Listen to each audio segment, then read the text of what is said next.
Daniel. Can't sleep, got hospital tomorrow. Was watching Revolutionary Change. And I thought, I might as well stream it because it is absolutely fantastic. What it is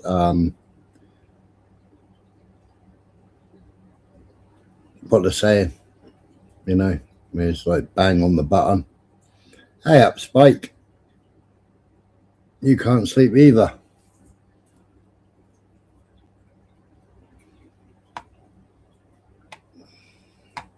I've shared Revolutionary Change on the channel before. They're live at the moment, and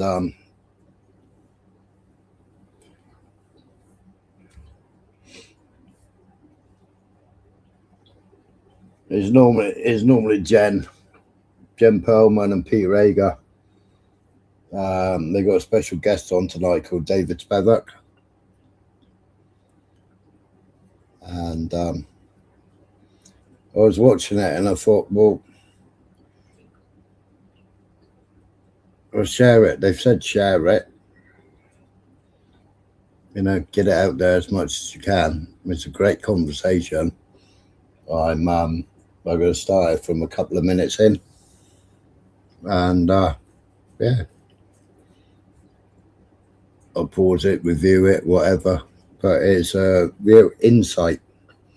You know, people say, oh, you're anti-Semitic, oh, you hate Jews, oh, you hate Zionism, blah, blah, blah, blah. But this is coming from three Jewish people, 3 anti-Zionists. And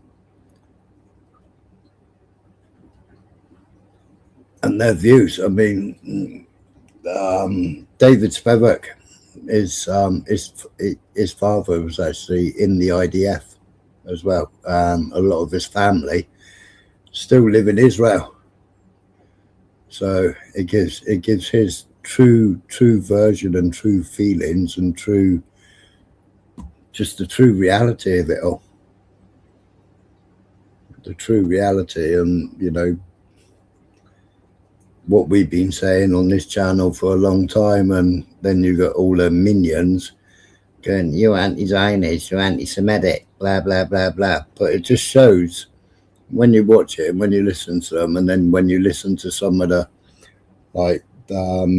video footage they've been playing, just goes to show how they categorize us all, because we've got our own opinions and we're not allowed to have our own opinions. They're allowed a Jewish state, but we ain't allowed a English country, you know. And you know, we know that the funding comes from Israel. We know it's Israel aid. We know it's George Soros that funds all the dinghies. It's BlackRock, etc. You know, Barbara Specter, you know, and we know what we're funding Israel. You know, and they get into it, and I think they talk about the biolab that was just discovered in Los Angeles, and the biolab in Los Angeles is linked to Israel. Yeah, why does everything go back to Israel? Why does everything go back to Israel? All our software that we're using in this country, all the software that the police are using now, you know, Palantir, etc. All the cameras, the facial recognition cameras, all the software comes from Israel. Why? Anyway, I'll roll VT.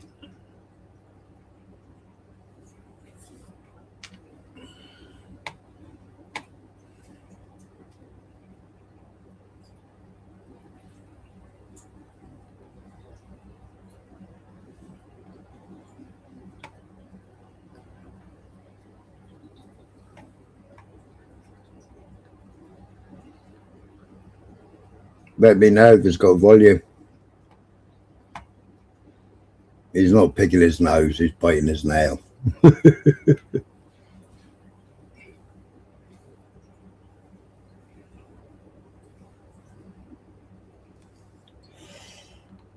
this is an opportunity to somewhat, reshape that image of the Green Party to some extent. Because, yes, I agree with that. These are not hippy-dippy people. No, absolutely not. Now, the people that were at the event, that's another story. But what I will say is that everyone, and I mean everyone that was there, was wearing a Palestinian flag. And that was very nice to see. So credit where credit is due. I think Butch is a great guy. He obviously was very happy that I showed up. He was actually shocked and said, when can I get back on the podcast? Tell him as soon as we can. It's going to be a little while. But the fact of the matter is, you don't want to rush it. You want to be blunt. When you bring him on. Thanks, yes, maybe a little selfish on our part, but I would like to speak to Roger Waters. And I think if we were able to get him on with Butch, that would be a 2 birds with 1 stone type situation. So here's hoping. Speaking of why we bring attention to stories like the Super Bowl, it's that we can bring greater attention to stories like what's happening with Jeffrey Epstein. You, in particular, are convinced that he's not dead. I don't think he's dead. I thought we were going to do this with our guest. You want to do it? You don't want to? I mean, well, no, we are. Yeah, I mean, they have some great guests. I mean, they're looking at getting Roger Waters on. I think he's been on before. I'm not sure. But I thought we would.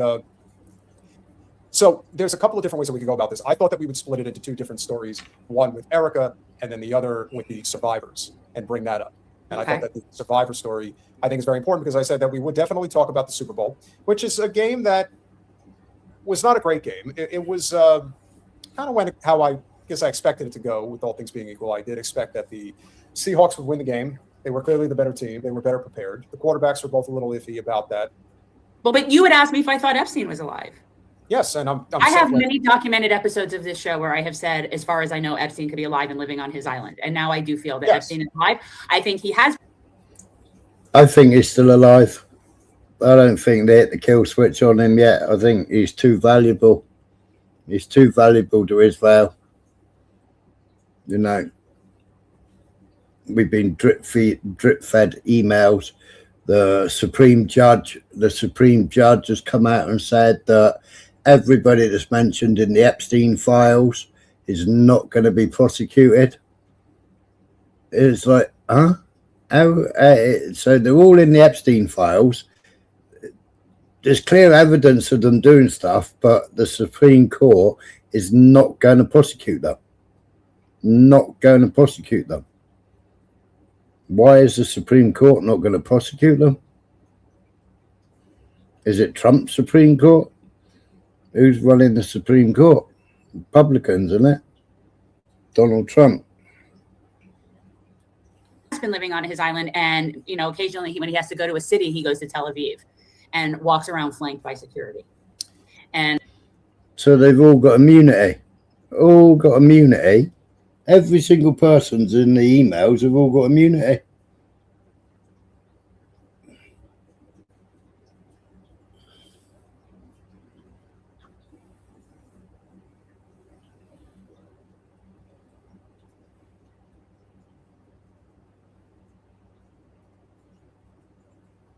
Yeah, that's it. Yeah, absolutely. And I think now that there's celebration, they don't even care that we know. They don't even care that we know. That's what this is saying. The fact that now, okay, so some of these files are released, people are talking about it, and yet now all of a sudden people are citing this guy that looks seemingly like Epstein in Tel Aviv. And I really think that this is the brazenness, like this cabal of people. They don't care that we know. They don't care that we know. Well, according to Matt Murphy, is this the synagogue of Satan's island boy? Did he fake a suicide and rise again like the pedophile messiah? Spotted today in Tel Aviv, surrounded by an excessive amount of security. What a fake and gay time to be alive. It's not AI. Could they be throwing it in our faces? Now, yes. Zoom in. That kind of looks like... It looks like Jeffrey Dean Morgan, but it also looks like Jeffrey Epstein. Jeffrey Dean... No, that to me looks like Jeffrey Epstein, because that is Jeffrey Epstein. Okay. First of all, the fact that this guy is walking around Tel Aviv with security detail, who is this then? Who is this that this guy needs security detail? Right? Like the odds that this is somebody else that looks exactly like Jeffrey Epstein that would need security detail. David Hunter is screaming. Statistically, what are the odds? Well, David Hunter is screaming that it's AI. I mean, is it possible? Yeah, it's possible. I don't think. I am willing to believe anything is possible. Absolutely. First of all, we know from, there was a gentleman that actually took a boat over to right off the shore at Jeffrey Epstein's island and was taking pictures. And there are people on the island. There's people there. There's people there. So to think that it's not possible that he's been there and been living there. And I said this a long time ago when we said, well, if he's alive, where is he? And I remember thinking, why wouldn't he just be on his own island? Well, you have to not an island, that's where you'd be. I mean, like, You also have to remember that even if he is dead, but he has this sort of stand-in who looks like him, and they're saying that he's alive, that creates, plausible deniability to those who actually did remove him. He's not dead. He's just away on vacation, like Paul Allen. And here's the thing, even if this is AI, let's say it is AI and that's not him, that doesn't change the fact that there is so many things wrong with all of this. And the key thing that has always made me think that he's not dead is that when they removed him from the jail, they sent one white minibus and they sent one black minibus. Why would they send two different minibuses when it wasn't released to the press that he died that night? But they were supposed to be taking him to the morgue from the jail, but they had to have armed guards around the vehicle and shit. What's all that about?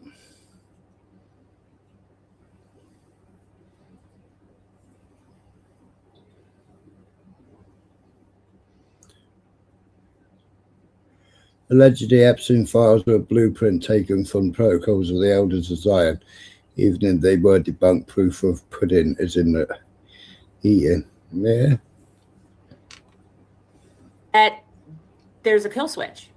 And if he were really dead, all of these things would have been already released. Yeah, I think you're right. And I remember saying this then. I feel like I said at the time when he was supposedly, when he was Epstein, I remember saying, if he were really dead, Epstein, if he were really dead, then we would be watching like 24-hour porn of the most disgusting people that we know. So that's why it's weird to me to think that, and somebody like that with that amount of information wouldn't not have a kill switch in place for their own safety. They just wouldn't. It also doesn't make sense that they would kill him but leave her. It makes more sense that, like, a lot of it's weird. All I'm saying is that we really don't know. The regular people, we don't know. Yeah, I mean, they would definitely kill both of them, wouldn't they? Definitely kill both of them. And then the security that spoke out as well, they would definitely be off, wouldn't they? Do you know what I mean? They wouldn't leave her, and they wouldn't leave her in a posh prison cell now, doing deals with Trump. But I think she's just spoken out, hasn't she? She's given Trump some sort of ultimatum. And the guy that Jen Perlman was talking about then, he rocked up in his boat. He took a photograph of himself in the water, and he was videoing Epstein Island. And I think it was just a couple of weeks ago. And they come along and they took him away. He got taken away. No, we don't. And I think that's the problem with doing any form of political commentary if you are not somebody who is truly on the inside, like a Tucker Carlson, for example, who is definitely part of intelligence. Tucker Carlson is definitely, Tucker Carlson's dad was CIA. Tucker Carlson was funded when he left Fox News to set up his own channel, didn't he?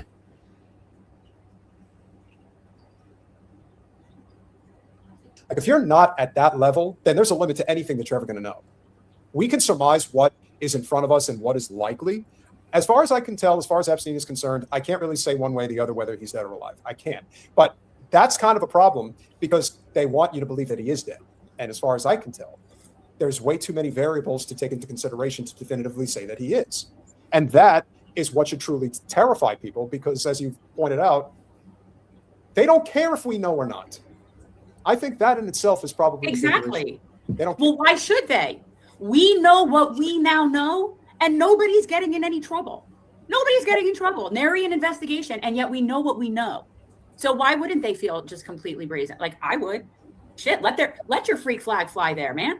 There's not going to be any accountability. As far as I'm concerned, Epstein can make a video saying, "Hey, I'm down here in pedophilia land over here with all the rest of the people, that Quentin Tarantino and Brett Ratner and all the other pedos that go live over there." Well, from the whispers of truth, here is how Mossad's greatest spy controlled the elites. By the way, there is an article in the New York Times suggesting that there is no way that Jeffrey Epstein was a Mossad agent. That's how brazen they're getting now, beyond the scope. Jeffrey Epstein wasn't just some rich creep who made shady deals. He was connected. His closest partner was Ghislaine Maxwell, daughter of Robert Maxwell, a billionaire media mogul later exposed as a Mossad spy. Epstein wasn't self-made. He was recruited, groomed, and backed by intelligence from the very beginning. Also, Les Wexner. Epstein and Maxwell built a honey trap network. Mansions wired with cameras, private island that doubled as a surveillance hub, politicians, bankers, royals, and even scientists. Hello, Stephen Hawking. They were lured and compromised and recorded. This wasn't entertainment. It was blackmail at the highest level. Once trapped, the elites were owned. For years, Epstein got away with everything. Arrests dropped, cases sealed. His friends included presidents and billionaires. Why? Because his protection came straight from intelligence agencies. Exposing Epstein would expose the control system behind him. The judges, the prosecutors, the politicians, they were all part of the same system. Robert Maxwell didn't just run newspapers. He ran information from Mossad. His daughter Ghislaine carried on his work through Epstein. She supplied the company. He handled the logistics. And together, they gathered compromat? Is that how you say it? Compromat. I don't know. Compromat. I guess just compromising materials that's what that word means. Compromising materials. Compromat, I guess. On the world's most powerful figures. The Maxwells. Well, that's it, isn't it? Mainstream media started spinning that, and they Russian disinformation, Russian hoax, Russia, eh? And where's Robert Maxwell? He wasn't he supposed to have accidentally fell off his yacht? Accidentally fell off the back of his boat or whatever?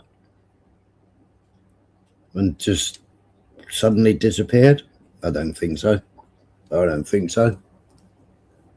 think he's still alive. He's living in Israel. I still think he's controlling his empire, but obviously he was controlling it through his daughter, wasn't he? And through Epstein.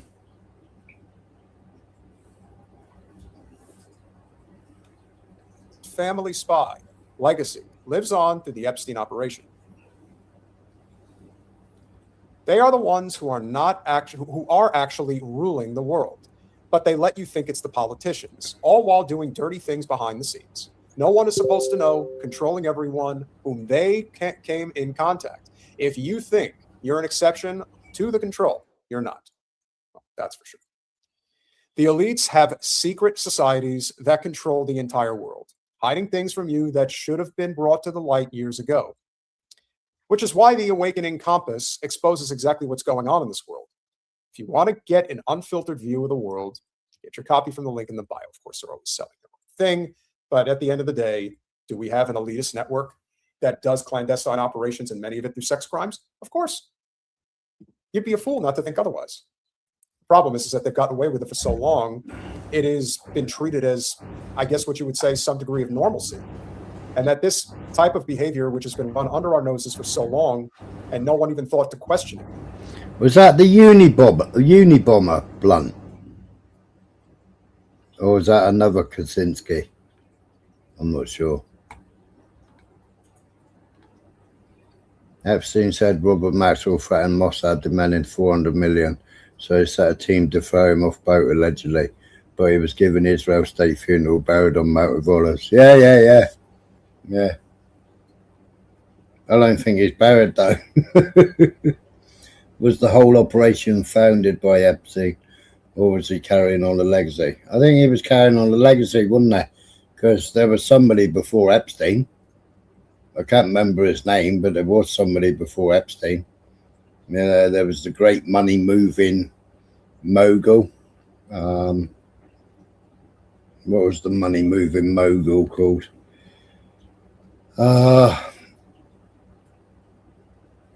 Ronald Bernard. I played his interview. It's about 2.5 hours, 3 hours long.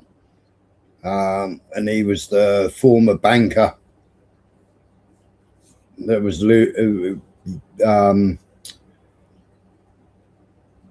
he was the money mover for the Illuminati, etc., etc., etc., and hiding the finances for the exploitation of children.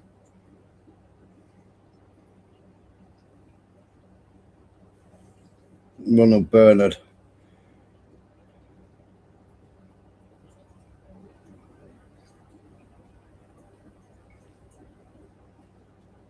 Well, of course, there's somebody else carrying on. I mean, it just what happened to Diddy? What happened to Diddy? Nothing, did it? Did anything come of Diddy? You know, have we taken it to such an extent that people are just not going to rebel? They're just going to take it at face value. The Deputy Attorney General says there will be no additional prosecutions for any of these crimes, any of them. And there's millions of documents that still haven't been reviewed. Eating November, man. eating baby parts. No. Oh yeah, didn't that come out today? Epstein liked to eat baby parts. You know, we know that there was frazzle drizzle or whatever it was called, didn't we? You know, what was that great actor called that had the ball with the spiky hair, and it was actually in his film. When he was it Tom Hanks? I mean, he was in the film on the island, and he made the football with the face. Yeah, frazzle drip. He made that football with the face, didn't he? And the spiky hair. And kept in company while he was on the island. Castaway. That's the one, Blunt. You got it. We can't prosecute that. It's out of the statute of limitation. There you go. We can't prosecute them. Everybody that's in it, they can't prosecute. It's out of statute of what's it called? Limitations?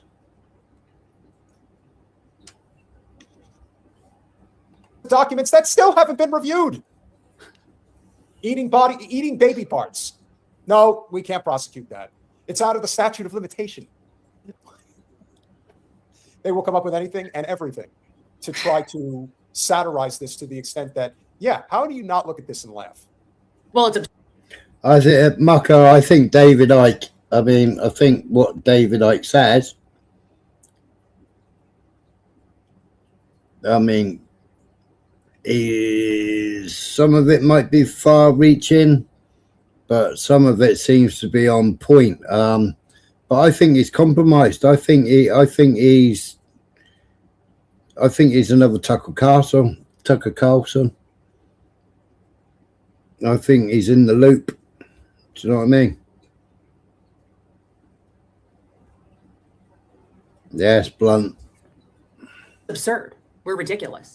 This is why I feel like I'm in like a movie, like a Truman Show. This does not seem real. But it is very clear to me that we are a rogue, lawless nation. And it is only natural to have that lawlessness and that type of behavior at home when you are that. So we don't abide by laws. We don't abide by international laws. We don't abide by our own laws. We don't abide by laws. We don't I just, and it really has to make people wonder, like, why are we all doing that? Which brings us back to the policing thing, which is that are police there to regulate what kind of crimes? What kind of crimes are they there for? Because they're not going after all these criminals. The most criminal people. Of course they are. I mean, do you not think, Tommy Robinson, Mayor Toosey, they're all pushing the narrative. They're all pushing the Israel narrative. They're all, who did Mayor Toosey marry?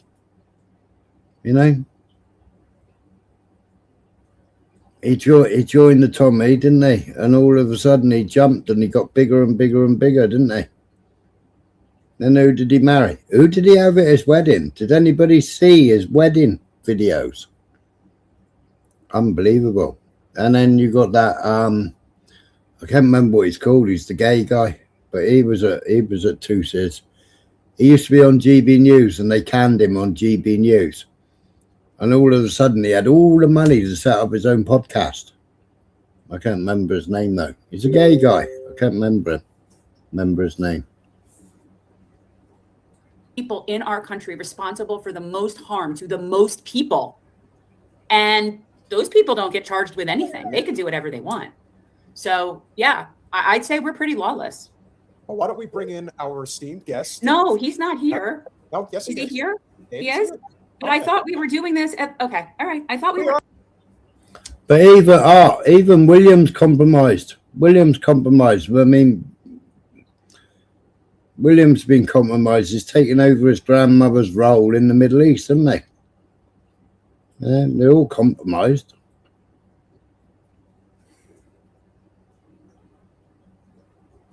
I don't know if he's just watching or if he wants to join. I us don't now. know. I mean, I'm very confused because I thought we were 8, but I mean, I'm not sure what's going on. Some people are so ecstatic to join us that they have to arrive fashionably early, which is always welcome. And David, give me a thumbs up if you're ready or if you need more time. David's ready. So Okay. how did we come across David? Jen, I know you said you Well, were I following follow him on Instagram. So our guest is David Spivak. I think that's how you say it. And I follow him on Instagram, and I just think I just thought he was really fun. So I just thought, yeah, we should invite him. Well, he has done wonderful comedic pairings with friends of the show, Blakely and Jacob Berger. But also, these types of conversations are very important to you personally because you are Yes. somebody who escaped the world of Zionism, and I believe. Yeah, well, we're gonna find out. But yeah, this is his Instagram page is David Says Stuff. David Spivak, welcome to Revolutionary Change. Hello, thank you for having me. How are you guys doing? Good. How are you? Good. I came on early specifically because I just put this whole setup together and I've never did this before. So I wanted to make sure this was working, the camera's working, and I was like very, Wow. very crazy about it. So, That's yeah. very professional. Yeah, I heard this is the first time you've been on a live stream. How is that possible? First time. I mean, I just started posting on Instagram in September. I never even had an Instagram account before then. So yeah, that's basically how it all happened. Now, the one thing And I'm why? noticing is that the camera is high and I'm looking down constantly, which I'll fix that for the next time. No, it happens. I have that too. You got to do your best to get the camera where you need to look. But what's hard is somebody that also is typing, because I'll be in the chat. Then I also need my keyboard at this height, but I don't want my Got it. You just got to rig it. You got to kind of. It's very like a I'm like I wanted to ask make it, but I'll tell you while I'm faking it. That's okay. No, I can see that you're insincere. I can see you're sincere. We want to start with like, what's your origin story? Let's pretend everybody's coming together as the Avengers, right? Like, Sure. What's the content creator origin story? Because we see that you've been obviously collaborating with other friends of ours. And so, we can't let people have friends that we don't know. Listen, Friends don't have friends that they don't know. we're all connected. We're all connected. That's how it goes. So basically the story is really simple. I was battling Zionists on my Facebook account because I grew up on Long Island. Oh, yeah. And yeah. Say no more. Yeah. North Shore, Nassau South County? Shore. South Shore, Nassau County. Merrick Belmore in the South Okay, yeah, Shore. sure. Yep. Okay. And I basically, my father was in the IDF. So let's get Wow. that out there. Okay. As an American, though, or No, you have no. He was in Poland during World War II, and he was like a couple of months old. And Right. then basically, as my dad tells me, there were a bunch of boats out there, and they chose the one to Israel. So they got to Israel. He was like 2 months old, 3 months old, and all of my family lives there. The only family I have in the U.S. is my dad's sister and my mom's sister. Everybody else, and my parents live here. Everybody else lives in Israel. So I was as Zionist as they come. And literally as Zionist as you can be. And what would happen was I finished college, and then I basically started watching online news. And at the time, that was Cenk and the Young Turks. Okay. And I was in this complete battle of everything he was saying made sense to me, but then I'm like, but he's anti-Semitic. And it was a real battle for me. See, I like the Young Turks, but there's loads of people that come into my channel that don't like them. They don't like the Cenk and the Young Turks. I watch it. I like it. I was constantly But if you don't watch left and right, you can't get a full perspective, can you? If you're only watching one side all the time, you're not getting a proper perspective. Constantly like, what he's saying makes sense, but he's anti-Semitic. And this would go on from the Lebanon War. I'm not sure if it was Lebanon War of 2006 to the Gaza War of 2008. Okay. And in between that time was when Yeah, Blunt, I mean, he gave a free pass to all his mates in the EDL, didn't he? You know, he tried covering for his mates. He tried getting his mates out of the country. He still won't condemn them. To this day, he will not condemn them. To this day, he will not condemn them.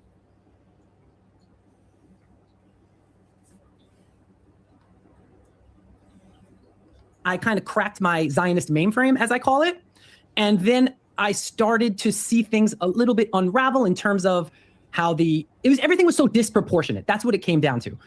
A couple of missiles would go into Israel. Missiles, they're not even whatever they are, rockets. Yeah. Very little damage. I mean, don't get me wrong, it's scary. There's a psychological fear of it. But then Israel would completely demolish in a whole neighborhood. And I would be like, how does this work?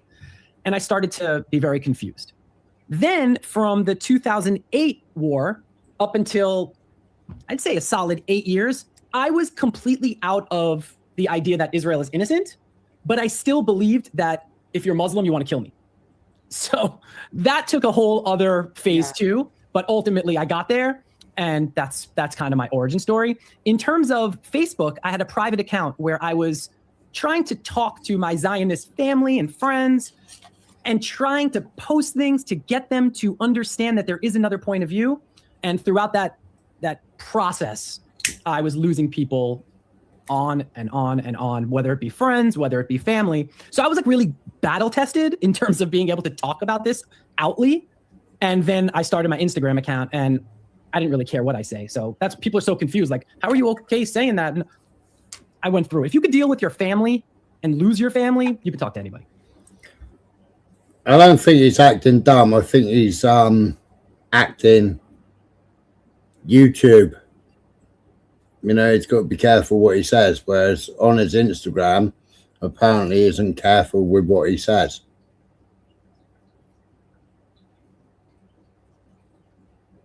A lot of his Facebook was taken down, wasn't it? Which is why he made it a private account.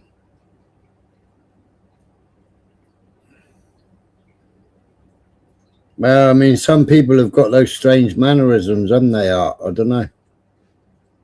Don't know. Is he playing a role? Or is he just that way inclined? Don't know.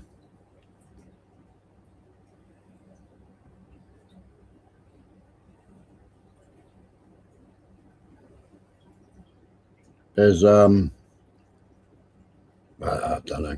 We'll get into it. See a bit more in a minute.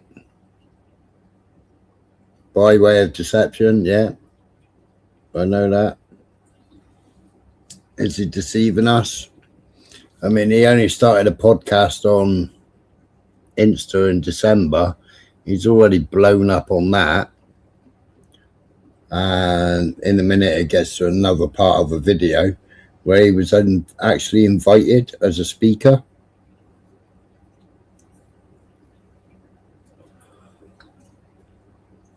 That's right. Well, some do, Blunt. Some do, some don't. Some do, some don't. Yeah, it's like some Muslims hate us and some Muslims don't. Some gypsies hate gorgeous and some don't. Yeah, that's right, November Man. Yeah, it was after Charlie Kirk, wasn't it?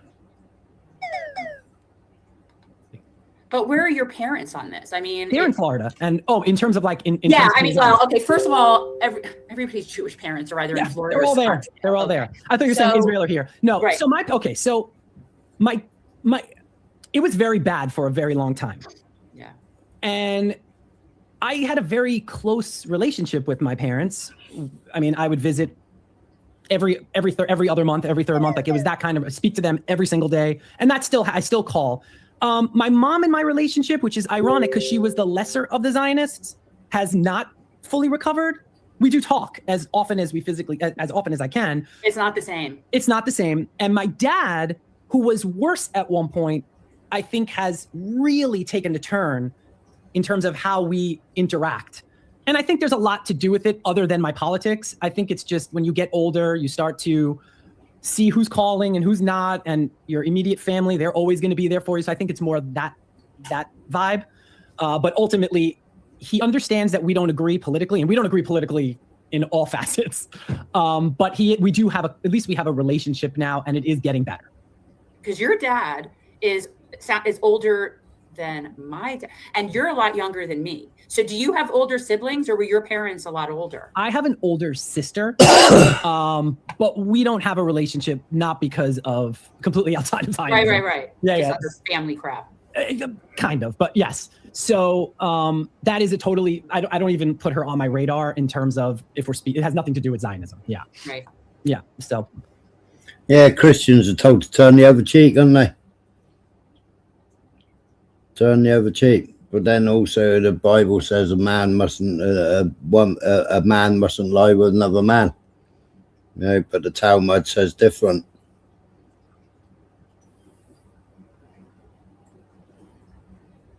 And we know that there's those Muslim parties where they buy a youngster. I've played the videos on here, you know, where the young boys are dancing for the old imams, and they choose one and buy him, don't they? I've played the videos on here before. So, but we're just, as you know, as Christians, we're supposed to turn the other cheek. But that's ultimately how it becomes so comfortable for me to talk about it. Yeah. And I actually tried to talk about Zionism differently than others. That's it, backer boys, yeah. I try to talk about it in terms of personal experience, as opposed to just doing a blanket statement of they're Zionist I try to like explain why that is a Zionist point of view, where the indoctrination comes from, and really like dive in, so to speak. Good. And you've been doing this since, I guess that would have been like what, Cast Lead? Since what? Cast Lead? What was the operation you were saying in 2008? I'm trying to remember what that was. I don't remember. It was the war in Gaza, and yeah. Okay. I don't remember what the actual So you were well prepared for all of these talking points long before October 7th. Yeah. So was I, quite honestly. Like Yeah. for me, we were too. We actually did a series on our show in October of 22 called Deconstructing Zionism. Oh, okay. And yeah, we had like several panels, and we've had rabbis that are non-Zionists, and so we've been trying to do this for a while. But obviously, we've been on like hyperdrive for the past couple of years. Yeah, I mean, look, October. Yeah, I got granted a free membership earlier, so I can go and get that live stream at another date. Deconstructing Zionism. It's interesting to get you know, I mean, they have anti-Zionist Jews on there. What are they called? The Jewish leaders, the ones that say that Israel doesn't represent them, blah blah blah. Mustar Ramfan doesn't represent them. Rabbis. God, November, man. I'm forgetting words again. My senile dementia's kicking in. October 7th changed so much for so many people. And if I'm being honest, when I first started to post, I thought that I was going to get a lot of pushback in terms of where have you been? Like, why haven't you talked this? And why haven't you said that? But the reality is that and I think this is important for other Jews who want to come out. It doesn't matter when you start speaking. We need you. So if you, I think the other 0.1% Sky works are LGBTQ, XYZ, and into all the transgenderisms, into all the other genderisms, because there's like 8 genders in the Talmud, and that's where all your genders in school come from. All these genders that they've been feeding us for the last few years, they all come from the Talmud.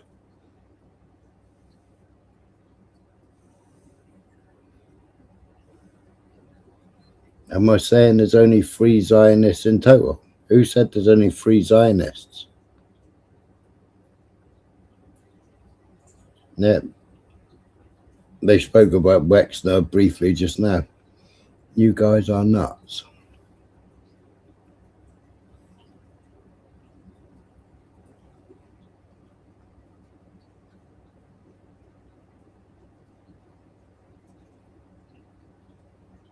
So, Smiler, I hear you're on grass now and just not on YouTube or WhatsApp, but the authorities. Danny, you're like a year and 2 weeks or a year and a week out of date, mate. You're a year and a week. But I ain't into that at the moment. So, say goodnight, Danny. If you're gonna say something small, come. If you're going to start saying something, I'm not going to push back people who are on my team. So if you're out there and you think you're doing better being on the sidelines, I'm happy you're with us. It doesn't matter who's speaking, but I did have a fear of people saying I'd have to like kind of explain why my voice is okay now as opposed to 10 years ago. Right. You know, because that is how people react, especially online. They have these like one-liners and, oh, where have you been all these years? And it's like, believe me, I've been fighting it just on a private Facebook account. If you saw that private Facebook account, and the comments, it's outrageous, like the things I dealt with. Now, none of them comment. None since I went public, which is very interesting. None of them. And sometimes I'll tag them in some of these posts, the people who would fight with me the most, no comment at all. Because they know they'd be ratioed out the yin yang. Yeah. So it's funny to see on the private profile, my God, will they comment? But on the public forum, not at all. Well, you also have to wonder if they perceive the tide turning against them. And I think that's a huge part of it. I do think that in the early stages, it was the people that were, maybe a little too concerned about the reactions of too many people. And I understand that, you grow up in a certain environment and, we know how insulated, especially the affluent Jewish communities tend to be. And if you speak heresy, they will disown you. It's kind of like with Scientology, you're a suppressive person. We have to push you away because your groupthink is it's glitching right now, and we need to get you back in the fold. If you're not, then we will cast you out, or worse. And I completely agree. Yes, considering where you came from. I worked for the New York Mets, so I was out there all the time. And, a substantial portion of the fan base is Long Island Jewish. Like, it's just kind of a known thing. And I would just kind of see the regular interactions on a regular basis. And I can understand why people are, let's just say, they're not, they don't feel, they feel that they are not only not being accepted, but their culture and customs are ones that are not, we'll just say, customary to the average person. And they see what's been happening, and it's just total rejection of reality. Oh no, we're the persecuted ones. And that's why I actually did a deep dive on that ad. Well, after I've been to hospital animal lector, and I've sorted out hospital and a treatment and what have you, I said I'll be putting a live up. So the live will be out. I believe Zara's already sending the messages that I sent her. Zara's already sending the messages to Radio Fuming, and what was the other one that Vincent was playing?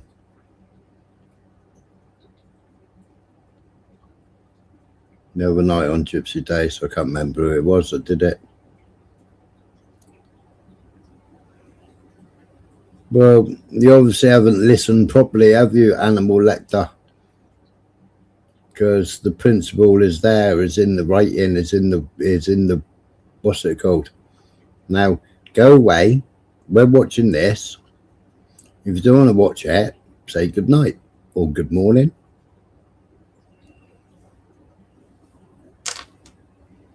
Robert Kraft, the owner of the New England Patriots, decided to fund for the Super Bowl last night, which I'm sure you saw, is this. We're the same as black people, don't you understand? And I'm thinking, wow, they really don't get it. And what was even more interesting is that if you caught the end of the ad, they actually cut out the part where he said, yeah, I was tripping. And I'm thinking, oh man, that would not have gone over well. Even worse if they. I didn't hear that part. Yeah, no, I saw the entire, because the entire ad's a minute long, and so they had to cut it down for the Super Bowl. But with that being said, I do think that there is a level of disconnect that the average Zionist doesn't have, and I'm curious how much of it do you think is a class issue? Because I believe that this almost universally, everyone thinks it's a Jew issue, but to me, it really is a class issue. Like, to me, that is as much of a defining characteristic of what this has all been about, which is it's 100% a class issue, isn't it? They're allowed to have their country Zion, or country Israel, you know, but we ain't allowed to have our country, are we? And nor is Europe, and nor is the rest of the world. We're not allowed to have our own countries, are we? We've got to have immigration. We've got to have illegal immigration. You know, which is funded by whom? Who funds it? You know, I've shown many videos with them saying that they funded it. They funded the Afghanistan, you know, and how come all of a sudden, boo, was it a Royal Marine? He leaks 100,000 Afghanis details in an email. So they've got to come to the UK. Palestinians, they've got to come to the UK.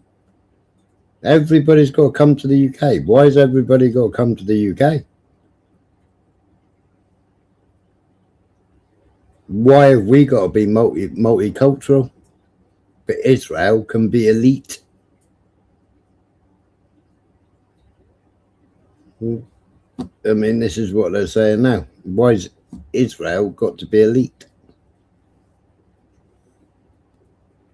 we are very comfortable, affluent people, and when you don't listen to what we say, we kind of lose our minds over that.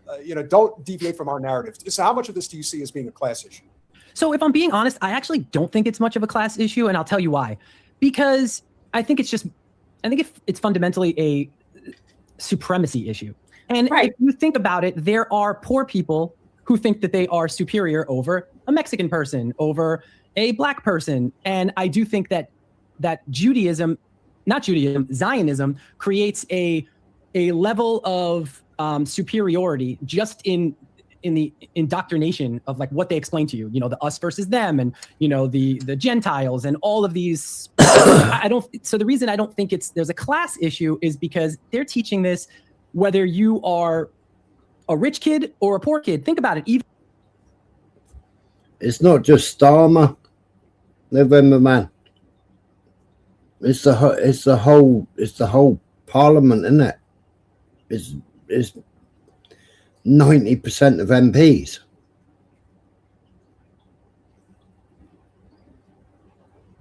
It's 90% of the MPs. I mean, you only got to look at the relation status. You only got to look at how many have declared Israel friends, conservative friends of Israel, the Reform Party. But, why are they all going over and kissing the Roman wall?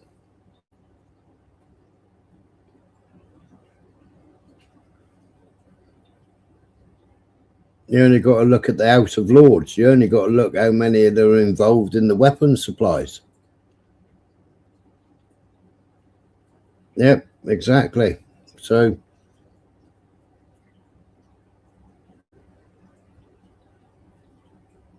you only got to look at it. It's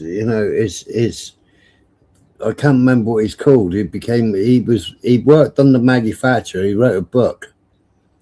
And I mean, this was a few years ago. This was a good few years ago. He wrote a book, and in his book, it was, if you don't think Israel controls the British Parliament, it does. I can't remember it verbatim, but I mean, he pointed it out in his book. He was supposed to be the envoy for the Middle East, and they didn't want him, so he didn't get the job. But he became a lord.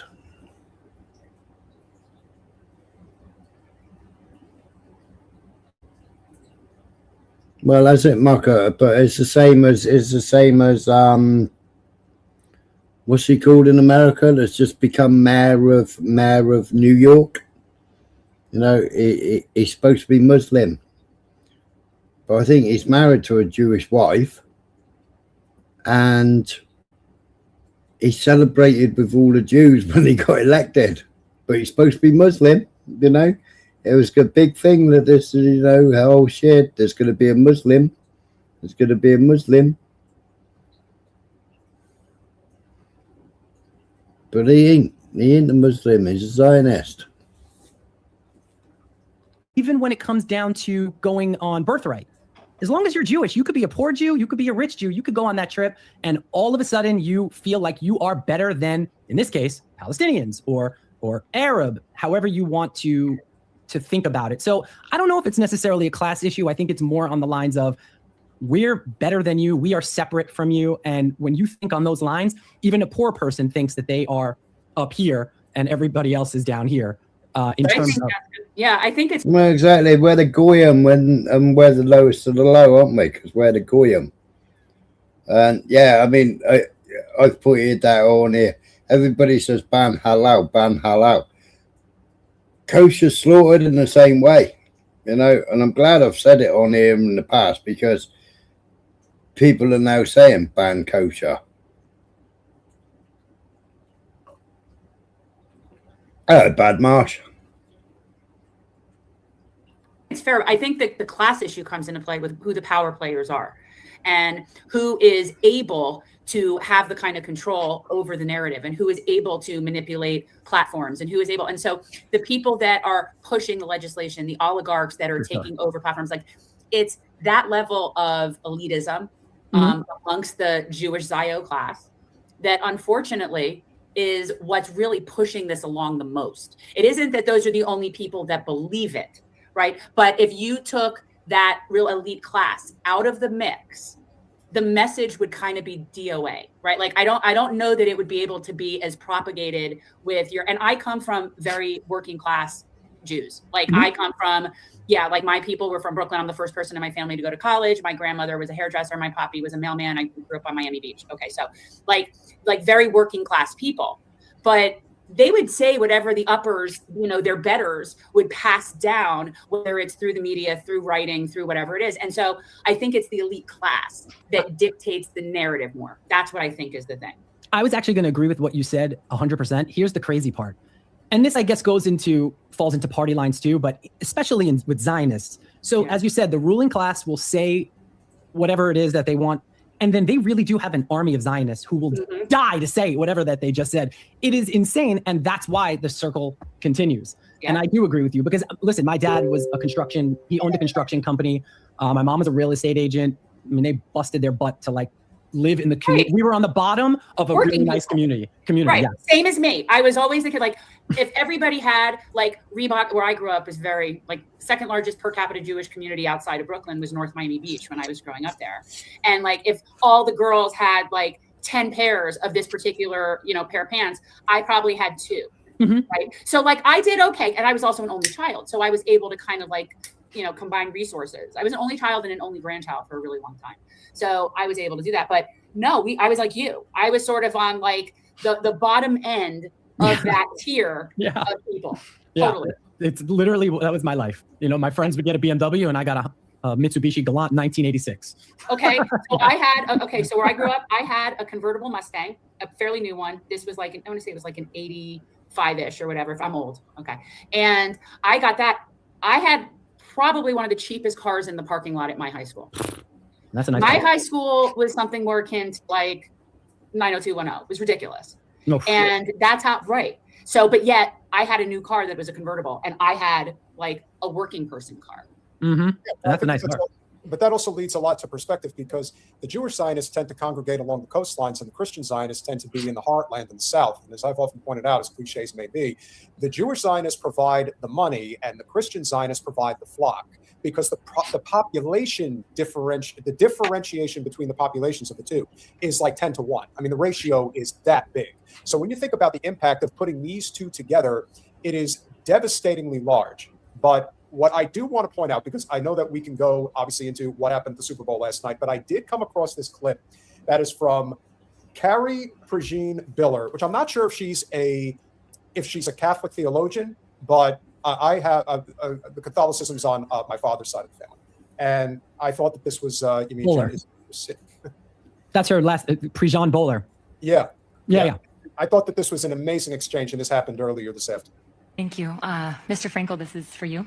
You described very painful experience. First of all, the fact that Dr. Phil is sitting on the Religious Liberty Commission says all you need to know about this administration. Stop it. But wait, before we go forward, I just want to answer something that said that's why I was so spoiled. Yes. Mhm. Yes. I was an only child and I was an only grandchild, and my parents, my grandmother, my great-grandmother would pool their resources all the time so that I could do the stuff that I did. So yes, that is exactly why I was so indulged. Yes, if I had siblings, I would have been screwed. I have something very interesting to tell you about this that you're going to watch.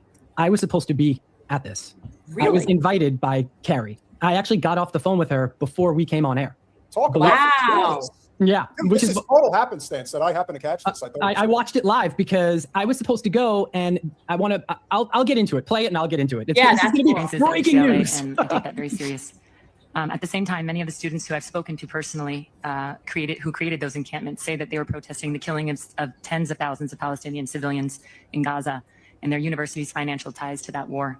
So I need to ask you, in a country built on religious liberty in the First Amendment, do you believe someone can stand firmly against anti-Semitism, including what you experienced, and at the same time condemn the mass killing of Palestinians in Gaza, or reject political Zionism, or not support the political state of Israel? Or do you believe that speaking out about what many Americans view as genocide in Gaza should be treated as anti-Semitic?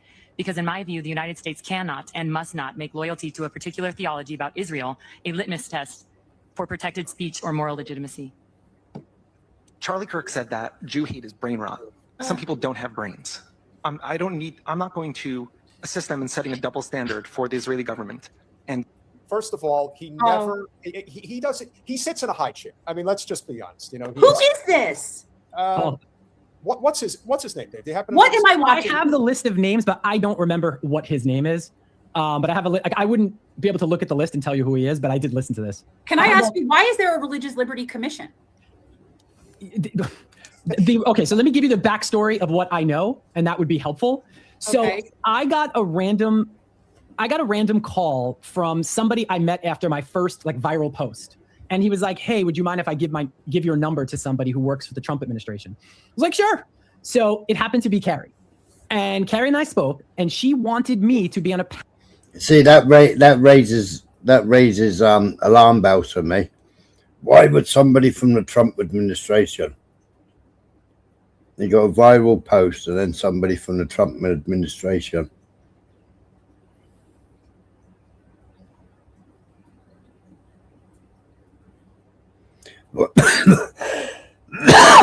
I said that to the police when they knocked on my door a few weeks ago. The policeman that was off duty that knocked on my door. You know, he said, "You're treading a fine line with your anti-Semitism." I said, "Well, what do you give me? Define what anti-Semitism is."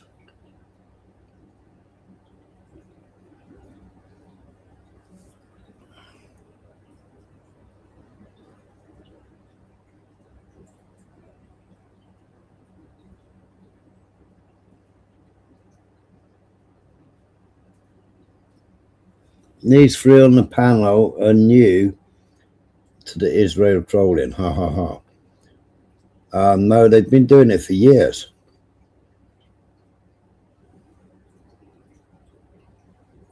Been doing it for years, Art. panel of her guest speakers. And I'm not sure if I'm supposed to disclose who it was, so I'm going to leave that out. Yeah, but I am one of them. And all 5 of her speakers were rejected. And everybody you see was the rest of the panel. And we were 5 Jewish. I know there was a rabbi. There was somebody who's pretty important. There was like an anti-Zionist rabbi. All of us were anti-Zionist, yes. Okay. I wonder if it was Rabbi Rosen. Anyhow. I don't remember the name of the rabbi. So then they just went through with. I have the names, but I don't remember it. Whoever, right? And you should, yeah. But then they just went through with this ridiculous narrative that they're. Yeah. So we got this. I mean, I can only speak on behalf of my rejection letter, which was basically like, "Oh, you sound wonderful. If you would like to write a statement, we will see if the board will read it. But ultimately, you're not invited to come." So that's why it's so funny you brought this up. So Carrie and I were talking about what we should do about that. And I said, you should just go you should say whatever you feel comfortable to say. And that's what she did. And I am like, I think right after this clip, I texted her that you are a boss, because she really went at them. And when you are in a room where you know everyone is against you and you're able to speak and not be afraid, that's like real courage. And she was the only person in that room who believed what she believed and did not stop, even though she knows the rest of the room wanted her to stop. Being able to stand out in a crowd, especially in a moment like this, is what true courage and can. No, I think she was 5 against 1. When she made a question, she was 5 against 1. Everybody else that she wanted on the panel were all rejected. Conviction is all about, and she definitely has more to say. But yeah, let this play. Let Mr. High Chair, you know, I just want to say something. Mr. High Chair. What is, especially like when I ask what are the point of these commissions, and then especially when you tell me the way they cherry pick them, and you're not really even getting any, which makes sense. Of course they are. That's what we always do, obviously. So then again, brings me back to the point is that why do we need this?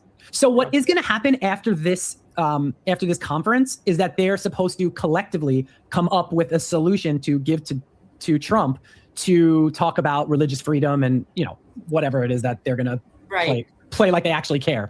And the interesting part is that she's a part of this and she has to go to Trump and have a completely different view. And I'm very curious how that's going to transpire when they have that meeting. And that I'm going to meet her in DC for. Well, it'll be a really great meeting. And by the time it's over, she will see things exactly as she's supposed to, which is my way. That was good. The Jewish people as they fight to defend themselves. Oh. These were students calling for intifada within days after October 7th, before Israel had even entered Gaza. So it's not about them and they're using Palestinian civilian death, which is horrendous and horrible. They're using it as a prop. And it doesn't matter. My religious beliefs are violated. You don't get to block me because I'm Zionist. It's always about them being attacked. They're the ones who are attacking everybody around them. They're the ones attacking every country around them. But they're always the victim, aren't they? They always claim to be the victim. The Hasbara. Yes, I do. You want to protest Israel? Yes, I do. I do get to block you because you're a Zionist. That's not your religion. Sorry, that's a thought process. That's a choice. And yes, we do get to hate you for that. Yes, we do. Yeah. And this is the other thing that I pointed out the other day. And this is why I'm so freaking livid with Joseph Gordon-Levitt and the shit that he pulled the other day. You do not have a right to feel comfortable. It is a privilege to be comfortable in this world because there are not millions, there are billions of people in this world who do not know the meaning of the word comfort. So the idea that you think you're entitled to it is incredible. It's incredible, and it's easy to understand why so many people hate them and their ideology. But there's obviously more to say. Great, 100% go ahead and do it. But the university let them wear masks, even though there's a mask ban. They violate all time, place, and manner restrictions. There's a mask ban. You know, there wasn't a mask ban at one point, wasn't there? We're all supposed to wear masks at one point. You know.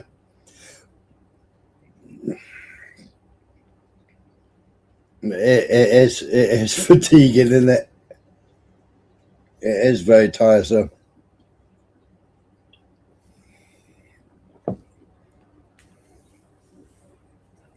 The smallest percentage of the world,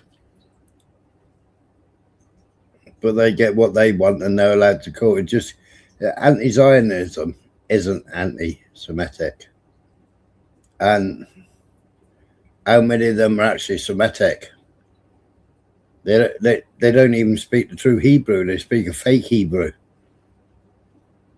It's a new language that they made up themselves in the 1880s.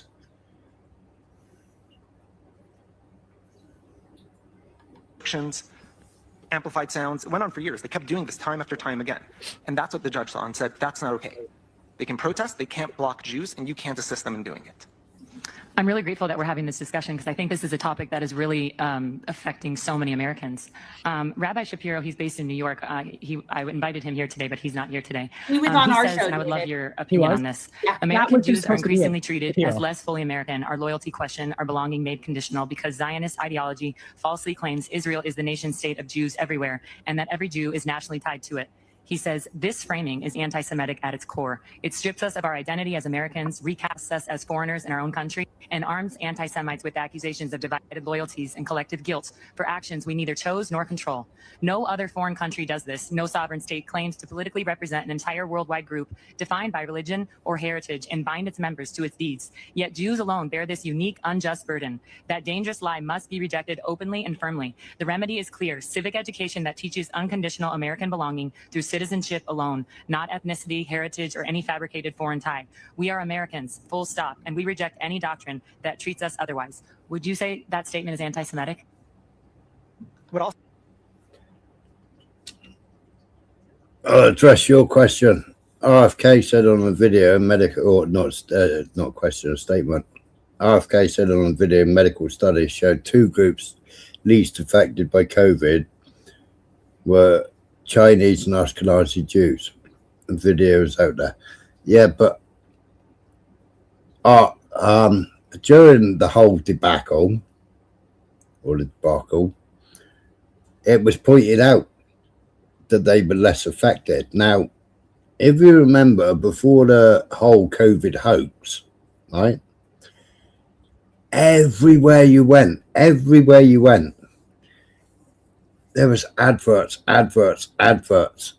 all the time. Check your heritage. Look into your family tree. Blah blah blah.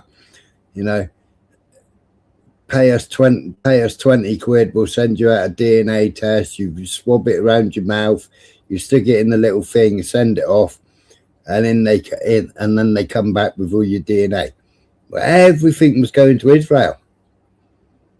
And what were they doing? They were testing, because Israel was the one that come up with the jibby jabby, right? And they were testing which minorities it was going to affect the most. They were testing all that.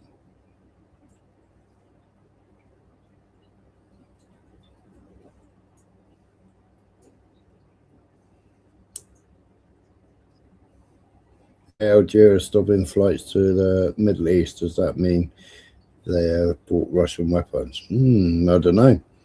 I know Pakistan are selling weapons now. Pakistan have been selling weapons to the Middle East as well.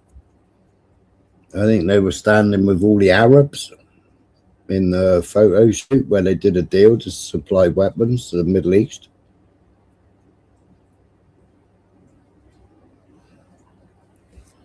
So she said, is that anti-Semitic?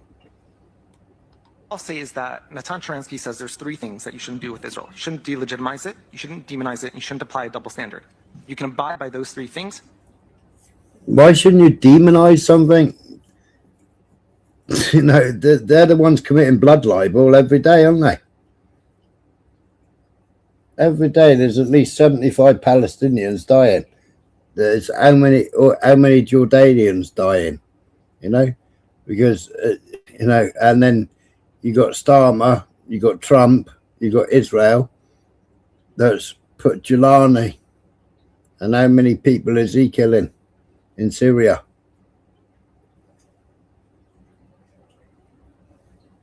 On behalf of Israel, you know, and even the Americans went over and helped HTS free ISIS. You know, America said, where do you want to go? Didn't some of the ISIS brides suddenly appear in the UK? They're supposed to be investigating it, aren't they? You're not anti-Semitic. So he can't answer. No, that's absurd. Let's first of all, we've discussed this many times on this show, David, that the people that are always claiming anti-Semitism, like our people, we're not even Semites. So let's just take that off and just pretend for a second that anti-Jew is anti-Semitism, right? Yeah. Like, even if that's the case, I argue that people are allowed to be that. Yeah. People are allowed to be that, and they're allowed to say that they're that. And the idea that these people want to police that, like, I don't want to hang out with people that hate people for that. Like, I don't want to hang out with bigots, but you're allowed to be a bigot. It's the opposite of a leftist ideology. I mean, Exactly. of course, but I support their right to do it. Of course, you can go hate people all you want. He's just a scared person. He's a scared little person. That's really all it is. I mean, like, he's so scared and he's so offended. He's everything that I'm against. So I Yeah. got Well, that's why people like Ben Shapiro and Mark Levin are as dangerous as they are, because these are emasculated men. And the worst thing about emasculated men who get power, they want to wield it with an iron fist. And that's the real danger here. So by not being a Zionist, does that make you an anti-Semite? I don't think you need to be a Zionist to support a country that defends itself and is free and religious in a hostile neighborhood. So is anti-Zionism Hold on anti-Semitism? one second, Carrie. Yes. It is. Rep, It is. Yes. To take that point for a you second. see Let me his, back up. I you didn't see want to his step face over that after he answer. said that. Yeah. You see how So smug. yeah, it was like, all right, you want me to say it? I said it. Yeah. And it was like, it's like that is strength in numbers because everybody there supports him. If the roles were reversed, Right. and he was in a room that was not even anti-Israel, just pro-Palestinian. Let's just pretend that exists. Right. He would never be like that. He would not have had that smug It was the smug reaction that bothered me more than the actual answer. Yeah, 'Cause I he was know like, he believes nailed it. Yeah. Yes. It was like his mic drop. Yeah. It's Well, crazy. you know, we know those types of people. 100%. We grew up with those people. 100%. That's why it Exactly. probably hit differently for me. When he made that face, I was like, about 5 names popped up into my head. The 5. people that would be Yeah. that guy. Yeah. These are the people that were picked last for sports. Yes. These are the people that they were the people that would take names in class if the teacher left the room. Like these are those people. And Martin nobody liked Prince. them then, and nobody likes them now. Mm-mm. Yeah. It's Martin Prince from The Simpsons. I didn't know you were still, both of you, still talking. So Just to be clear, is anti-Zionism anti-Semitism? Yes. It is under IHRA. Rabbi, Sure. you're up next. You're not Bad sure. definition, So but what is the I would definition? love to speak to that. Undoubtedly, Thanks, Rabbi. anti-Zionism is anti-Semitism, and undoubtedly, and Way to one get does on the not have to record. support the specific policies of the government of Israel, but to not support the right of Israel to exist, which is what anti-Zionists do, while not taking that same stand to the 28 Muslim countries and 13 All Christian right, countries in this no. world, is a No. double standard, is hypocrisy, and is absolutely anti-Semitism. Because the problem is that okay, let's say the only way that makes sense would be if the Muslim countries to which he is referring to all became Muslim countries because they went there and kicked out all the other people that were living there and came from other places and created Muslim colonies in an area that was predominantly Jewish and kicked out all the native people. Then maybe we would be able to have a discussion like it's the same thing. The fact that there are Muslim countries and there's a lot of them is because there's a lot more Muslims. 100%. That's the thing. There's more of them. That's just the deal. It makes total sense that he thinks like this too, because what does every Zionist say about Palestinians being? I know, Blunt, and look at the colour of their skin. They sit there, and Israel is the biggest importer of suntan cream. You know, what are they doing in Israel if their skin burns? You know, if they were Semitic people, their skin would not burn, would it? They would be a different colour. If they truly belonged to that country, they would be a different colour.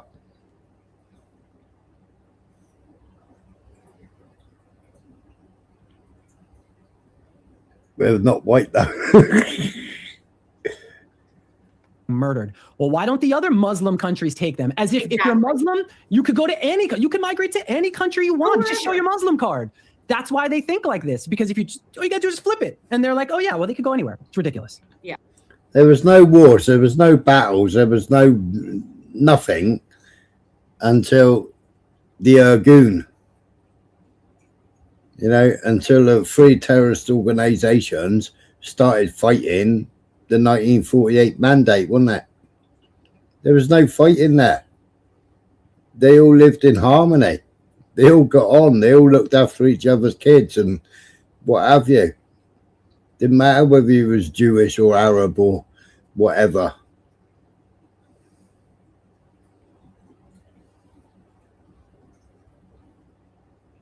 Yeah, you had the Irgun, the Leahy, and I always forget the third one.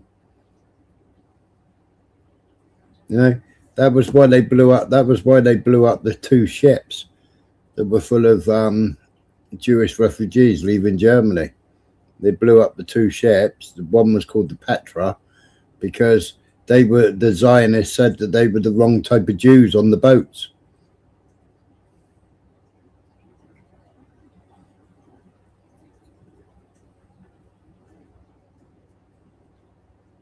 Yeah, that's right.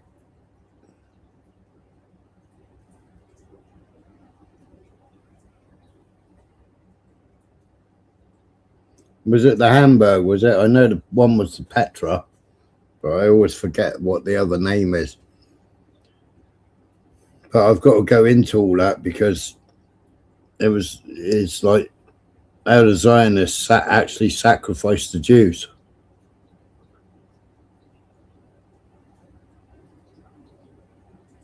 They didn't actually care about the Jews. They only cared about Zion.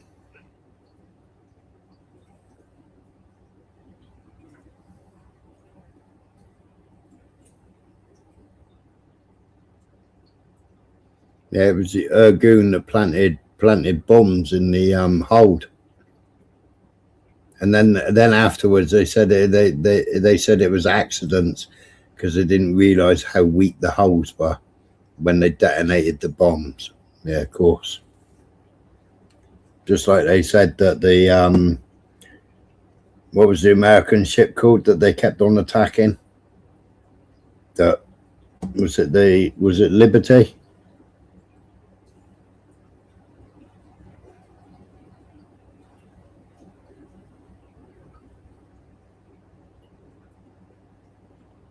Oh yeah, the hotel, yeah, King David Hotel. Is what legit? What Skyworks asking?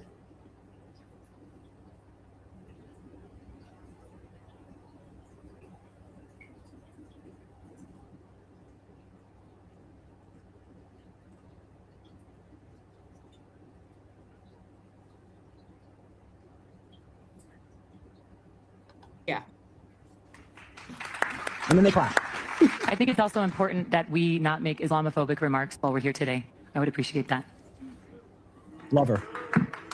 That's I good. just want to say, Religious liberty here. God forbid, was She got anything that guy like kicked said. But if the Jewish people are the only people that you deny the right to have its own state, that is absolutely a double standard, hypocrisy, and anti-Semitism. Well, as you know, I'm a Catholic, and Catholics do not embrace Zionism, just so you know. So are all Catholics anti-Semites, according to you? As I said, anti-Zionism, by denying the right of the Jews to have their own state while not saying the same for any other peoples, that is a double standard, hypocrisy, and anti-Semitism. So just to be clear, are Catholics anti-Semites? Carrie, excuse me. I'm going to interrupt the discussion. Our committee is focused on religious liberty taken from all people, whether it be Muslims, Jews, Christians, Sikhs. We've had all those witnesses here. This is not a commission on defining religions or calling out any theology, or this is not. I mean, just the idea that Ben Carson is there as part of the religious freedom conversation, really. I just can't believe he's staying awake. But I'm just gonna say you paused it at the perfect time. His eyes are closed, like he's living it up. It's so funny you said that. To the extent that anybody could become a Jehovah's Witness and Seventh-day Adventist, it's like, yeah, there's a level of extremism that people take their religion where I just say, why not just follow the teachings of Jesus? You'd be so much better off than creating different ways to screw with yourself, because that's ostensibly what religion has become. Oh my God. Commission for that. Right, but we're talking about a foreign nation, so I want to be clear on what the definition of anti-Semitism is. If I don't support the political state of Israel, am I an anti-Semite? Yes or no? They already answered. Asked Yes. and answered. According to you on the record, yes? If I don't support the political state of Israel? I don't personally label people. But what I'm saying is, if somebody states an anti-Zionist, somebody says Ben they're Carson an woke up on that. anti-Zionist, they are saying about themselves that they have a double standard and hypocrisy, and they're taking anti-Semitic positions. Okay. Carrie, you feel like you have your questions then? So you're taking Israel's taking an anti-English. Israel's anti-English. Yeah, because funding and aiding people to come to the UK. They want us to have multiculturalism, but don't embrace multiculturalism themselves. You know, and when they have actual Jews coming from African countries, what do they do to the women? They sterilize them so they can't have children. Sterilize them so they can't or couldn't have children. And that was a big case. Ethiopian Jews. They were all getting jabbed up.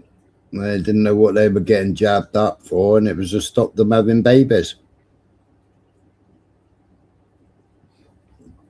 Was it their colour? What was it?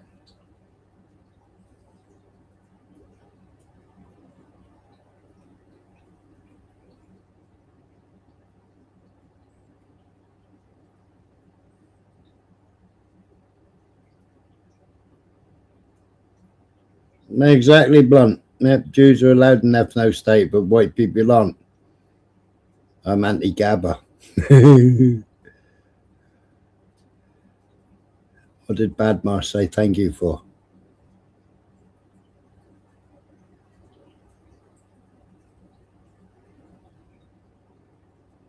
Yeah.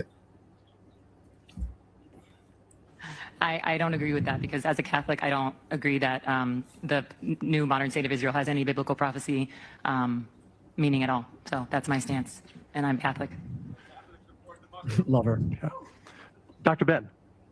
That was good, that was. First of all, I want to thank you all for your passionate stance that's the gist of and it. bringing some clarity to this issue. I think this is absurd. You know, I've known It a is lot absurd. of Jewish people, worked with a lot of Jewish people, some of the finest people that I know. Oh, Some of always the have- finest people I know. Oh, also that the second from the left. That's true. Oh, Shabbos. Good. Yes. Bad Shabbos. Anna Kasparian had an unbelievable exchange with him. So is Katie Halper. Katie Halper has definitely put him in his place as well. When I see Shabbos Kessenbaum, this is what I think. I think of Katie Halper, she's another. Stick your head in doo-doo. I mean, Katie Halper, she's on the Young Turks. She's another Jew, you know, and she's absolutely brilliant. She goes on Piers Morgan and annihilates them. Annihilates them.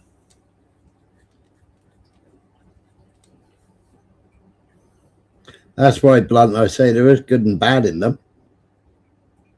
So all walks of life, isn't there? There's good and bad in all of them.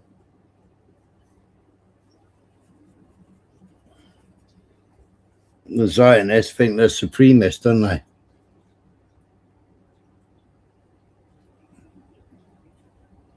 Yeah, they called out Hitler, they called out nationalism, but they're nationalists themselves. Yeah, but I know what you mean. Yeah, but you do have to scratch your head sometimes. I scratch my head, give my head a wobble, and then I think they are genuine.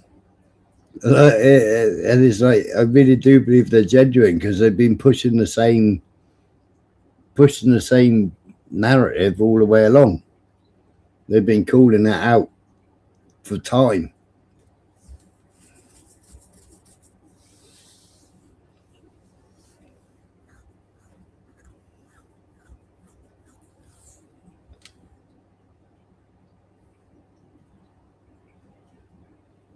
Oh, Chabad Lubavitch, absolutely. I've shown it on it. It's more than 50%. More than 50%, Blunt. I've shown Chabad Lubavitch on here. Look how many countries they got kicked out of. They should have been arrested. Are you guys Christian? I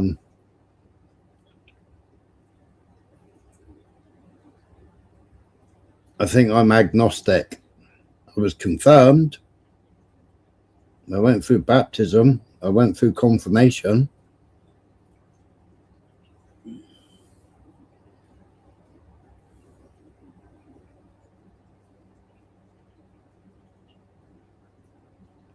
But you know, if I worship Jesus, then the Jews think I'm an idolatrist.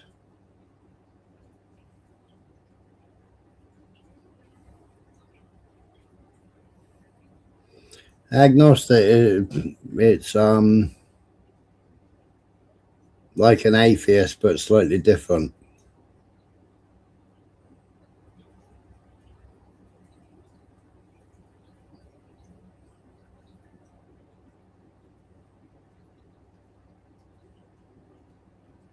I believe that there's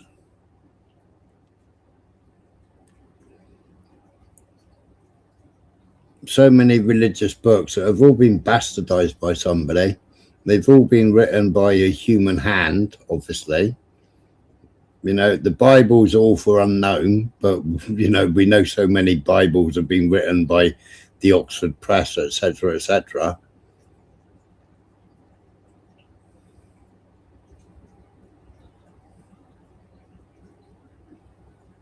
Exactly, Blunt. Yeah, I mean, I was on the panel the other day and I was told there's no such thing as the three Abrahamic religions. You're a funny fella, Smiler. Why am I a funny fella? Three anti-Zios who still love their Talmud. I don't think they love their Talmud, FM.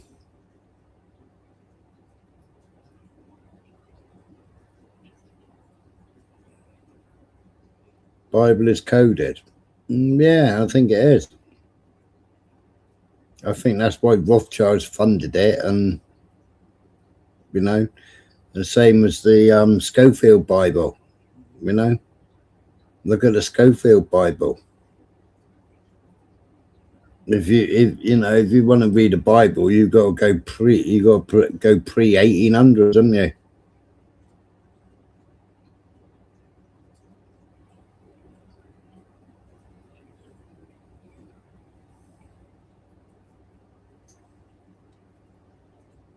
The problem is, okay, now you're going to give us the answer.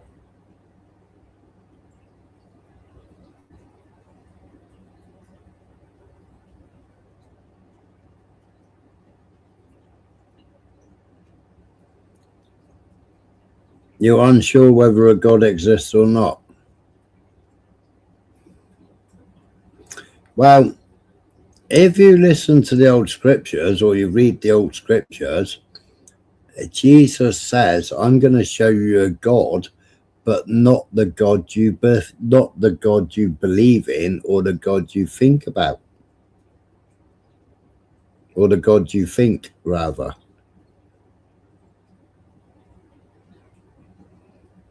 You know, and Jerusalem that we celebrate as Jerusalem isn't the Jerusalem that Jesus was talking about, is it?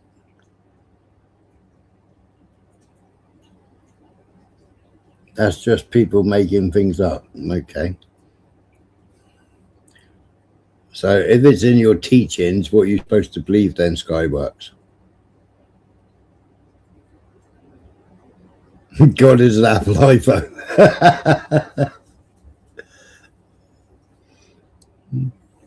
Yeah, and Satan is AI. Yeah, there's many gods and there's many devils, you know. You only got to look at old scripture, haven't you? You know, idolatry, idol worshipping. You know, you look all around the world. You've got the black cube everywhere. You've got the golden calves everywhere.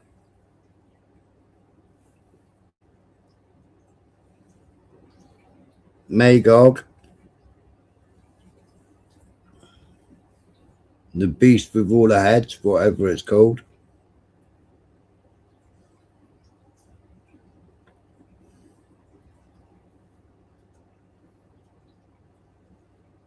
Exactly. He took it away from them, Blunt.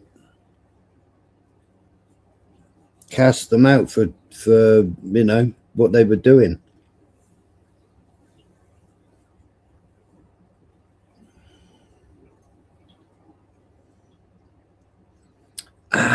The Tate Gallery, yeah. That's what the gallery's called in St Ives as well. I was having a conversation about the Tate the other day in St Ives.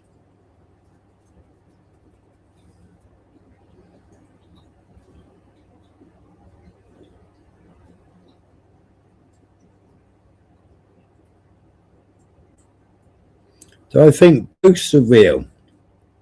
Have you never had visions, Skyworks? Have you never had visions? I believe there is entities.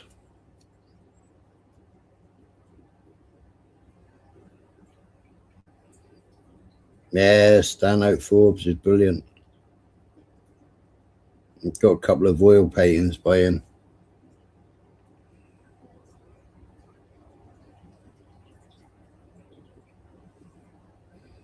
Obviously hunting paintings. All right, let's carry on. And that's basically who The only reason these people are able to get away with this is they're surrounded by each other. That's Yeah. like what you're saying. So- There is no opposition there remotely.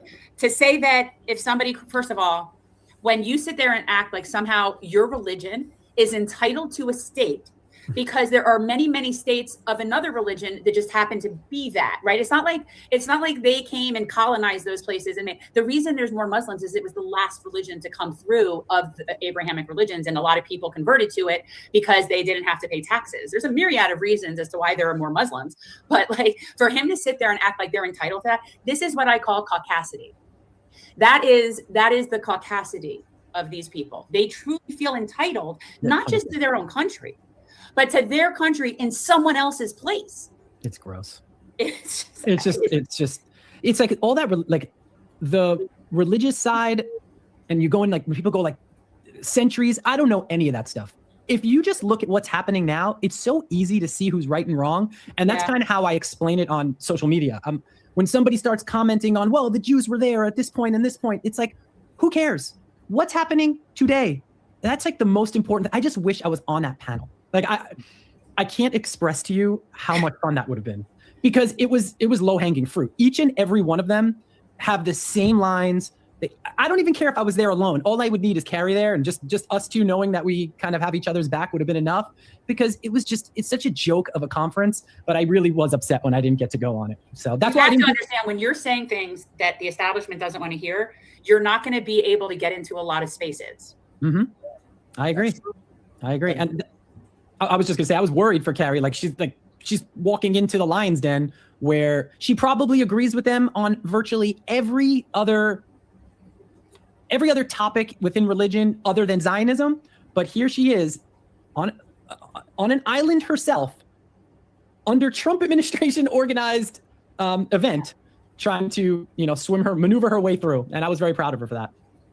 She did excellent. And I would also say that this is also where I think a lot of the hatred also stems from, is the fact that none of these people get their comeuppance. They basically are able to get away with this with never having to confront their language, their actions. And I want to make sure I say his name right, because this is a story that's a lot bigger than people are giving credit to right now, and it really needs attention. This is about the guy in Las Vegas who is an Israeli national, Ori Solomon. The Israeli owner of a secret biolab in Las Vegas was released after authorities discovered over 1,000 samples of deadly viruses, including HIV and tuberculosis. This is in a biolab in Las Vegas. And this is what's happening. Did you get that?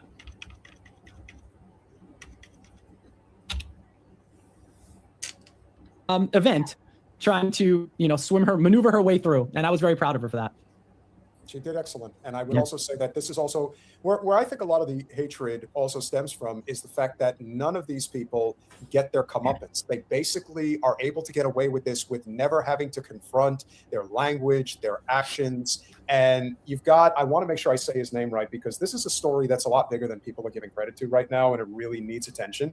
This is about the guy in Las Vegas who is an Israeli national, Ori Solomon. The Israeli owner of a secret biolab in Las Vegas was released after authorities discovered over 1,000 samples of deadly viruses, including HIV and tuberculosis. This is in a biolab in Las Vegas. Now, what are these ones coming to the UK illegally? What are they carrying? They're carrying TB, aren't they? TB haven't been in the UK for how many years? Yeah. I think they're going to play a video of it. But I got to just before this, I got to this, and I thought, do you know what? Because I was watching it from behind. I was like an hour behind. And I thought, do you know what? I'm going to play it on a live stream because I can't sleep. I'm worried about hospital tomorrow. Yeah, no extradition from Israel. That's where they all go.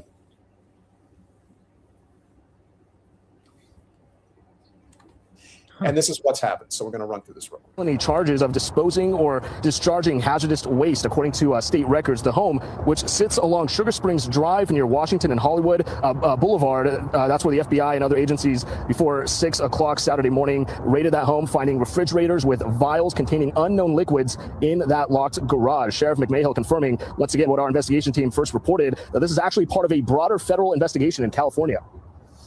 As our investigation progressed, we determined that the home was owned by the same individual connected to a prior illegal biolab investigation in Reedley, California that occurred in 2023. Sheriff says 3 other individuals were actually inside the home the same day of that raid. They were renting rooms. They were removed from the home, and they're not involved in that investigation. Authorities releasing this. What's interesting about the story is that it says Clark County. Clark County is where Las Vegas is in Nevada, but apparently this is also taking place in California as well. And what I find all the more disturbing about these particular stories is that you have the Red Scare with China, you have the other Red Scare with Russia, and all these stories, but you never seem to hear any particular stories about these guys getting busted. Oh yeah, we have these biolabs, bio. It's absolute fact, isn't it?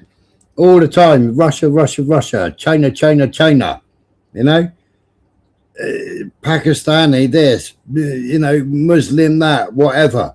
But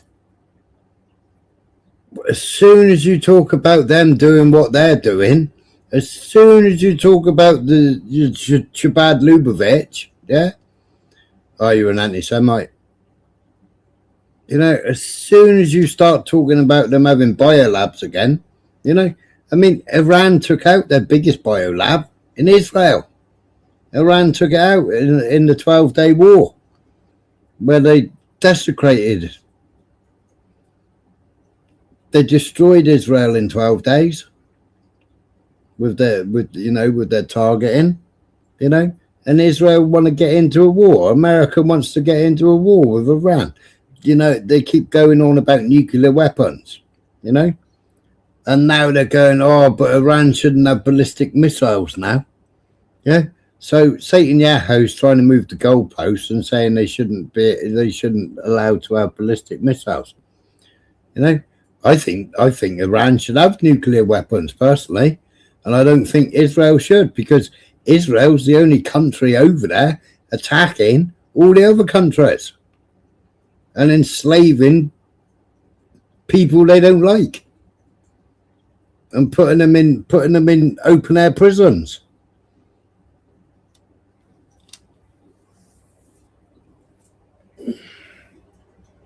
Weapons that could be sprung upon us at any time.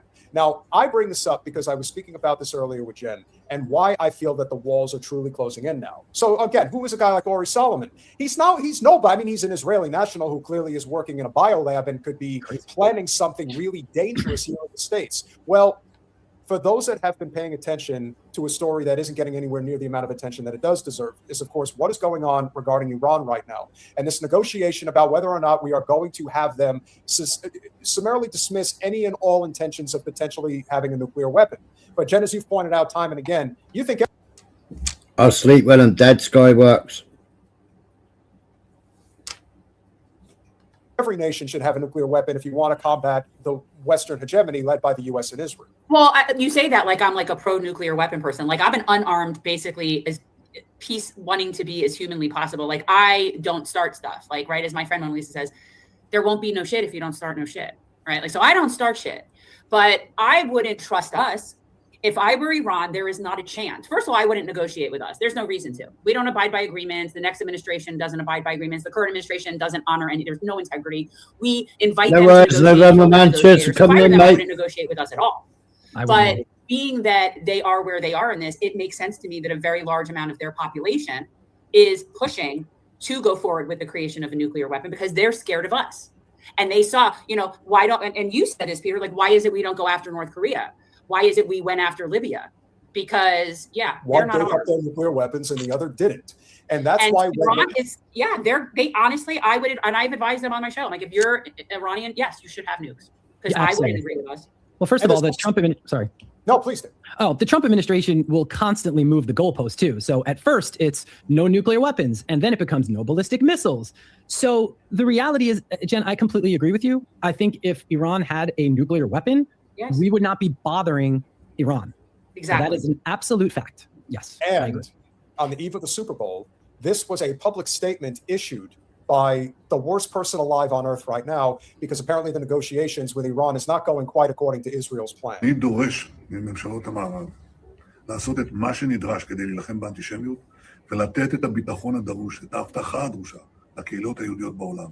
וכדאי שיקשיבו לאזהרות שלנו. Okay. See what he says? Before he addresses it, I catch you in a bit, November, man. I'll be leaving it up anyway. But you have a good one, mate. A lot of Jews have come out and said that Netanyahu and his actions are causing the anti-Semitism, are causing the problems throughout the world for the Jews. And a hell of a lot of them don't support Israel. They don't even support that flag that's hanging up behind him.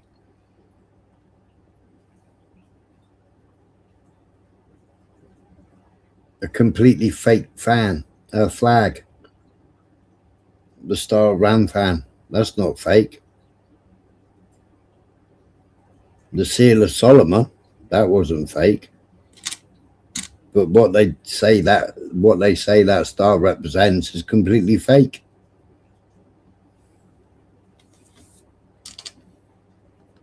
It would be wise if you heed our warnings about what we say you should be doing, whether it's with Iran or how we are combating anti-Semitism. So it's BB threatening the world. BB threatening the world. Have you taken a poll, Smiler? What's the poll?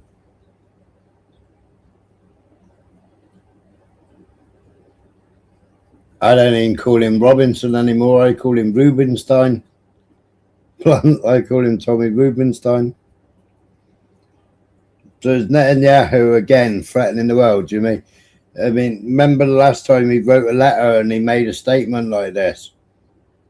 All of a sudden, and he did that to Australia, didn't he? And all of a sudden there was that strange attack.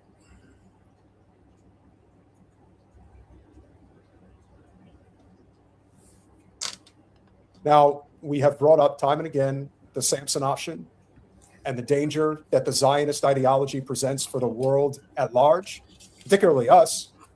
I mean, I think that there's reason to believe that when you start seeing deadly biolabs popping up that are being run by Israelis, who's to say that they don't have plans for us if we don't go along with what they want, especially if the walls start closing in? What do you guys think? I think that Israeli nationals were laughing when 9/11 happened. So I think they're capable of anything. So Israeli nationals were standing on the roof of a van, the dancing Israelis.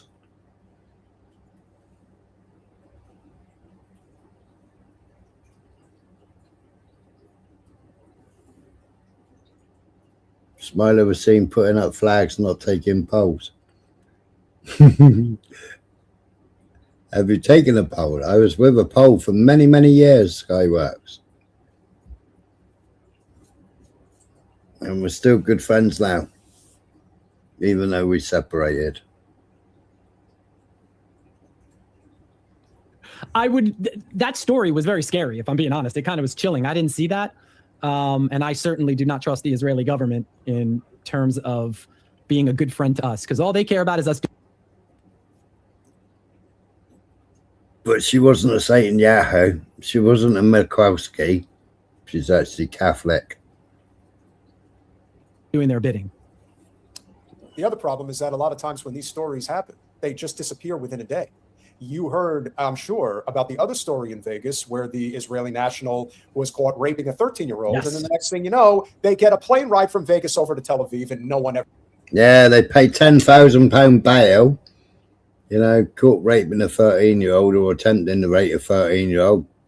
Pays 10 grand bail and flies out to Israel. Never mentioned ever again. Didn't see Tommy writing a story about it. Didn't see him post anything on Twitter about it.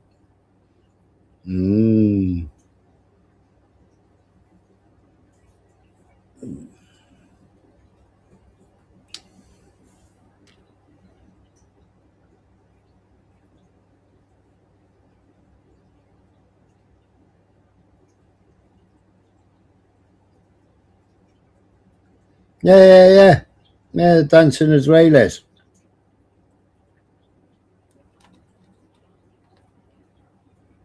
I've done the whole documentary on the dancing Israelis. The interviews, the CIA, when they stopped the van, explosives, the full works.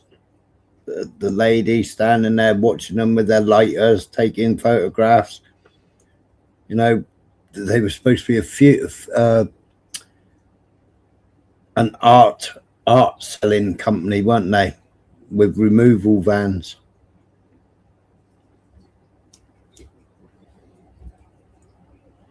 And who was up in there packing all those strange coloured boxes? Taking windows out in the Twin Towers on a particular floor.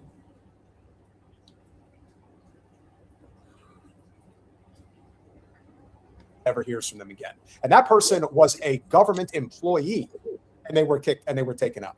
I think he was his communications director, no? Yeah, it was Netanyahu's communications director who wanted to sleep with a 13-year-old girl. Yeah, Israeli art students, weren't they? Working in the Twin Towers. I'm pretty sure. Yeah. And they're in, and again, this is where I think a lot of the Jew hatred comes from, because there is this perception that they are treated as the chosen people, that they can do no wrong, that they can actually break laws, commit murder, mass murder, genocide, and nothing happens. And in lieu of the Epstein saga, you have the deputy attorney general coming out saying, we're not going to prosecute anybody for anything. So why would the average person ever believe that there's justice in this world, that there is just law, that there is one to abide by? I don't see it.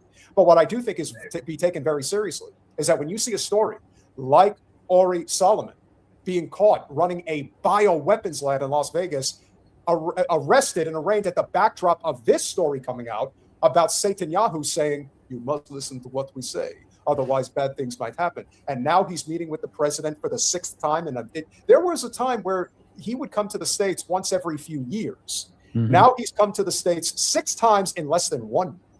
If you ask me, there's something very unholy about what's going on there. What do you think? Yeah, that's right. Urban moving systems, the white vans. But what do you think? What do you make of what Netanyahu? What do you make of that? And how many times he's visited his Jewish president, Mr. Trump? Never visited Biden that many times, did he?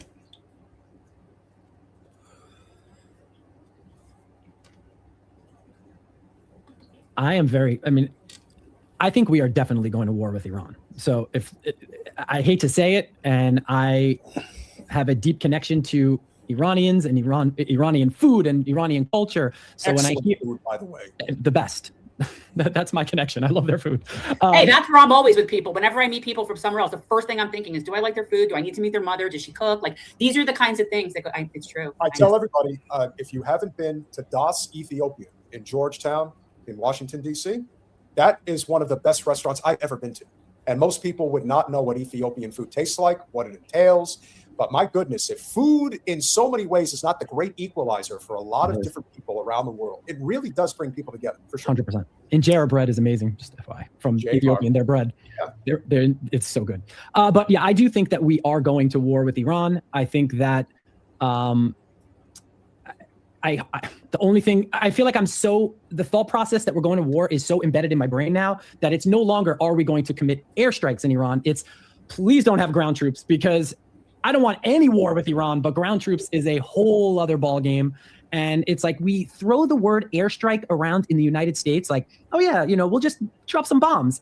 Right. And it's seeing a bomb go off, it's an inferno. I mean, people's heads are burning off. It's so bad. And I feel like unless Americans understand what it's like to see what a bomb does, I feel like we will never fully understand what it means to strike another country. All we see is a death count, and we see, this person died, this many people died. And it's like, for some reason, it doesn't resonate with Americans anymore. So I'm just hoping there's no war. Well, he was groomed, our hostage. He was groomed by the Americans, wasn't he? He was groomed by the CIA. He was groomed. He's had 3 different names. I've played videos where he's a completely different name. When he was a young student doing speeches.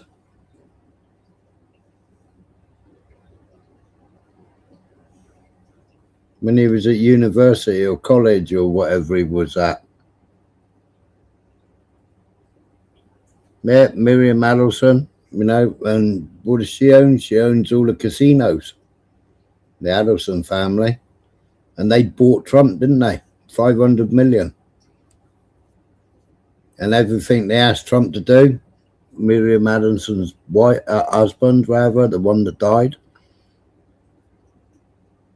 he did it in his first term.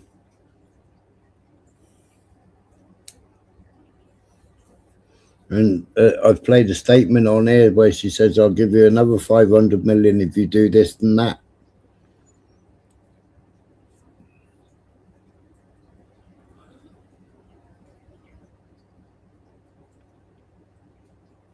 All right, catch you later, Skyworks. Sorry we disappointed you. That is a very large country. Yeah. Well, I mean, we've had enough military expert people on this show and talked about it enough. I think we are going to go to quote unquote war with Iran. What that looks like. I mean, at the end of the day, in order for our country to be able to have a ground invasion in Iran, we would have to have a draft. It was conscription. Okay? Yeah. And that really is a level that most people in Washington on either side do not really want to go to, because it won't work well. And what we can do in Iran is, we can do a lot of damage. We could do a lot of damage, but they have been preparing for this for about 20 years. They absolutely are prepared for this. We are not. And when we do attack Iran, what's likely going to happen is they're going to take out at least one aircraft carrier of ours. So that's about 1,000 people, according to Colonel Wilkerson. So that's at least 1,000 people right there, one aircraft carrier. And then that doesn't even consider the bases that they'll take out. And by the way, they'll level Israel. So we might blow them up, but they're taking Israel off the map. And also, and when that happens, and like for me, that's why I want them to do it. That's part of why I want them to poke at Iran, because that will end Israel. And while it will be ugly, it's like it'll facilitate the end of the Zionist state. It really will. So I think, Netanyahu can sit there and say whatever he wants. They'll end their existence. So well, Israel have had to wait because they've got nothing for the Iron Dome, and they've been waiting for weapons from America and the Western world. They didn't want Trump to go in early because they had nothing to defend themselves. And they keep telling Trump to hang on.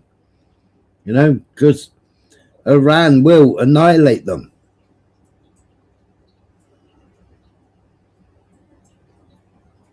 Yeah, completely crash it up.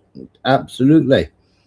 America would be paying $20, $30 per gallon. Not the $3 they're paying now, or whatever they're paying at the moment. And you got our stupid government backing it all.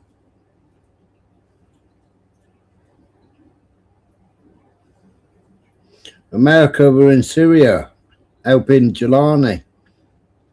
They had to cross the border, didn't they?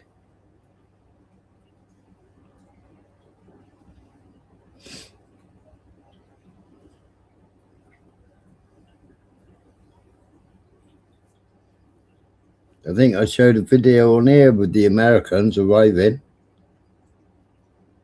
and the Americans escorting ISIS.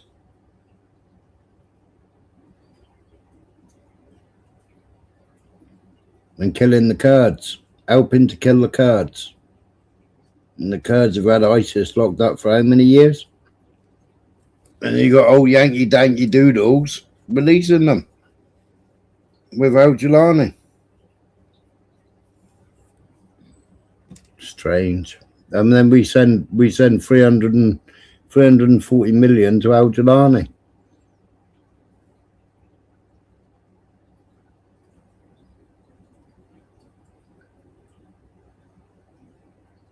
Yeah.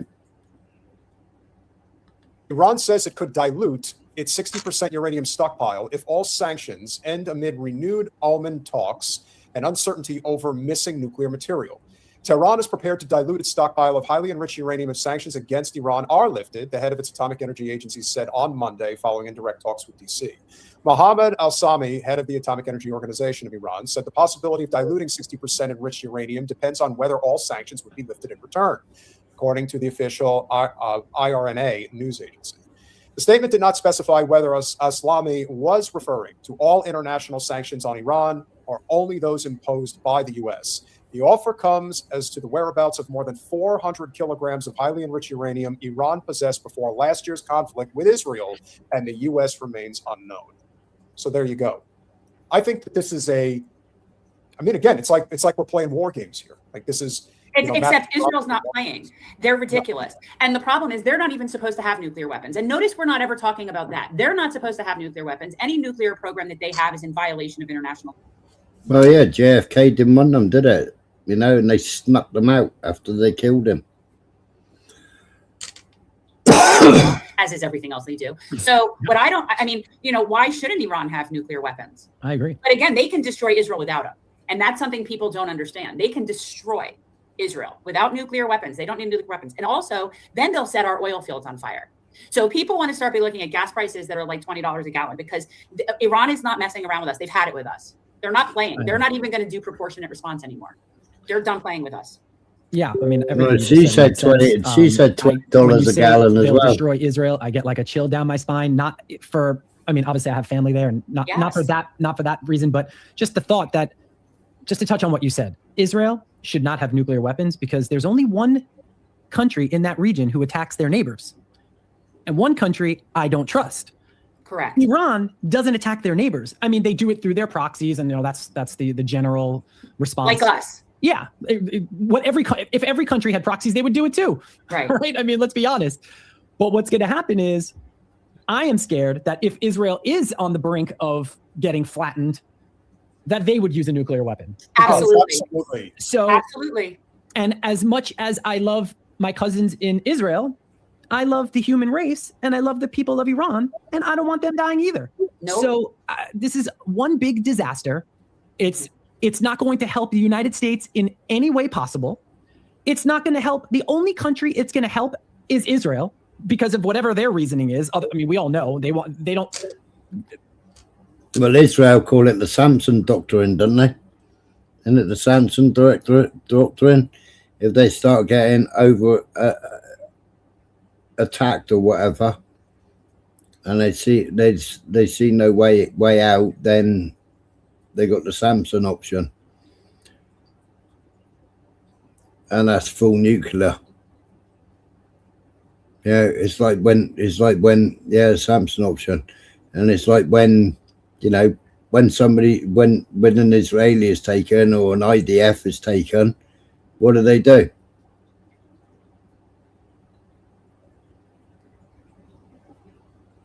What's that called again?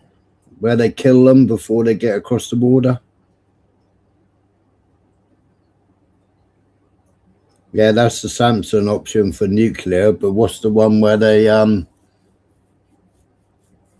just kill them? That's what they did on October the 7th, isn't it? Hello, Silentium.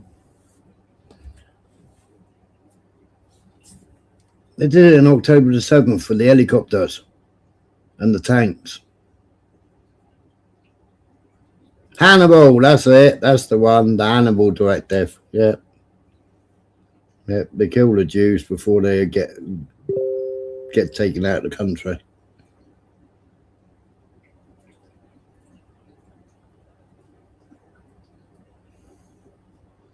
Yeah, that's it. Oh. That's why Saudi said they'll back Iran, didn't they? Saudi said don't attack them.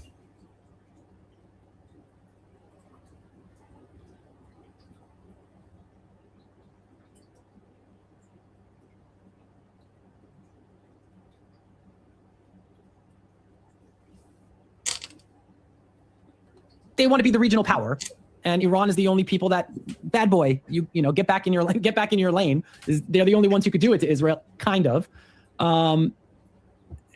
It's just I'm speechless. The fact that we're even having a discussion, not with us, I'm saying in general, of going to war in Iran where it does not help the United States' interests.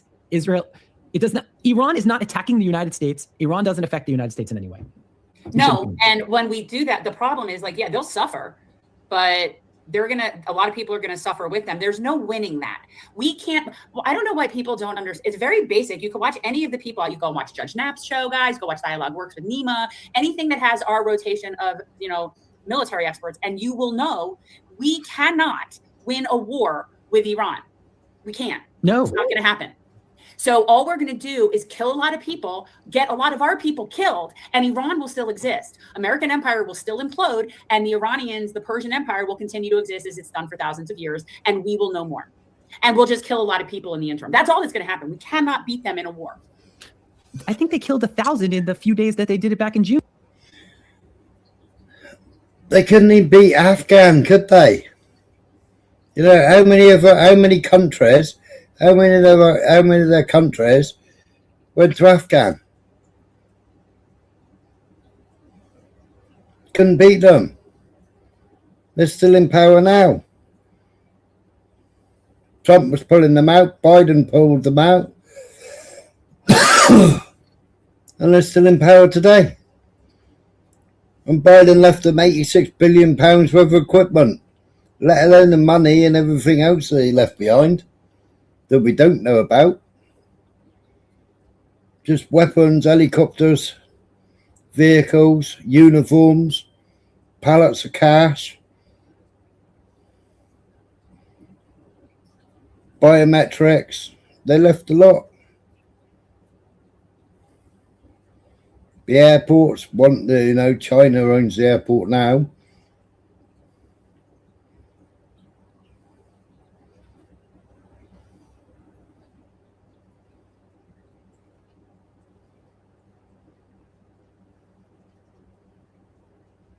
Yeah, £6 billion each flew, on pallets.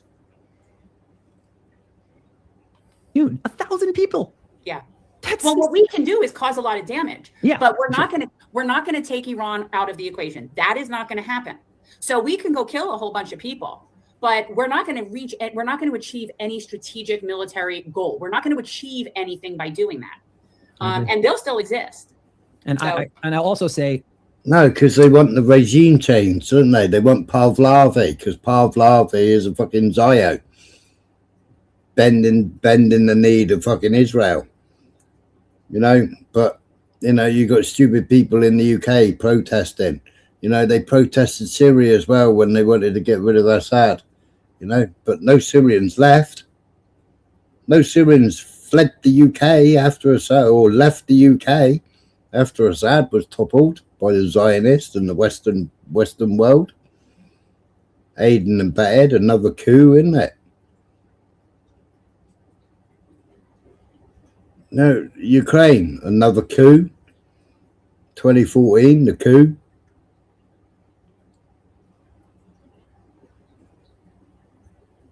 They had 9 countries on the list, didn't they? Well, one of the speakers, didn't he? He said, it's worse than that.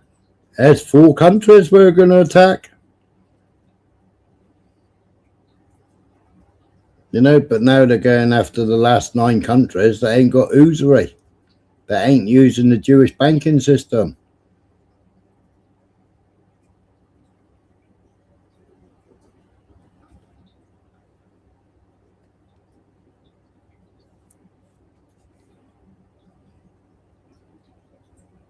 Yeah, that's it. It's blunt, you know.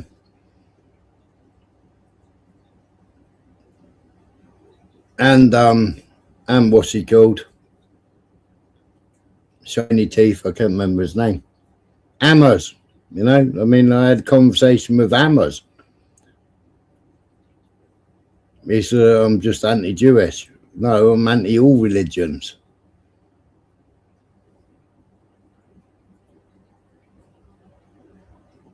Yeah, Victoria Newland, yeah. Yeah. That was mad. I played the documentary on here for the 2014 when they were throwing people out the embassy windows and burning the embassy down. And played the documentary on here.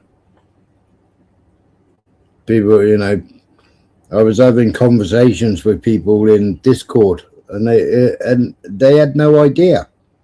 I had no idea whatsoever about the Maydan.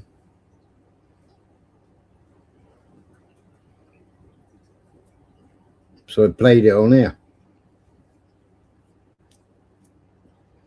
So Hitler, the greatest story never told. I played that on here. Europa, I've played that on here twice, I think. Twice, is it blunt, or is it 3 times I played Europa on here now?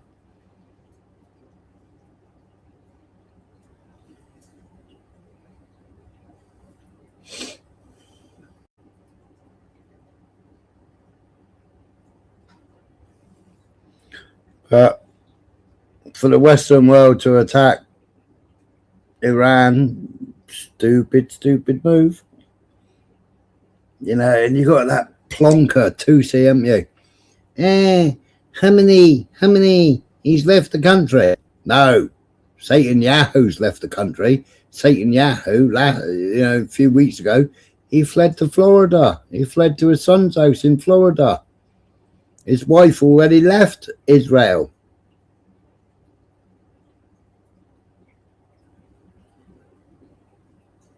No, Satan Yahoo left Israel yesterday. And I was like, oh, it's all going to kick off tonight. This is a shame. I thought, if he's fled, is it going to kick off? Am I going to see loads of Telegram posts of explosions and missiles going off?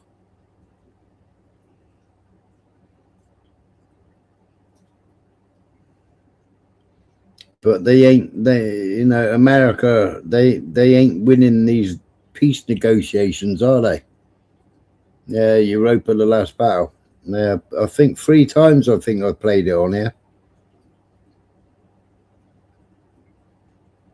You've only seen it once.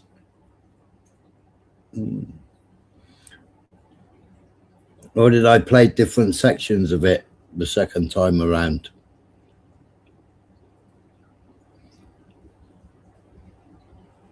I know I've played Hitler, the greatest story never told. Play it again, Sam. Yeah, I might do it again.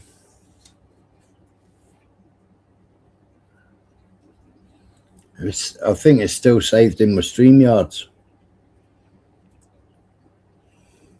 There's one I want to play, and that's the rituals.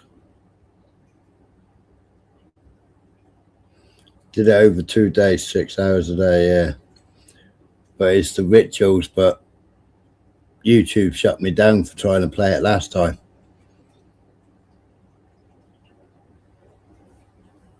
The bloodletting. You know, this is what these wars are about. This is what attacking the Palestinians is about. It's blood libel, isn't it? It's bloodletting. It's their sacrifices.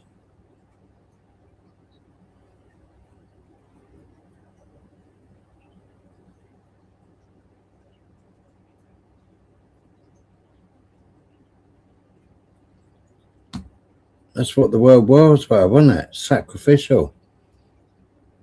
Today it declares war on Germany, yet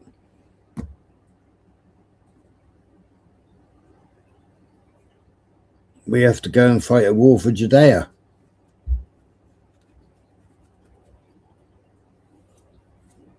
because Germany was getting too strong.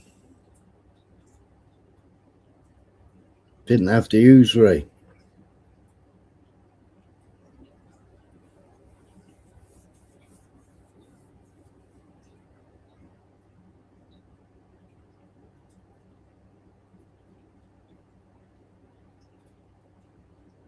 Yeah, well, Hitler never wanted war.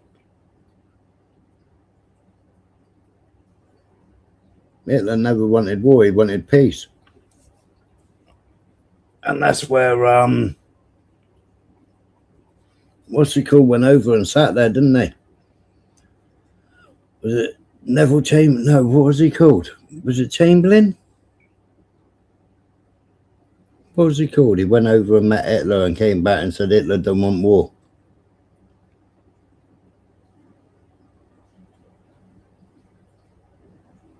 Yep, Germany burnt the filth books.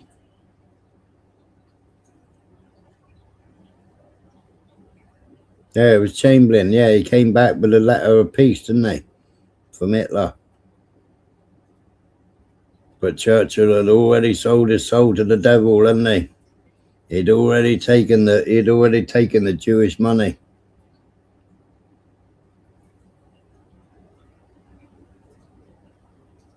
Yeah, that's right, Art.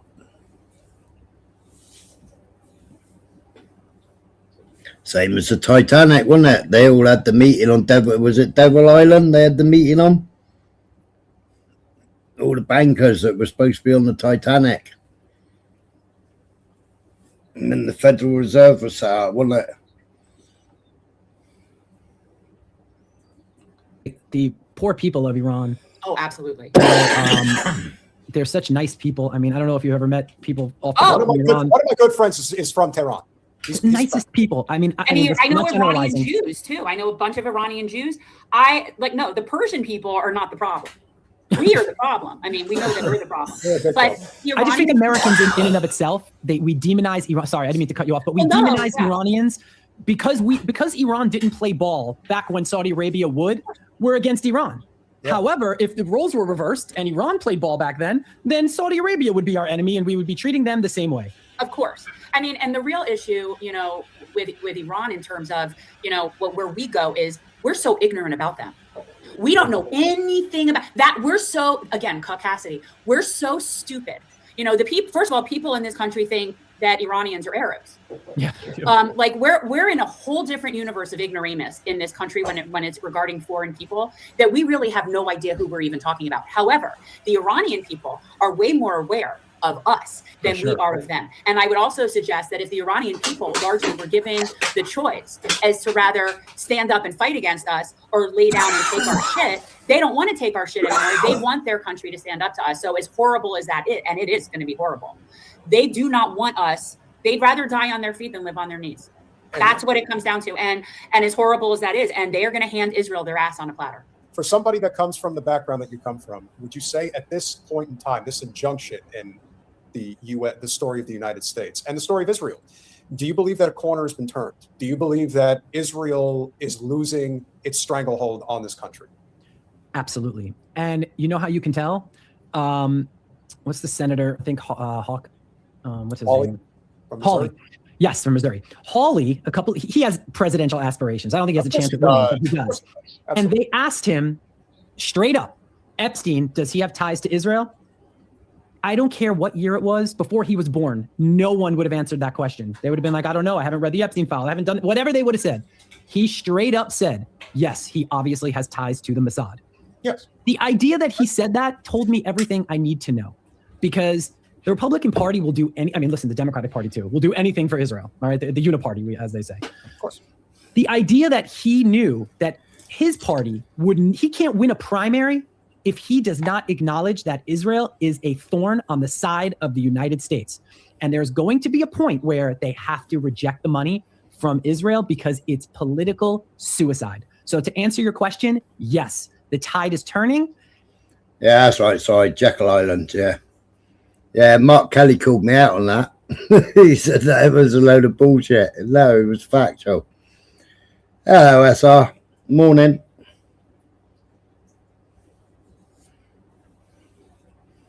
Yep. And by the way, the tide is turning in Israel too, because they spend so much money on nonsense, and they spend so much money on Hezbollah and all that at some point they're going to run out of money. They are, because the United States is going to say no at some point. We don't know when. That's the big question. You think we'll say no? I think that the American dollar is not going to be the global currency, and it'll be irrelevant. That's possible too. That's right. a very, very. Yeah, I mean, I like Mark. I do like Mark. I think he's funny. Sometimes I don't know whether he's trying to wind me up or whether whether he is just being silly or dumb. I've shown him documentaries after documentaries, or he's watched them, and then he's like typed in the chat, "This is rubbish, Viola." 7/7, 9/11, King David, their own embassy in London. Yeah, Israelis bombing their own Israel in London, planting car bombs. Yeah, the same as we did in Northern Ireland. British government. After the attacks weren't the IRA, it was the British government blaming the IRA. Yeah, bit like Israel with the coaches, isn't it? Oh dear, I'm in court tomorrow morning, so I know. Let's have a coach bombing. Let's have a coach attack. Yep, US Liberty.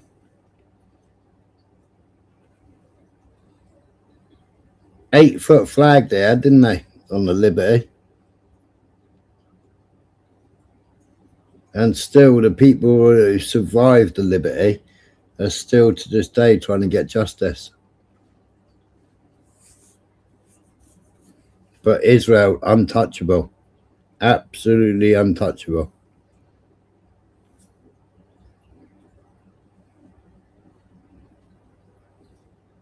Yeah, I know. I find it hard, how all these people have just got blinkers on. And they listen to mainstream media and think, oh, because it's mainstream, it's factual. I'm sorry, what are you going on about?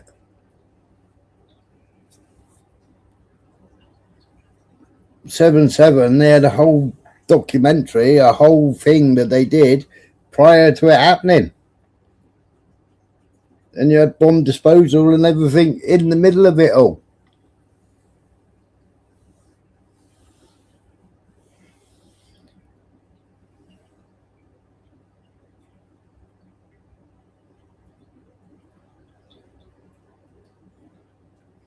Smiler, what if Bibi comes out and says, yes, we are guilty and we rule the world?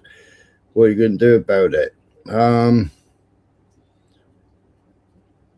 We already know it, though, Art. We already know it. What can you do with Parliament? I mean, our only saviour, but then even he ain't squeaky clean. He's got that new missile, the Orson missile.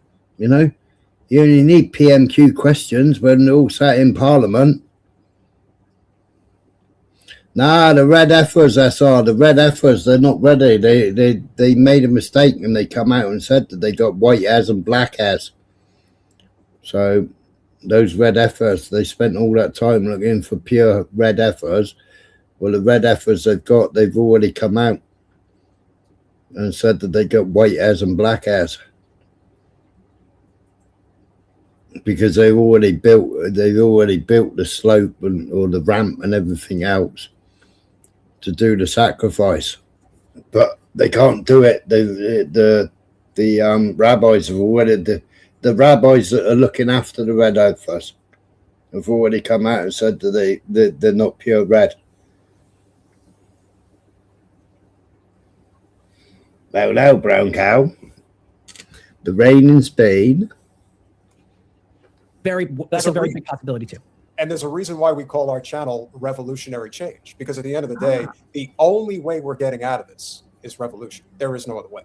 They're We're not telling going us. to vote this away. No, you can't. And it's not even so much. I mean, listen, anybody who thinks you can vote your way out of this late stage broken capitalist system, you're a fool. That's number one. But number two, they are telling us that we will die on the hill that is Israel. So, well, I mean, that's the indoctrination, isn't it? That's the shock tactics. That's the shock tactics they've been using. It's the films that Hollywood put out, you know, the magic wand, Hollywood.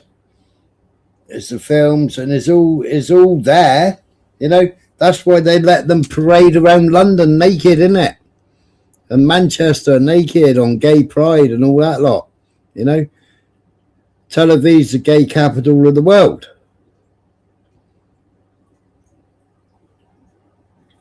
No, that's why they let them parade and do the naked bike ride and all that lot, because they're trying to get rid of the shock horror, you know, to make it look and like the story hour, where, you know, trans storytelling time. All wearing strap-ons, etc., etc. You know, it's all to desensitize people to think it's normal way of life. Well, Berlin always was. I mean, that's where Churchill used to go. They called him a champagne socialite. No, he was there with his boyfriend. It was old Churchill.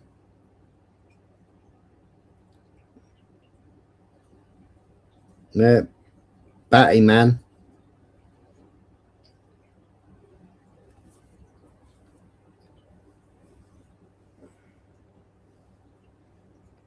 what do? You have to lock arms with people that, I mean, listen, I'm not saying everybody, but I am saying that there are alliances that need to be formed, especially between progressives and libertarians, that I already think there's a lot of synergy there to begin with in the first place. But you start bringing those primary populist left and right factions together, that is what the establishment fears more than anything else. Absolutely. That if it's fought along class lines in particular, that this will not last. And I think more than anything else, that's why these conversations are so important.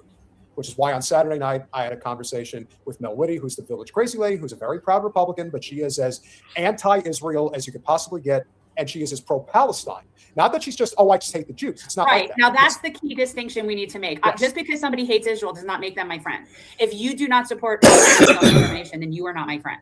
And that's why I make the distinction when I talk to friends of mine who are libertarian who think that guys like, Bill Zarian and Shields are good people. I'm like, no, they're not. They hate Jews. It's obvious. Now they're just using it as cannon fodder because now they can get away with it because the arena's changed in terms of the conversation. If you can't make the distinction between Zionism and Judaism, then you are, and I say this, regardless of whether you hate Jews or not, and frankly, you can hate Jews, that's fine. But if you don't make the distinction, who do you think you're helping? You're helping the Zionists. That's what they're counting on. They're 100%. counting on you making this that issue. If you make it it's a Jew problem, that helps people like that schmuckwad who sat in front of that committee saying, well, I'll tell you what the real problem is.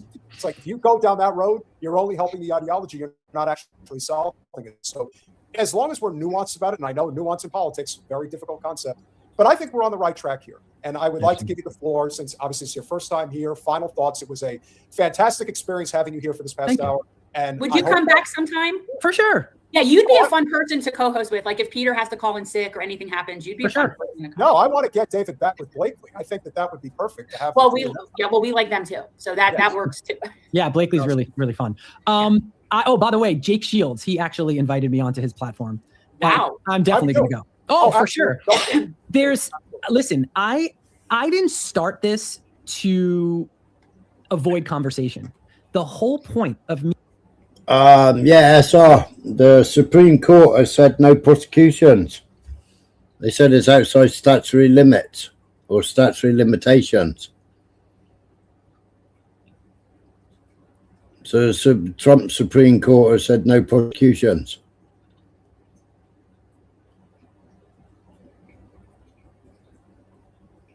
So, what's all that about? So you've got all these people in power that have all been involved in it. You know, what's the UK going to do about Mandelson? Are they going to leave him rest for a couple of years again and then re-employ him again in the Labour Party? You know, this is the third time that Mandelson's been busted. 3 times he's been busted. They knew about him and Epstein beforehand, before they gave him the new position.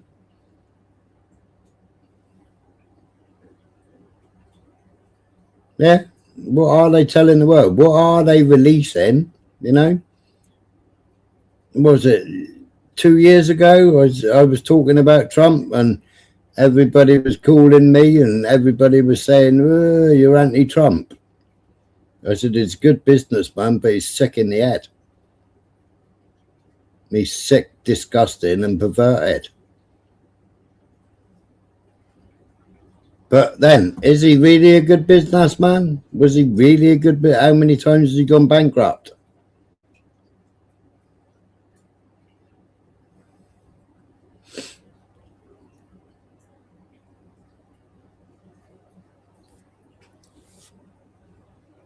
I have to get look, I'm going to get my footing on how to do live conversations. I have to figure all that out.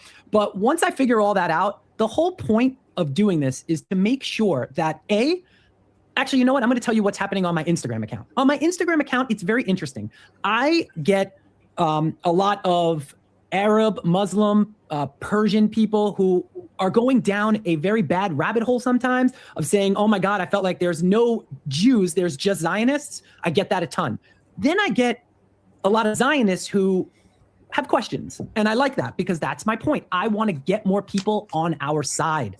And the more people the more Zionists we get converting to just being a Jew or being atheist or being whatever it is that's non-Zionist, I want them on our team because that's the fastest way to not count on politics to help us. That's the quickest way to turn Israel, okay?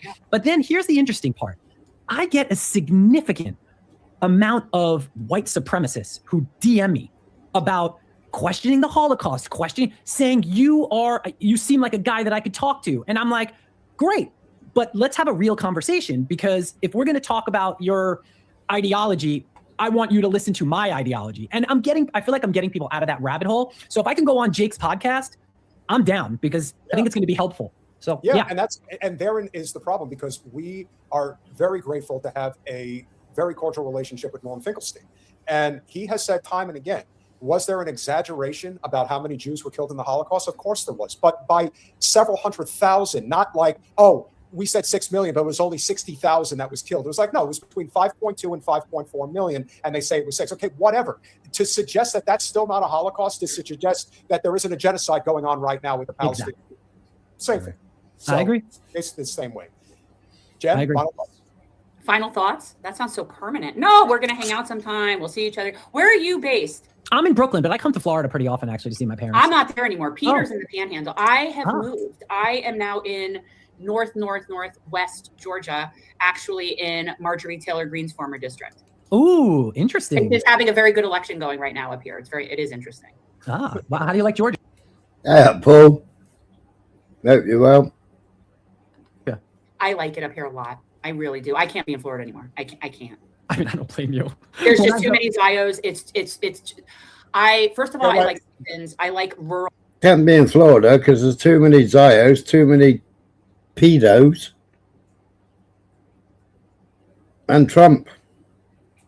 I like where I live right now, where this place I'm staying, it's very rural.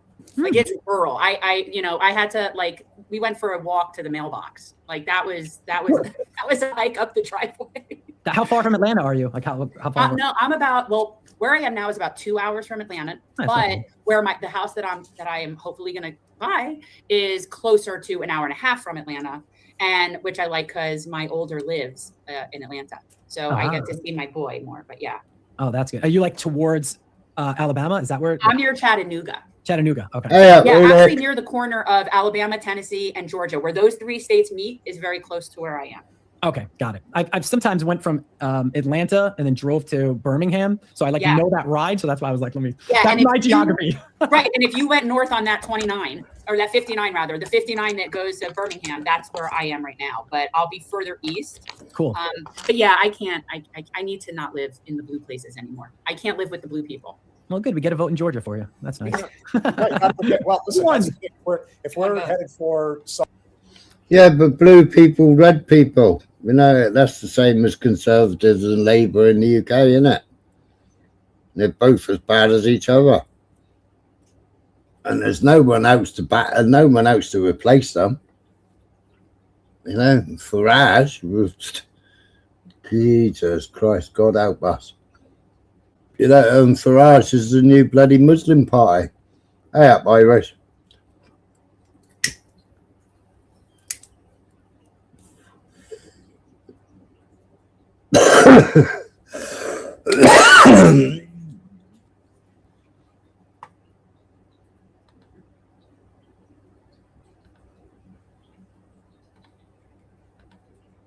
Yeah, saved you, Paul.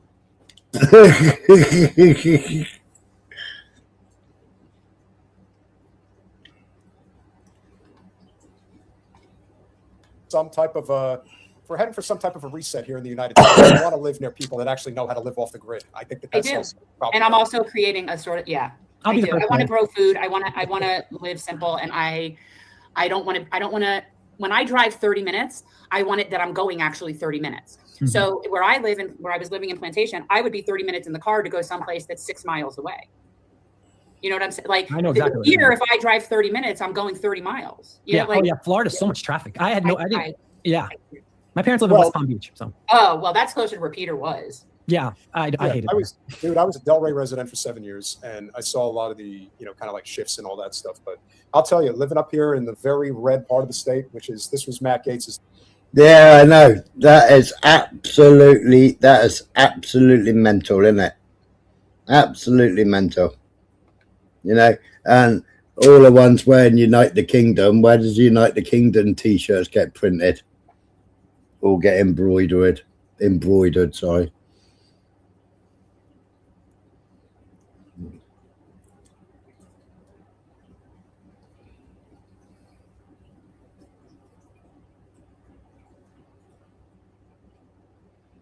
Who brainchild was having Jeremy Kyle do his comparing? Shire.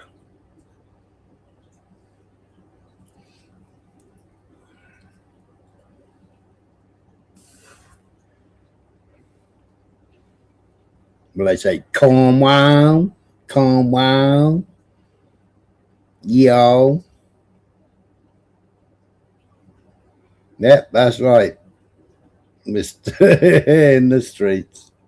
District. It's great up here. I mean, yeah, it's small town America. It's very, Christian and conservative, but they're very welcoming and accepting. They just have one rule: do not try to change our way of life. That's their one rule. Don't come here. That's why they say, don't California my Texas. There's a reason they say that. It's like, we will accept you. You're welcome. You could be different, but you're going to come here and like try to shift all this stuff in another day. No. That's where the line gets drawn. There's a lot more freedom here. Where I'm staying right now is Dade County, which is ironic that it is Dade County because I was actually born in Dade County. But the county where I'm going to be living is Walker, which is right next to Dade. But Dade County in particular, this place is like the Wild West. There's only one incorporated place here. Everything is run by the county and people. It is very live and let live. There is very few. You don't see subdivisions and associations and all. Everybody minds their business. Georgia's also very unique in that it has, I think it's 100 counties in Georgia. It's I don't know that. I just know that where I am, it's like zoning is a very different concept here. Oh, definitely. They're not in your business. You can do whatever you want on your property. Well, I'll tell you, the other big That makes issue, sense. the other big problem, of course, is the overdevelopment. So if you're in West Palm, then you know all about what's going on in places like Loxahatchee, which is, it used to just be a rural farming, equestrian community, and now it's all kinds of suburban sprawl. Like they just don't stop. And that's one of the downsides truly of blue America from my observation, which is, oh, you got a little bit of space there? We could build there. Let's keep going. No, I think. David, do you hear noise right now? Like do you hear noise out your window? Do you hear traffic? Well, do you hear cars? Do you hear I'm stuff? very close to the BQE, which is if you know Brooklyn, it's a very loud. Sometimes it sounds like a bomb is going through when it's like somebody's muffler. I'm like, what is that? But no, right now I don't hear anything, but usually I do. Okay. So like, I don't hear anything but birds and crickets. I mean, that's nice. It is. No. And where I'm living actually doesn't even get good cell service. And I said to my friend, I'm like, oh no, people will not be able to reach me. What will I do? Oh no, don't tell me that.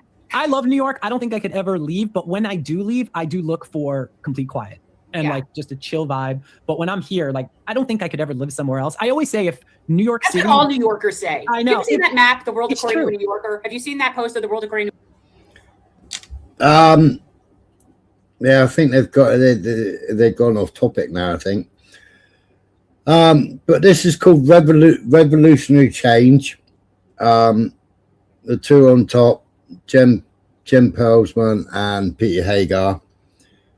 They're both Jewish and they're anti-Zionists.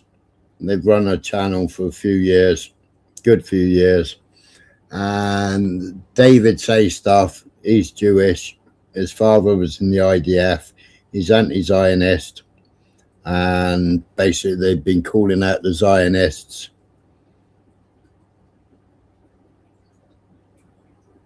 Free 5x2s talking shit. Yeah, basically. But they haven't been talking shit. They've been talking sensible stuff in the I don't know what they're going on to now. I don't know whether they carry on any more political, but I was watching it earlier and they said share it.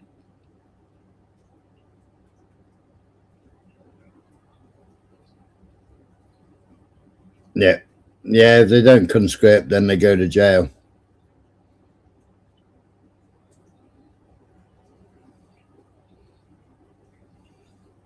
If they're rich like Satan Yahoo's son, you know, he went to Florida, didn't he? He didn't go in the IDF, he went to Florida.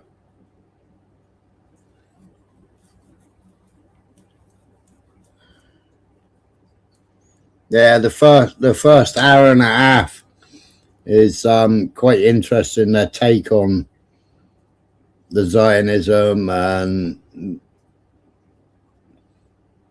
going to war with Iran, etc., etc. And basically calling themselves out or calling their brethren out.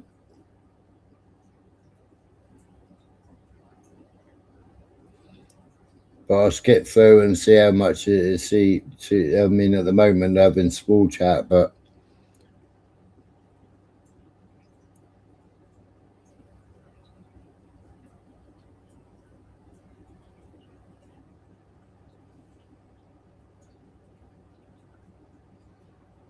they're all basically anti-Israel.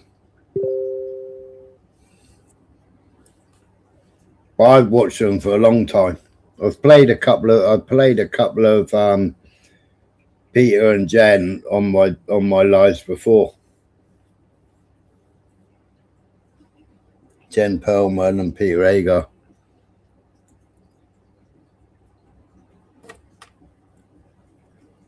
New Yorker? Yes, I've seen it. Thanks, David. So that was fun. And of course, Lovely. He was if you are lovely. enjoying this conversation, we hope you are. Please consider going over to patreon.com/revolutionary change for as little as $5 a month. You can become a supporter of our small but mighty and still growing yet suppressed channel. So we appreciate all your help. Big shout out to Deepest Vermilion becoming a YouTube member. Thank you so very, very much. You know what vermilion is, right? I don't. It's red, I believe. Hmm. I believe vermilion. Red, I think you are right about I think that. vermilion is a shade of red. I'm pretty sure. Speaking of red, and a very deep shade of red, Toronto Law with the $149.99 Canadian A. Oh, it's green. Vermilion is a shade of green. Sorry. Shade of green. Yeah, but what type Sorry, people. Libertarian Social Dem with the $199. Please Irene is saying it's red. All of you people, figure it out and get back to me. Can I please? Yes. Sorry. Libertarian Social Dem with the $199. Please get on Mike. Will new $5 super sticker. Oh, it's me found. The only anti-Semitism I saw was May getting sacked 7 times. He definitely got his ass kicked. It is red. It's red. Travers? Tonight. Generous, doubly generous. Toronto Law. He is definitely not an ambulance. When I went 99, did I say it right? Video that I did. Okay, let me tell you something. Like Peter's laughing because he knows. Let me tell you, if you were to ask me, since we've been doing the show, who is the biggest misogynistic person that we've had on this show, it was that guy. He was pretty. And I don't say that lightly. I don't know what video you watched. He spoke to me one way and he spoke to you another way. And even I noticed it in real time. I was like, whoa, okay, this ain't cool. It doesn't work for me. So if Peter wants to have him on a Saturday night, that's between him and him. I am not engaging in conversation. That I would maybe think about, but even then it's like, I don't like the way. Dr. Shiva, sorry, I'm not. No. Arlene, a pleasure to see you. It's been a while. Thank you for the time. Hi, Arlene. David is an awesome guest. Please have him back up. We definitely do. I think I could sit there and kibitz with him for hours. There you go. Thank you. And I'll trust Holly. Holly definitely knows the thing. Well, and then David comes back telling me he's an artist and we're used to describe the type of green. Green. There's no vermilion blue. I didn't say that. That is not getting anywhere near the fanfare that it deserves. This is from the Epstein survivors.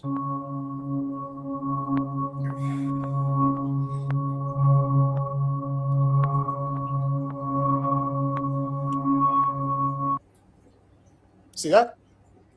3 million files still not released. This is not over by any stretch. And the idea that the deputy attorney general comes out and says there will be no prosecutions, why do you think we're heading for revolution?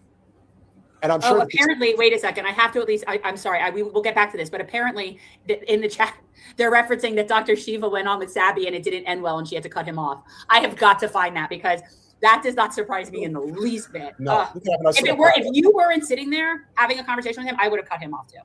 Yeah. After years of being kept apart, we're standing together. Standing together. Because this girl deserves the truth. Because she deserves. Yeah, that's the one, Bad Marsh. Yeah, you can just about see it in the top of the screen, like Lit Match and Revolutionary. I'll put the link into this video and then you can get their channel again. I think I put it in I put the link in there. Yeah, exactly, Irish. It is the complete new distraction. You know, every time they do release, you have to look and see what our government are doing, what America are doing. You know, every time there's something going on, you have to look and find out what's going on. You know, look what Trump just did, crashing silver, gold and Bitcoin, you know, and it all strangely coincides with when Elon Musk, because what they do is they pre-order, and they were buying from Venezuela, and they pre-order all their silver and all their minerals for manufacturing batteries, etc., etc.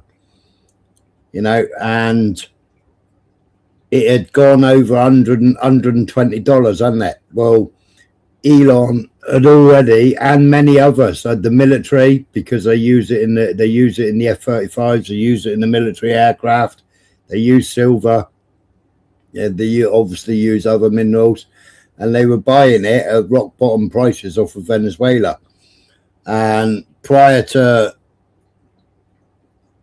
Maduro getting picked up by Trump's lot, they'd already moved all the silver out via Russia and via China. They'd already flew in and taken 6 planes worth of silver. So when it come to Elon and the military and everybody else all having their silver, there was no silver to be had. All he had was oil tankers. They never had the minerals that they wanted to have. And Maduro sent all the silver straight to China and Russia. And now the markets just ain't got the silver to sell anymore.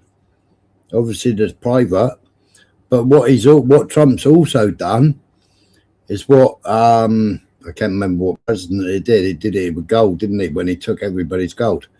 But what he's also done during all this release right? He's made every American now declare how much silver they have, where they purchased the silver from, how they paid for the silver, and every single American now has got to register their silver assets. So if they own coins,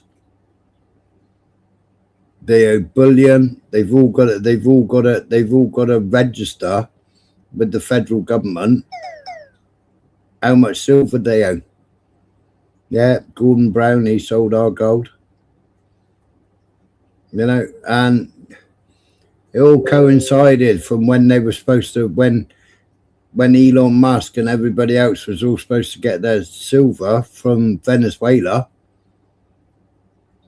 Trump crashed the prices, didn't they? So that they could buy it at £45 an ounce. Yeah, many boating accidents. So yeah, I mean, releasing the Epstein files, Israel didn't want them. Israel was holding back. They didn't want the DOJ to release them until they were ready. Yeah, and that's why they're drip feeding, because every time they drip feed, they got a distraction going on. Yeah, Germany's demanded. There's quite a few European countries demanded the gold back from America.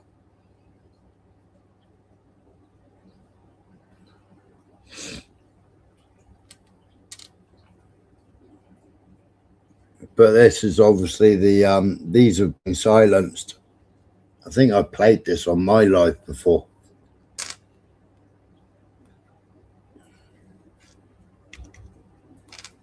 The truth. Because Shiva went on with Sabi and it didn't end well and she had to cut him off. I have got to find that, because that does not surprise me in the least bit. No. If you weren't sitting there having a conversation with him, I would have cut him off too. Yeah. After years of being kept apart, we're standing together. Standing together. Because this girl deserves the truth. Because she deserves the truth. Because we all deserve the truth.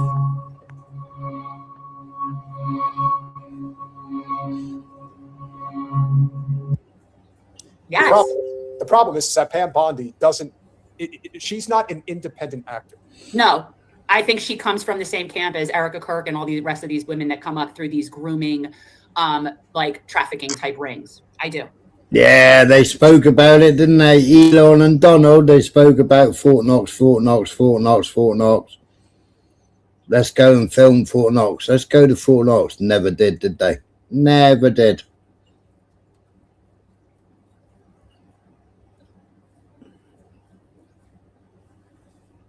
Yeah, never went there, did they? I reckon they'd be empty. I reckon they're desperately trying to fill it up so they can go and say,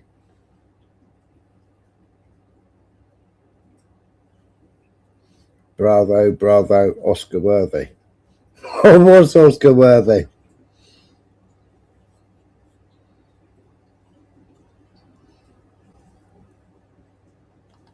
So I think she's just one of them.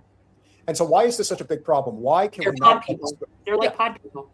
And we cannot let the story die. And again, it's not getting anywhere near the attention that it deserves. We're going to get to the story that was getting the attention. But the reason that this is such a big deal is because evidently now more and more stories are coming out against these sleazebags that we were not fully aware of. Probably always suspected as much, but now we know for absolute certainty that that is the case. And of course, Quentin Tarantino, who I think we all suspected was always a sleazebag, aside from the fetishes that he has. But the fact that he married an Israeli and moved to Israel, apparently there's more to it than that. Quentin Tarantino on Roman Polanski fleeing the U.S. after raping, how about ass raping a child?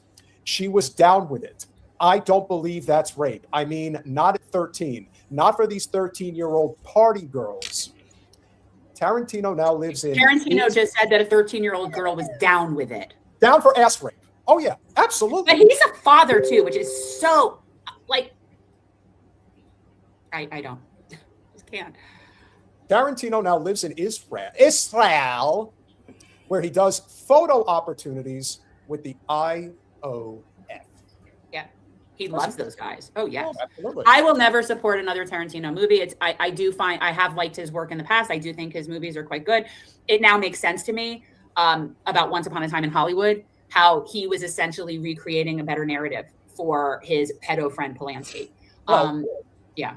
Not only that, but you also have to remember this is not to take anything away from him. And I have not seen. There's a lot of Tarantino's work that I haven't seen.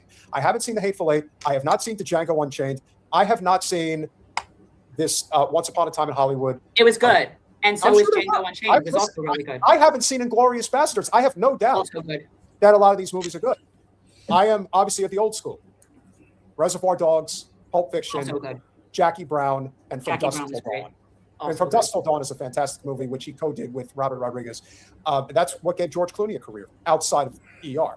And I also think that sometimes these people are incredibly gifted at what they do. Roman Polanski made one of the greatest films of all time in Chinatown. He's also made a lot of other projects that were exceptionally popular, like Rosemary's Baby. That doesn't change the fact that he is a rapist, a child rapist. And I don't want to hear nothing about the fact that she had boobs and hair on her vagina. She's a child.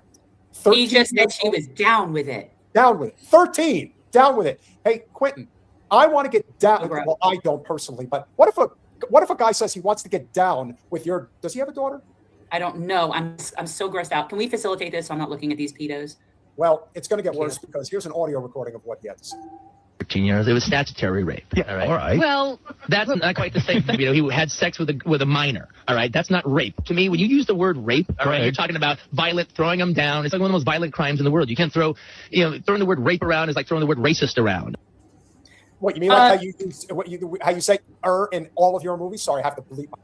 Remember, in the Talmud, 3 years old and 1 day for a girl, 9 years old for a boy. You know, and when they go through their bar mitzvah and their bar, whatever the other one is for a boy, they then become adults, and that's at 13, isn't it? Yeah, Ellen's TV set. And where's Ellen now? Ellen's living in the UK. Fled America and living in the UK. In the Cotswolds, I believe. Dyed her hair, grown her hair.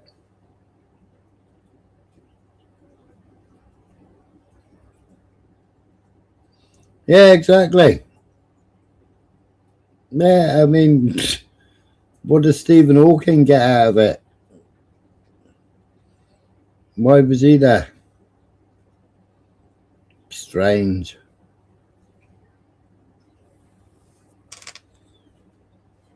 But these people are sick, you know, and it's all in the Talmud. It's all in Torah Talmud. Yeah, have you not seen any of the videos I've done before, Silentium, exposing the Talmud? Or are you talking about Ellen, degenerate?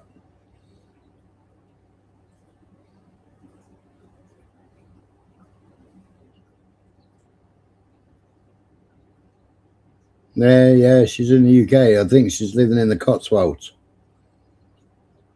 Completely changed her appearance.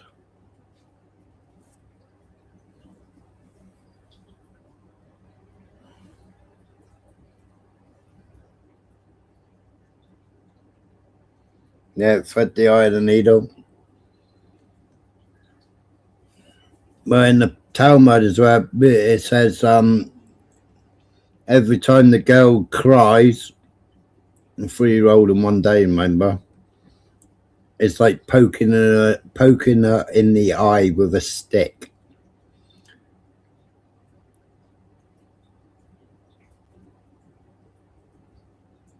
And every tear that rolls down her face is a hymen coming back. She now looks like a Yorkshireman. Morning, Robert. No, I think she's actually supposed to look like a woman now, Paul, and not a lesbian.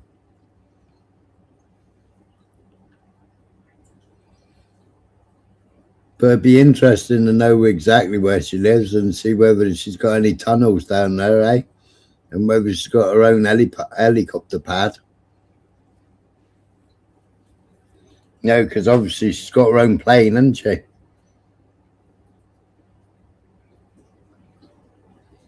They put Stephen Hawkins in a dress and boots. Oh my God. Myself out from not saying it in full context, but you get the idea. Can you explain what statutory rape is and why this is not what this movie is about? Well, no, I mean, he's correct on the fact that there is a difference between rape and statutory rape. That is true. Yes. And he is correct in that generally when we think of rape, we do think of the violent aspect of assault that is included when you rape someone. Like we think of that as a violent assault. However, that's not the only case. Rape is having sexual relations with someone who is unable to give consent. They haven't consented. It doesn't have to be violent. For example, Bill Cosby raped inordinate amounts of women, and I don't know that was necessarily always violent.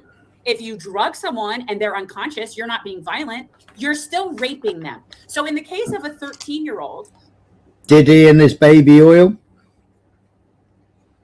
We as a civilization, at least as far as now goes, have decided Rape, drugs, you know, they was all the rage, weren't they? Rape, drugs, it was everywhere.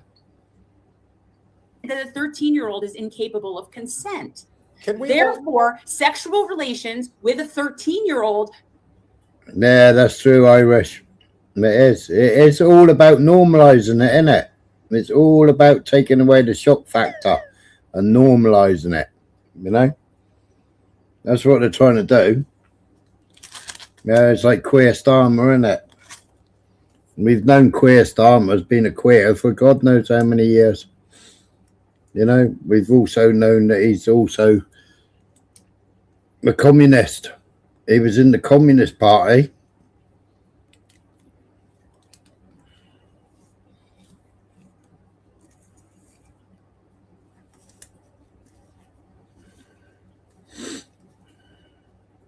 Yeah, why didn't Parliament call out all these trans?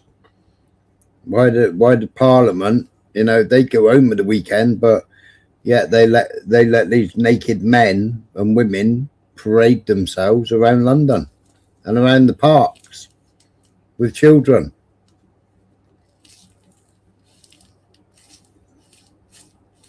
Ah, yeah, but it was what was in the baby oil, wasn't it? It was what they tested the baby oil.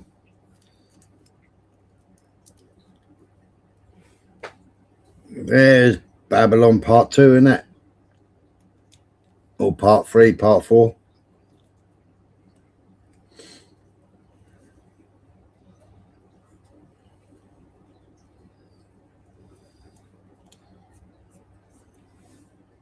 Yep, Sodom and Gomorrah. By someone who is above 17 years old is statutory rape. Now, if a 14-year-old and a 13-year-old are screwing around, we don't love that, right? But it's not rape. So This is the thing. It's when a consenting person has relations with a non-consenting person can be rape, even when it's not violent. And he knows that. He knows that. But here's the other part of the story that isn't being addressed here. Do people forget that Polanski gave this girl, this child, Quaaludes? Do they not understand that she was drugged? And so she was down. So that's why she was down with why? Because she had it. But you know, some of us have spoken out about it, Abramovich, etc. Some of us have spoken out about it for years. And, you know, some of us have spoken about certain movies. And those certain movies are them saying the loud part, the quiet part out loud. You know? Like Contagion and what have you. They're saying the quiet part out loud. Movies. Then you got Hollywood songs. You know, or, you know, all the songwriters and all the like Katy Perry and all that lot, you know. Yeah, Eyes Wide Shut, you know. What's that other one?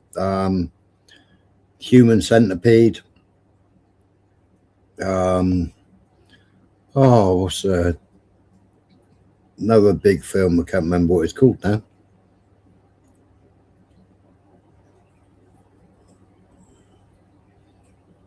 It's a gross, it's disgusting film, man.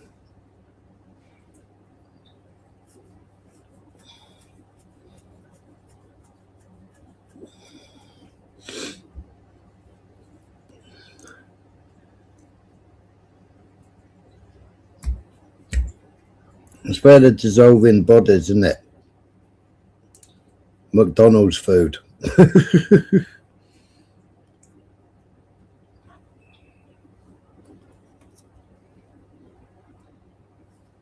Yeah, you're bringing dark to light, but people are normalizing it. People are, you know, people are talking about it. Like, oh, The Hostel, that was a good film, wasn't it? And a good series, The Hostel was, you know.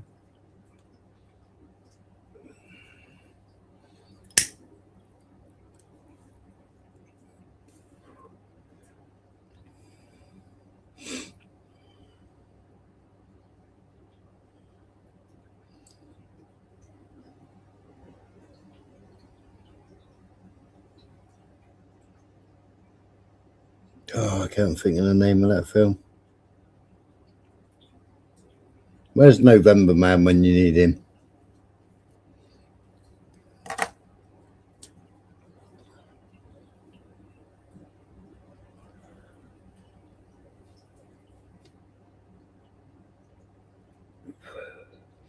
But when the DOJ, morning, Nutter, when the DOJ come out and say all these people that are named in the Epstein files ain't going to be prosecuted. Well, if they ain't going to be prosecuted, why are they redacting all the names?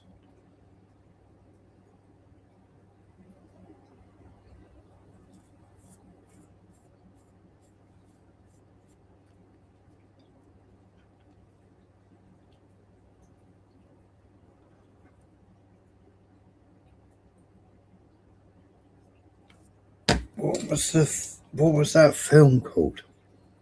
It's annoying me.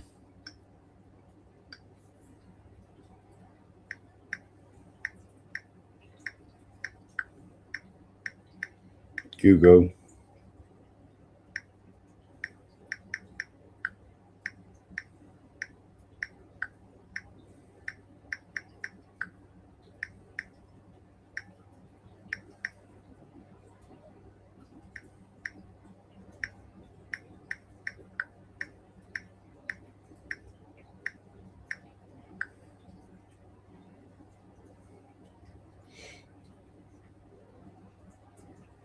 Soylent Green.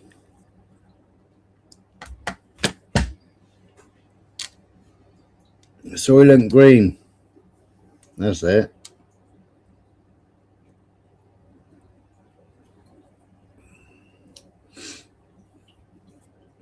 Well, they ain't psychopaths, are they? They're just sick, disgusting human beings.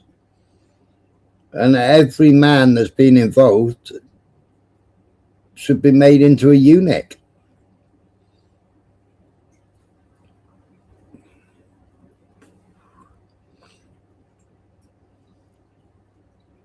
Yeah, it's all about desensitizing us, isn't it? But for several years now, you know, I watch a film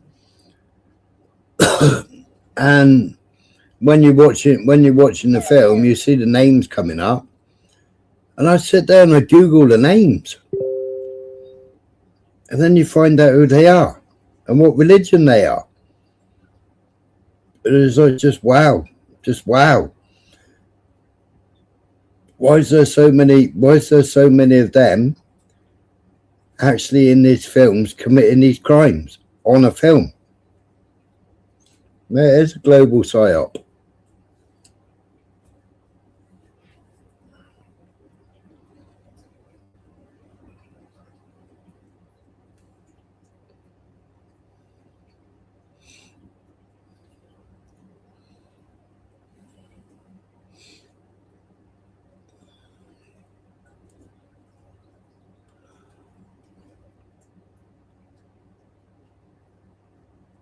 Some of Tommy's big payers are in the Epstein list. Ones that backed him, ones that paid him money. Yeah, Epstein texted him, WhatsApped him, congratulations on getting out of prison. On his first prison release, wasn't it? Steve Bannon and Epstein were talking about Tommy Robinson, and you know, he belongs to anybody for the right price.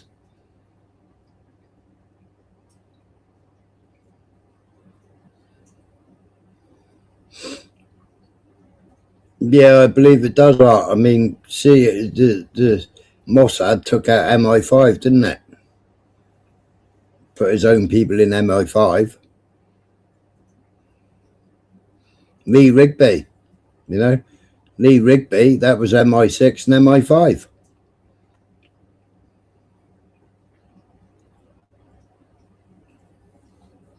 I've put all the classified documents up about Lee Rigby.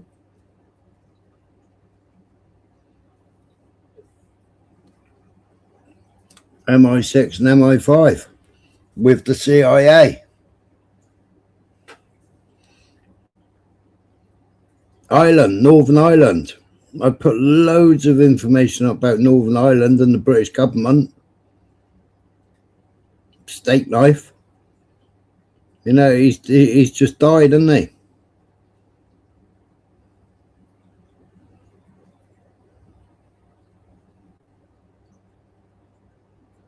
Yeah. Yeah, that's exactly right. Yeah.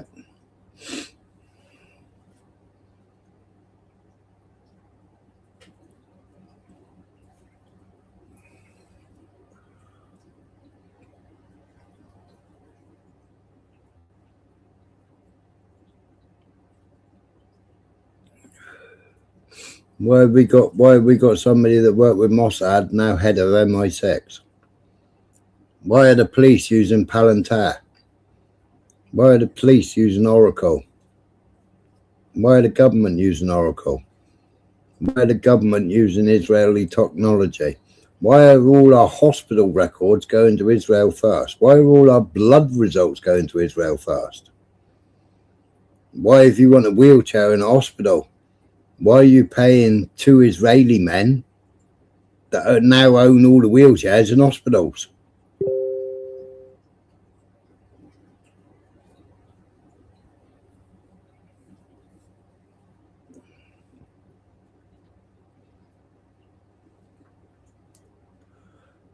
You know, what was they saying a few years ago? Trump wanted to buy the NHS. Well, when he was in first term office, Trump wants to buy the NHS. Trump wants to buy. Well, the NHS has been sold off from the inside out.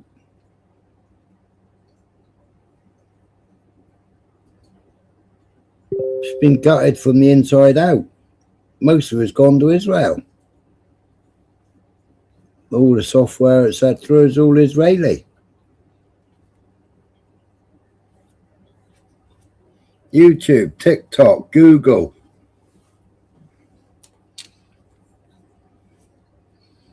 Everything we use day by day.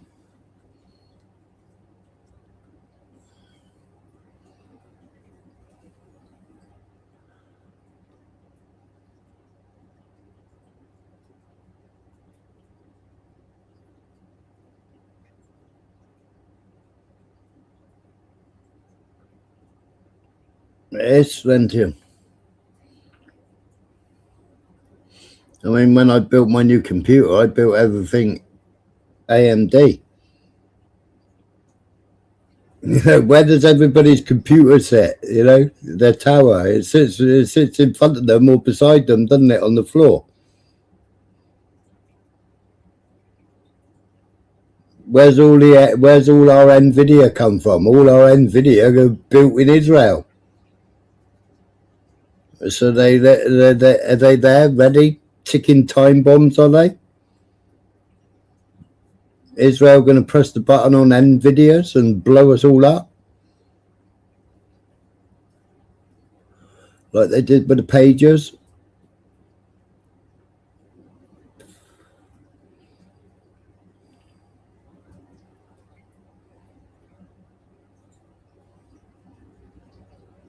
8 degrees here, Robert. It's not too cold.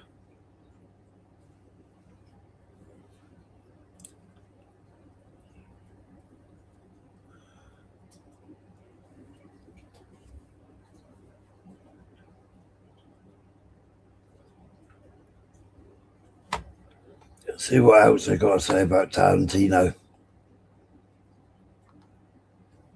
A downer in her system. We talk about, I mean, just talk about Freudian slip of language. She was down. Oh, she was down, all right. She was down for the count, is what This happened. is the same as the Bill Cosby thing, actually, except for the fact that she also was 13 versus Bill Cosby, as far as we know, did it to adult age women. But if you're unconscious, you're not able to consent, even if you are of age. So the fact that she was unconscious and 13, it's like 2 strikes. But either one of those. Yeah, but they still let the Cosby Show go on, didn't they? And what's that one? What's that? The black dude that was in Matey with a H on his head? The Scouser, the Liverpudlian guy. You know, the darkie, the living. Oh, what was it called? They was on the spaceship. They had H, the computer person, the android person.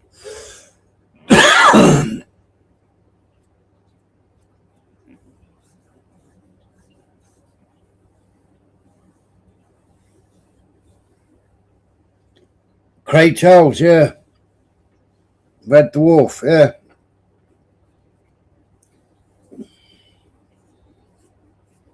Yeah, Rimmer. Yeah, the BBC, yeah.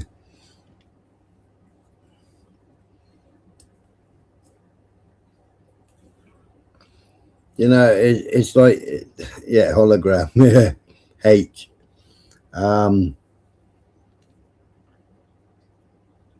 What was the one that, you know, he went to London court for having all those photographs and everything else, and he got probation.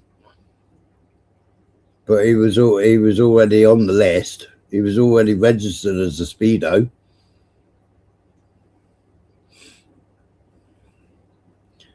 But they know who sent him all the photographs. He didn't get dragged to court, did he, for sending him the photographs? He got away scot-free, and he was on the list as well.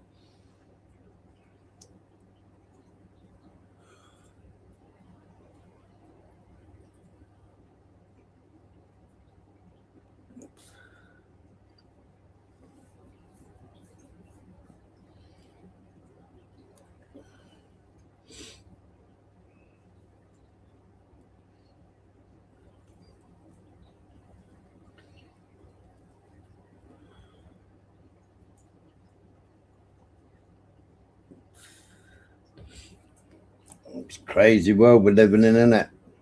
Alone, either one of those alone is considered statutory rape. So and he knows this. And now you understand why the Epstein story is such a big deal, because remember, it's not just clandestine blackmail. There are also ready, willing, and able participants who want to be a part of these protected sex rings so they can live out their perverted and criminal fantasies, make them reality. That's you can tell that Tarantino's a freak. That's not. And I don't mind. Wait a minute. First of all, back up. Let's not criticize freakiness. Okay, there are a lot of freaky people. A lot of artists are freaky. I don't mind freaky. Freaky is not the problem. Okay, so the problem is that he condones rape. That's the problem. So we got to stick with that. Him being freaky, there's a lot of freaky art people. Doesn't mean that they're rape apologists. Yes, but what is rape? If you follow, it's such a strong word, as he points out. But he's got a little more to say. All right, it just doesn't apply to everything that people use it for. All right, he was guilty of having sex with a minor. All right? That she didn't want to have. No, that was not the case at all. She wanted to have it. Well, dated the guy. Okay. So I just want to point something out here. This is 13-year-old, right? Okay.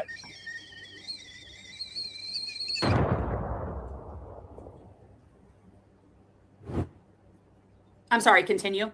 This girl was 13 years old. Roman Polanski was 44 years old. 44. So she's down with that. Here's the thing, and this is what I want to be very clear. So I was 13, yes, many years ago, and many years ago, and we definitely felt like we were down for stuff. We were down with it. We thought we knew everything. Anywhere from 13 to 17, I would have told you. I was down with it. I'm good. I would have felt cool. I'm good. Does that make it okay? No, it doesn't. Still rape, still a non-consenting person. So you don't get to have consent when you're not legally able to give consent. First of all, the fact that Robin Quivers tells him that she was raped, and the way he violently reacts to that, saying, no shit, we'll play it one more time, just so you can hear his. And to whoever in the chat is saying Pam Bondi is gay, I don't see how that's relevant to my statement about that she grew up and groomed in this thing. Do you think that all the women that were abused in this Epstein ring are just all straight women? No. Or all the men are just straight? That's not how this works. They don't care if the person that they're raping would naturally be inclined to be with men. Like, does that seem like that comes through these people's minds? Sounds pretty stupid. Oh, he was guilty of having sex with a minor. That she didn't want to have. No, that was not the case at all.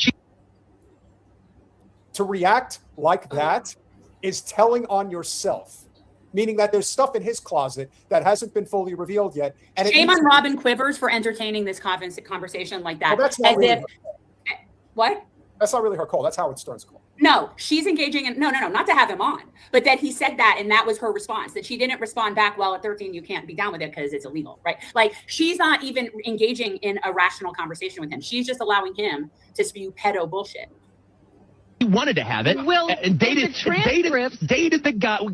guy, and she was 13 and found out. Well, and by the way, we're talking about America's morals. We're not talking about the morals in Europe and everything. Look, she was down with it. Oh, you're crazy. And she's talked about it. She's talked about it. Oh, now she's an adult. So crazy. I don't believe this. I mean, not at 13. Not for these 13-year-old party girls. Oh my. Really?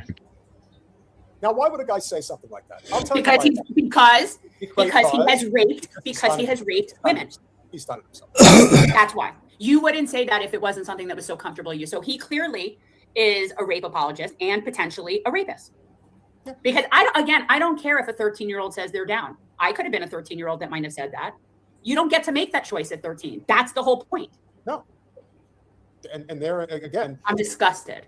Yeah. Lila's here. It's again, yeah. There is, for somebody, friend of the show, who is been in the entertainment world, who may have even run into Tarantino before, it's like, yeah, this is how they think. They think, I'm untouchable. I could do whatever the hell I want. I can bang a 13-year-old, whether she wants it or not, and I can get away with it.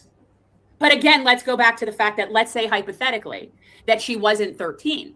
We still have the fact that he drugged her. Yeah. See, that's the problem, right? Like, even if we were willing to overlook the fact that she's a child, which we're not, he still raped her.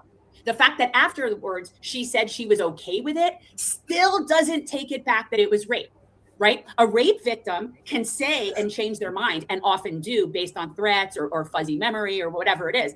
Doesn't change the fact that they were raped just because afterwards they might say they were okay with it. If they weren't okay with it and conscious at the time, they don't even get to change their mind after the fact and say, yeah, it was okay. Still rape, still rape.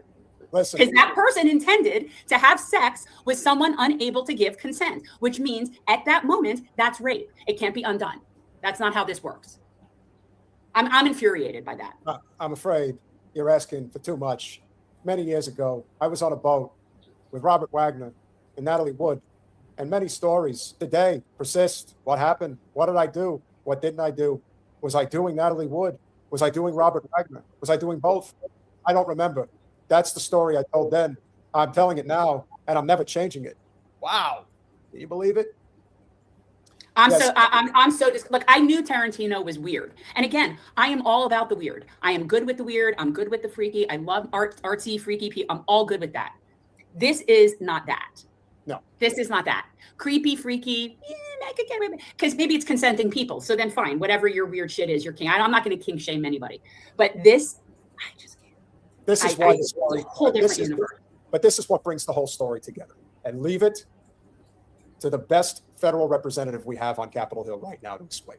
When we look back at the Epstein scandal, it's going to be bigger than Watergate. It's going to be bigger than Iran-Contra.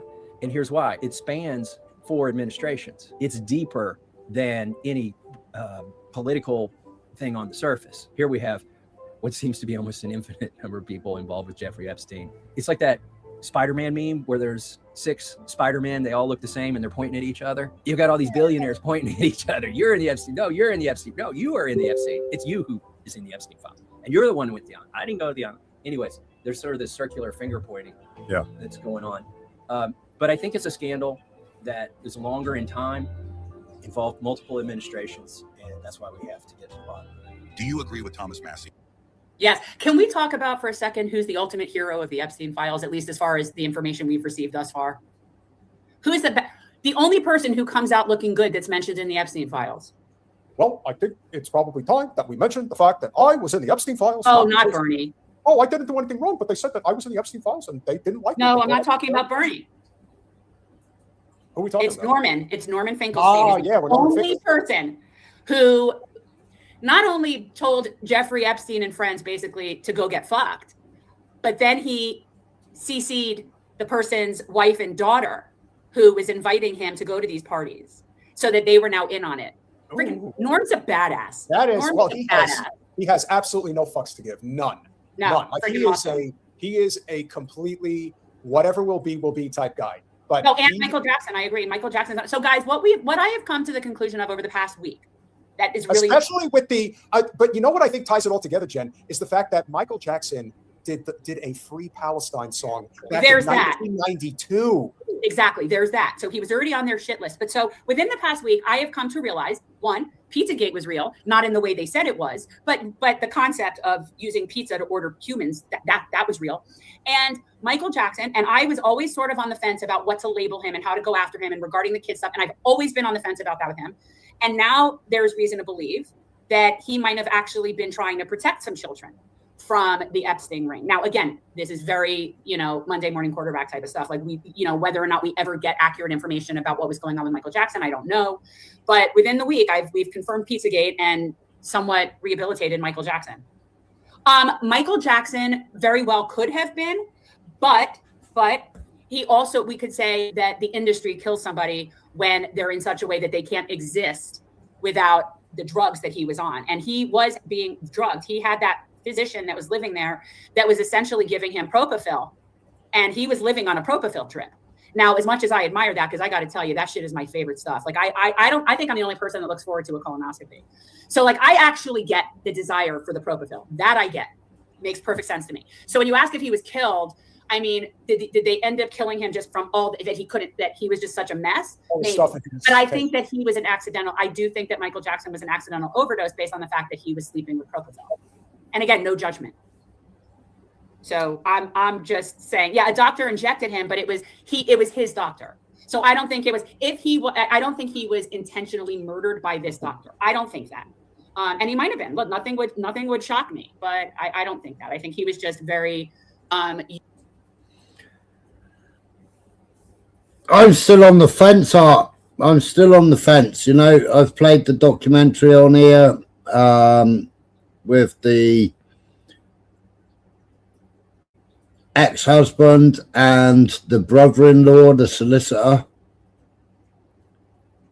And when the wife and the son meet Michael Jackson in a filling station and they get invited, and they become friends with Michael Jackson. And then the father, he liked Michael Jackson, but he was never invited.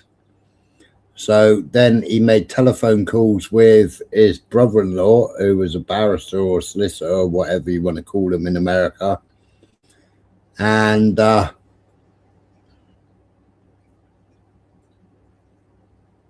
right, Robert, I'll catch you in a bit, mate. Take it easy. And it was a complete setup. He was already arguing with Sony, wasn't he? Sony weren't giving him money. They were only giving him pocket money, like they do with so many. So many of them sell their souls to the devil anyway. So many sell their souls to the devil. Yeah, he has a bath every time this morning. Every day this time.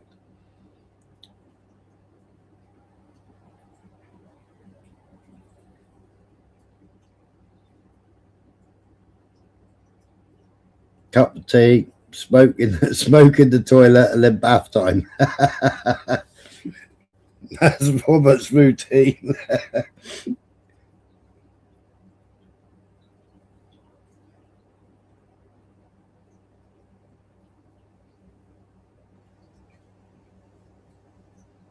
Yeah.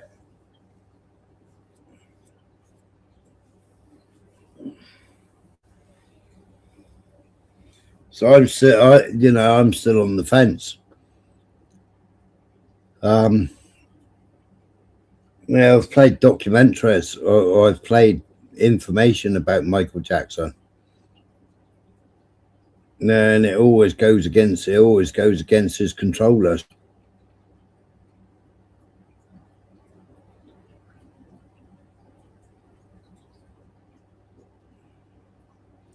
But who knows? No.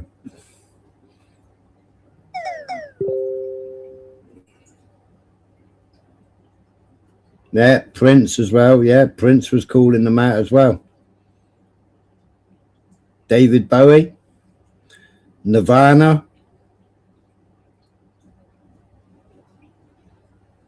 So many.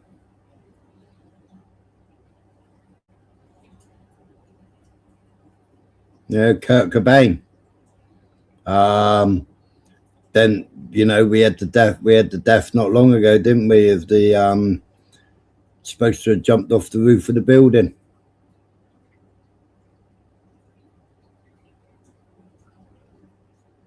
Yeah.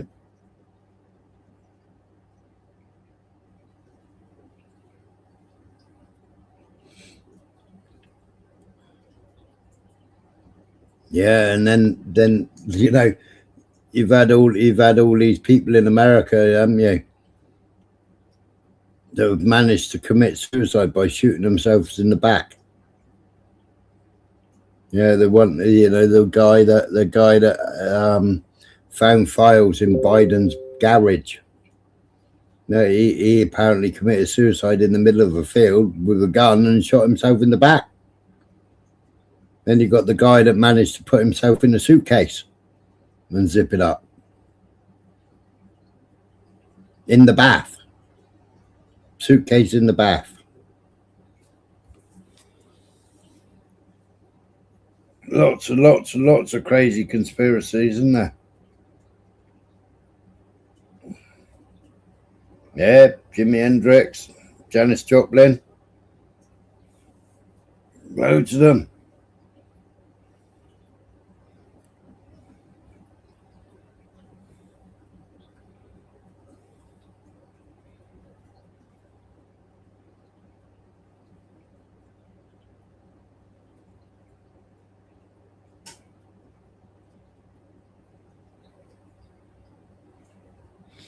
And why are all the pop stars there? I mean, they're targeting Kneecap now, aren't they? They're going after Kneecap Saint Chronic at the moment. Yeah, I believe so. But every single one of them, they sell their soul to the devil, don't they? And then they come on stage like with horns and God knows what else. Yeah, Katy Perry, what was she doing on stage not long ago? She was milking herself, wasn't she, on stage, milking into a glass.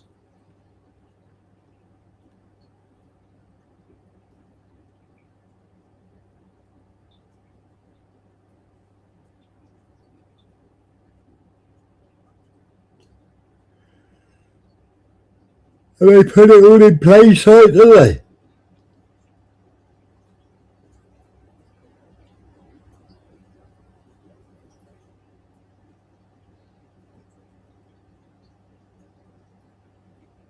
Yeah, but then Russell Brand, I mean, he's a sicko anyway, isn't he?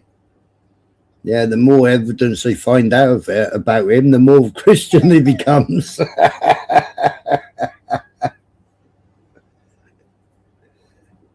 Bit like Tommy Rubenstein, eh? He suddenly become a Christian.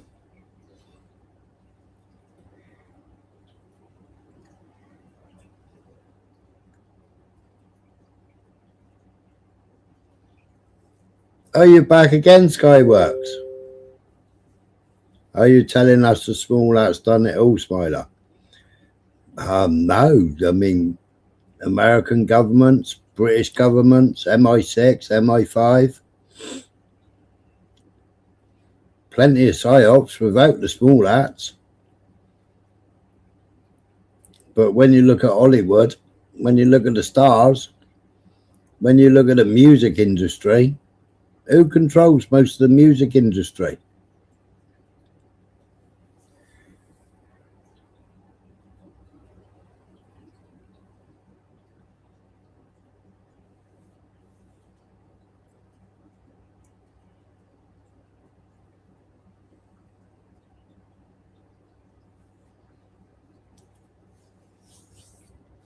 You know, the great general that said we fought the wrong enemy. He died, his son died, didn't he? He died, he said we've been fighting the wrong enemy. Hitler was right. Yeah, General Patton.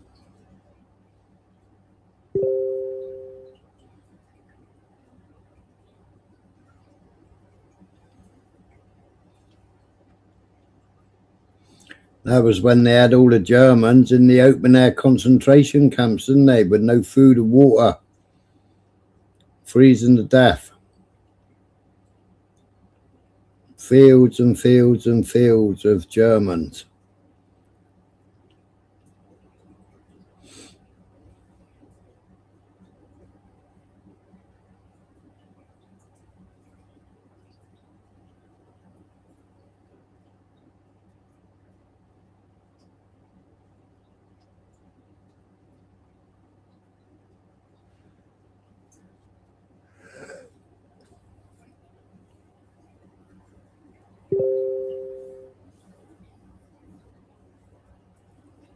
Yeah, labor camps.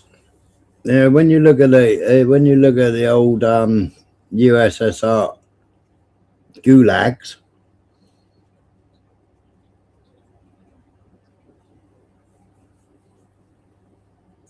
and the work camps, I tried to play them on here. There was a map of them, and there was a guy that was in charge of going round all the gulags. But he couldn't visit them all in a day, let alone a week. And it was all down one railway line.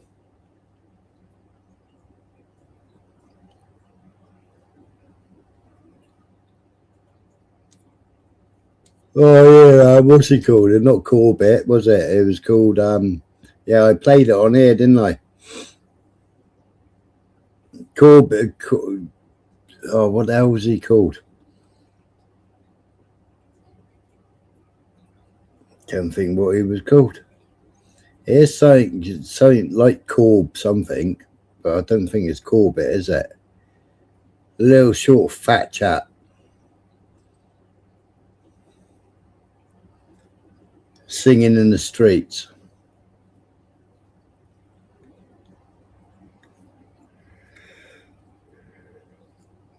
It is James Corbett, is it?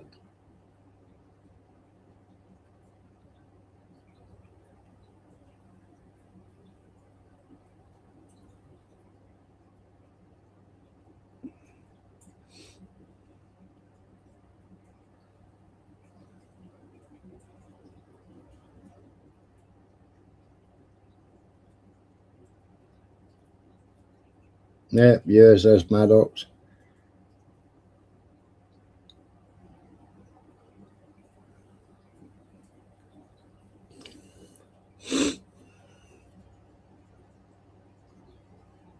No, you're thinking of someone else, you plank.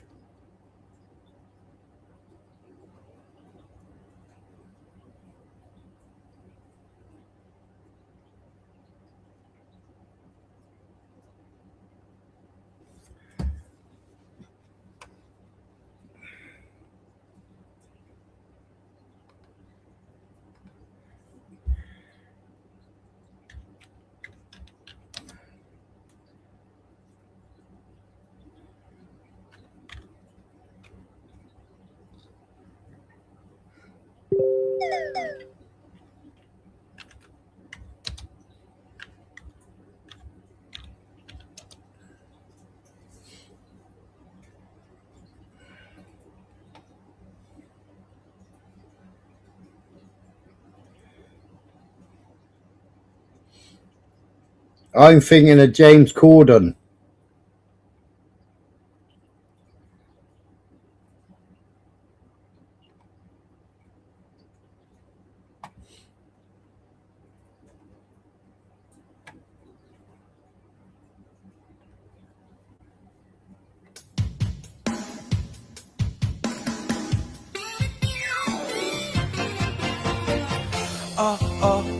Woke up today feeling okay. Wow, this is new. Oh.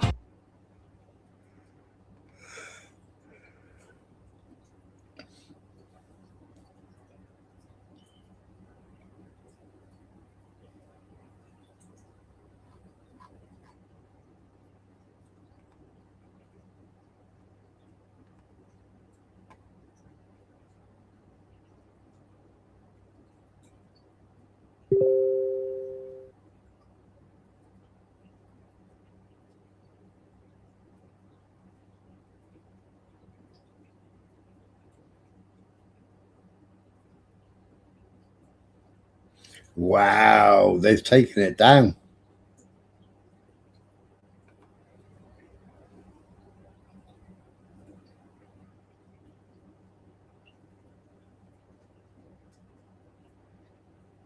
No, Corbett, sorry and sweet. No, Corden, James Corden, he did the roll up your sleeve and get the jab. And then he did a song, he'd done a song with Ariana Grande that lockdown's over. But the one where he's promoting the jibby jabby, it's disappeared off Google. I have got it because I've played it on here before. Where he's dancing in the streets, advertising and pushing you to go and get the jibby jabby.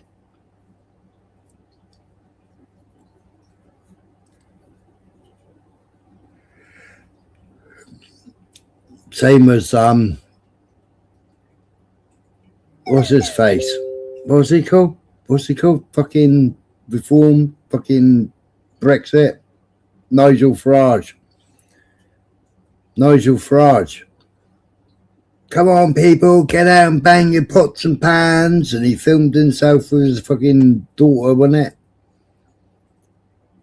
Banging his pots and pans. If you wanna come to the pub and have a drink, or if you want to go to the pub and have a drink, you gotta have it, people. You gotta have it. You can't go to the pub without it. He pushed it and pushed it and pushed it. He did.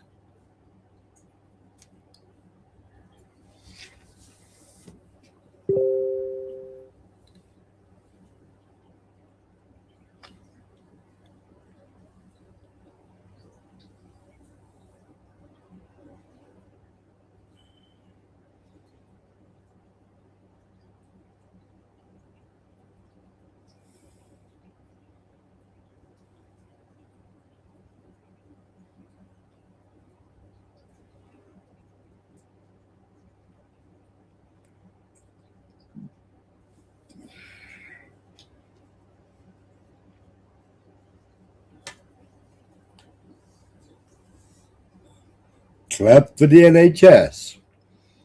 Meanwhile, the NHS are getting paid and doing Sweet Fanny Adams. Sweet FA.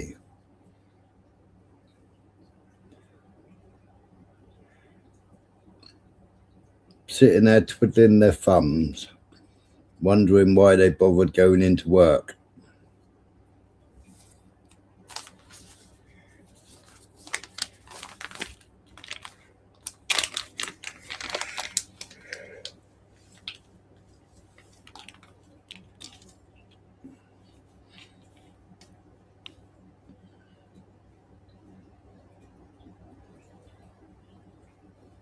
I didn't get the job. I didn't get the jab.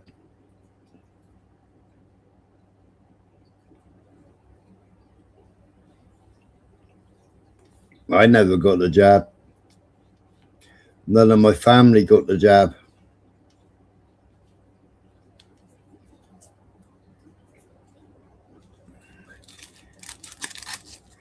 The information was out there well before they said they had a jab. All the patents were out there. I've had the argument with Henry Winkle on here. I've given him all the patents and the dates for all the patents.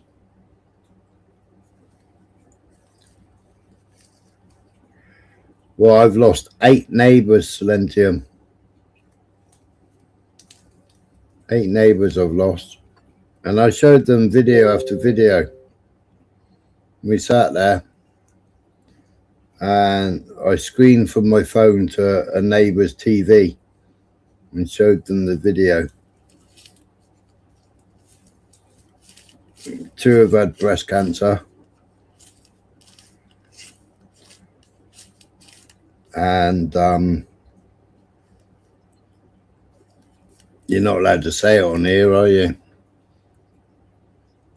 Yeah, is that mechanical thing, that turbo, that super makes cars. Patents, not patents.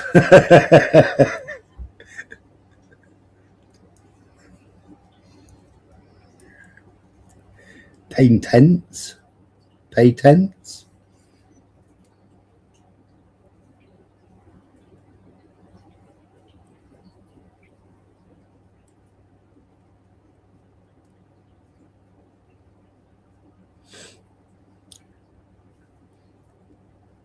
I know loads of nurses and doctors that never got it.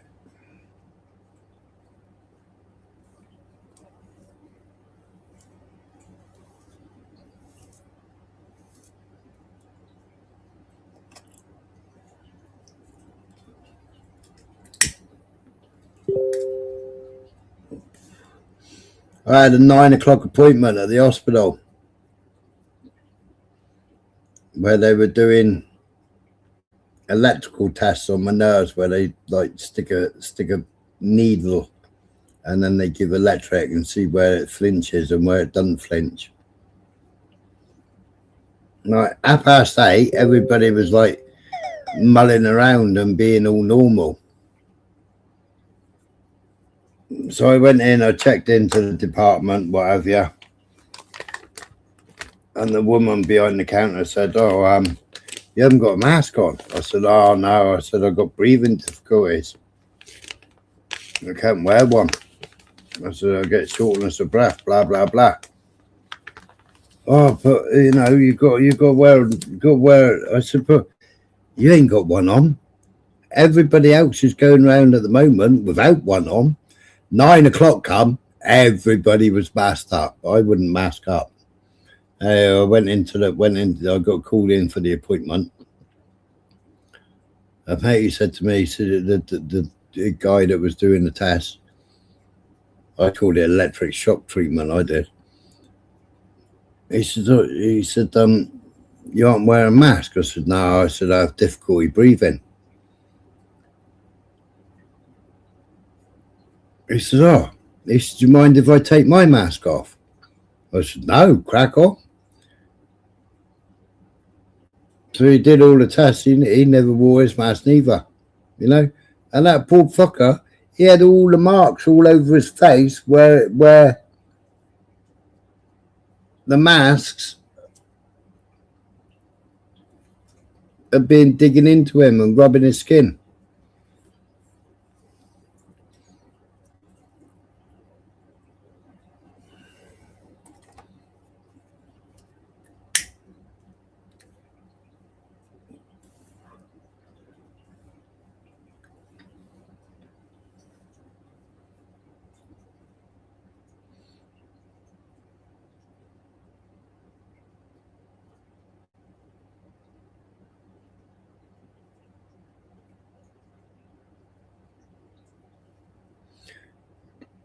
Well, we worked all the way through it, Silentium. We owned a garage and we was RAC.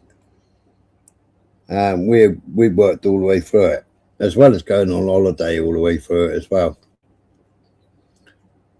And like we obviously had all the frontline workers come in. And they turn up and like First of all, they bloody reported us because we never taped off every other chair in the waiting room.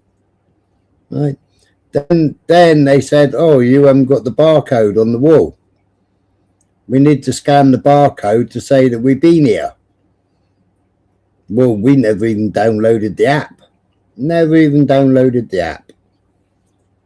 You know, so then I had to go online, log on, and print this stupid barcode off, and then stick it to the wall. Then we had to have a hand sanitizer. So when they come through the door, they use hand sanitizer. So we had to have a little table when they come through the door, and then they go into the waiting room. And you had to tape every other chair off so they didn't all sit close to each other. And then it was like, oh my God, he's smoking in the workshop. Oh my God, he's not got a mask on.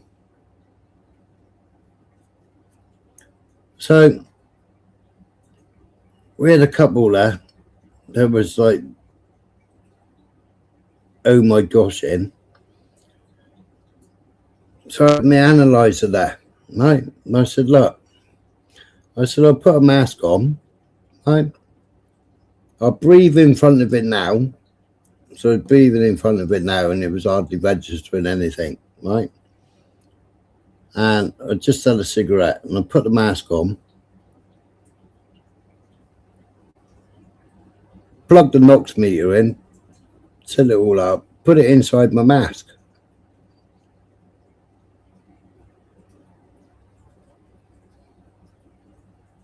It was off the scale. If I was a car, I would have failed an MOT.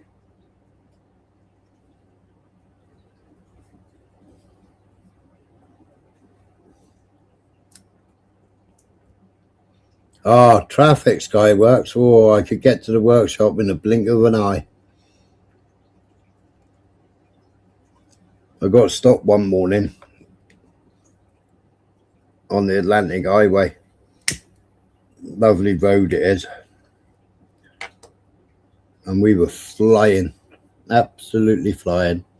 Next minute, all of a sudden, a police car come from nowhere. Dee-da, dee-da. Pulled over. Where are you going in such a hurry? Late for work. Got customers outside the garage waiting. I know you're the only car on the road, plus me, but you need to slow down. I can't estimate what speed you were going, but you were flying.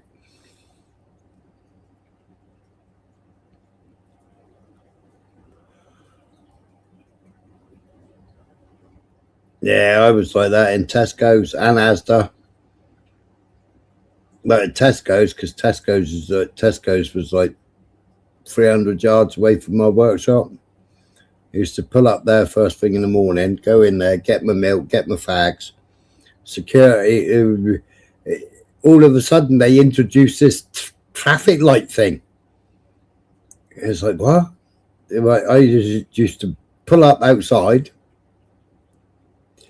walk straight in, walk past the hand sanitizer thing, and just go, morning, go in, grab a pint of milk or 4 litres of milk, go up, grab the fags, and then come back out, jump in the car and drive up to the workshop. I got there this one morning, different security guard on, and they got this traffic light thing. Well, I've just walked past everybody because they know that everybody in Tesco's knew our garage. Most of them were our customers.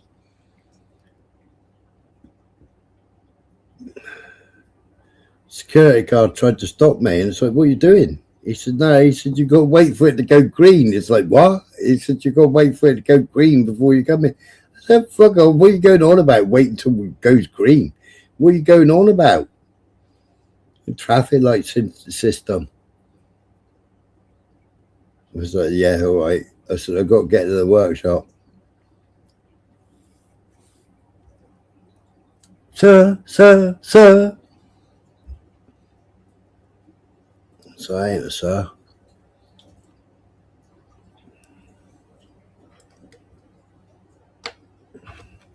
No, a lot of them ain't clapping now, are they?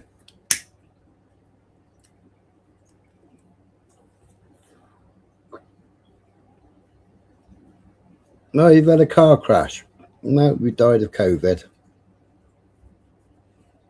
No, you had a heart attack. No, we died of COVID.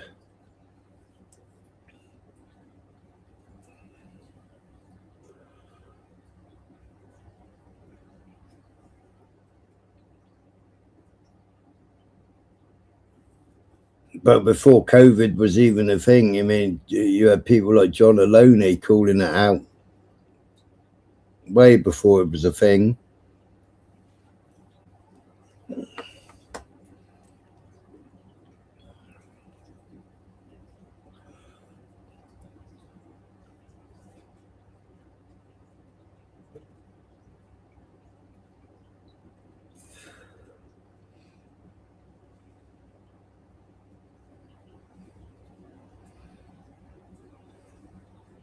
I think they've relaxed the clapping now.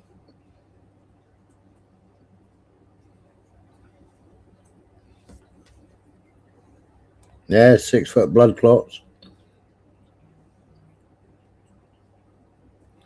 Getting building materials would be the night. Getting drill bits was the night where Sky works. Right next door to my workshop was Screwfix.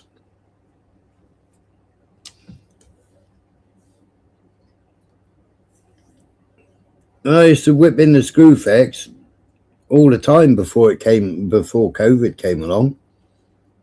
Just order what I want, and the girls would get it for me. You go in there for a drill bit, it's like, nah, you have to queue. Nah, you have to do it online. Nah, you have to get a code. What? You have to go online, buy it online, get a code, and then queue up and wait for us to call you in.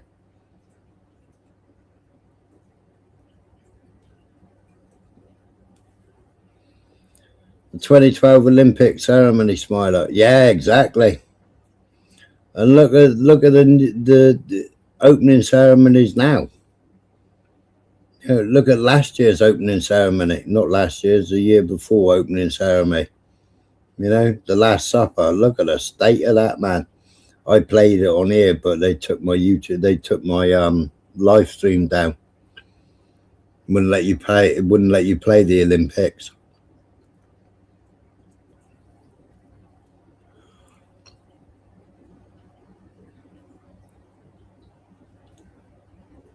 Yep, social engineering for the suckers. My mate furloughed, and he wanted to decorate his house. And like normally, we'd go in Screwfix the card, and get all the paint and everything from Screwfix. Nah, not allowed to sell you paint. I was like, what? Not allowed to sell you paint. We're only allowed to sell certain stuff. What do you mean?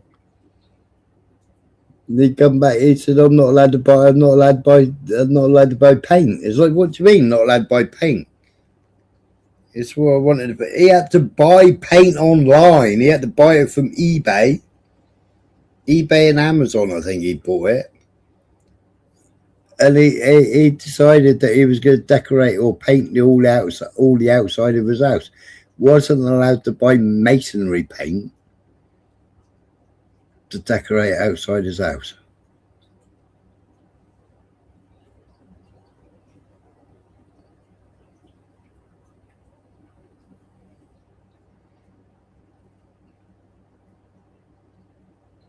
Yeah, but Silentium, you've always played the Olympics. They played the Olympics the other day with Israel getting booed. And they're playing that now. They played the Super Bowl the other day. No, I couldn't get no stripy paint. Couldn't get a left-handed wheelbarrow neither. Or a spirit level bubble. Or a long wait.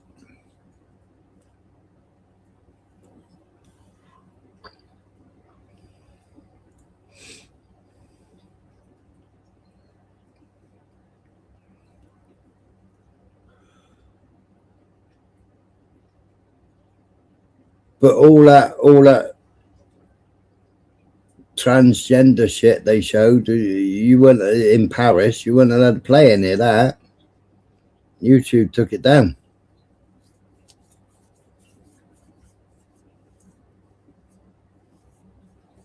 Long waits for out of stock, yeah.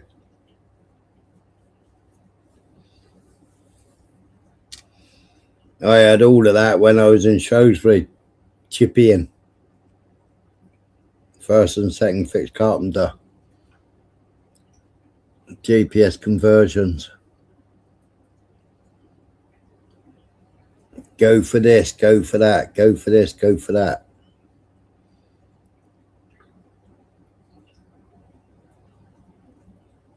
I was sent up, they'd ordered roses, ceiling roses.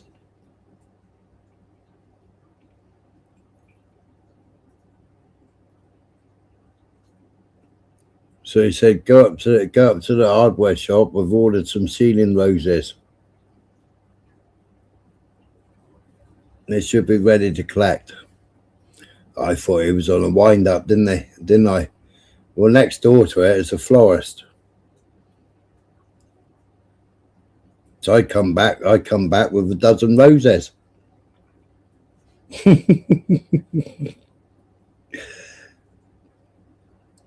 He was being genuine. I didn't know there was such a thing called a ceiling rose. I thought he was on another wind up, going for a long wait. Or a spirit level bubble. I thought he was on another wind up, so I thought, well, I'll call his bluff. I'll just buy a dozen roses and go back.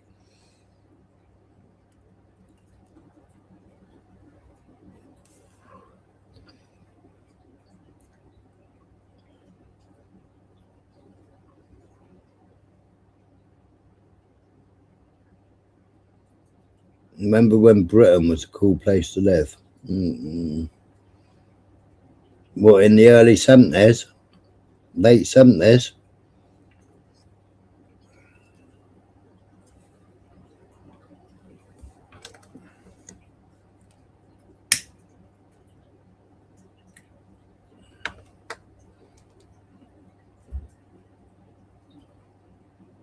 What colour were the roses? Well, of course they were red roses.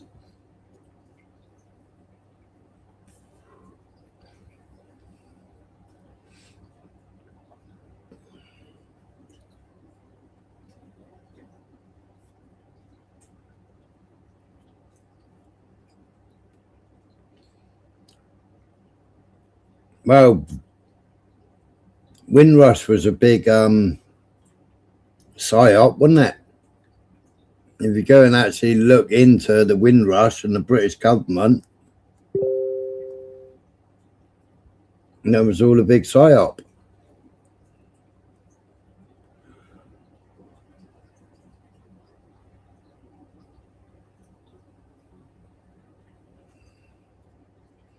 Can you go and buy a skirting ladder from the builders merchants?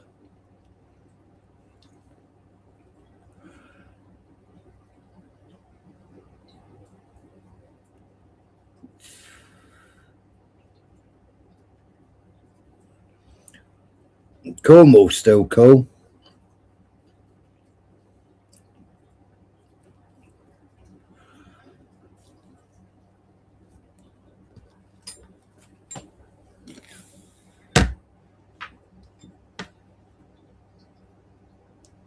Yeah, get some skyhooks. Just gonna have a slash.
Blair's just an asshole. He's an evil bastard.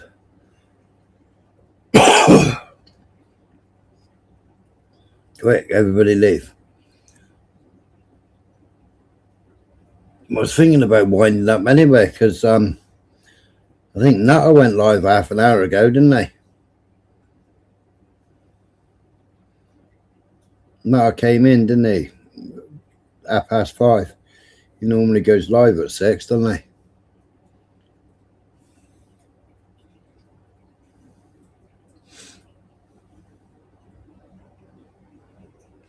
I think the rest of this video is all about Epstein stuff and who's in the Epstein.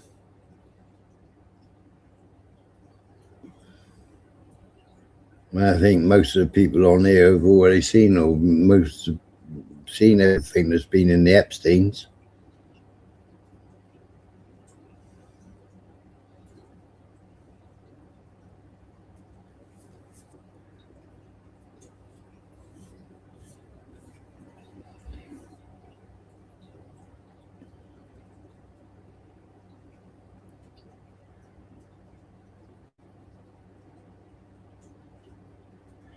Everyone leave, where's Sky? Everyone leave, where's Sky?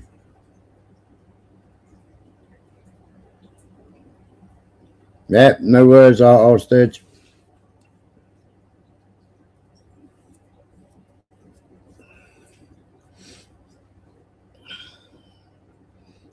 Pop over and say good morning to Nutter.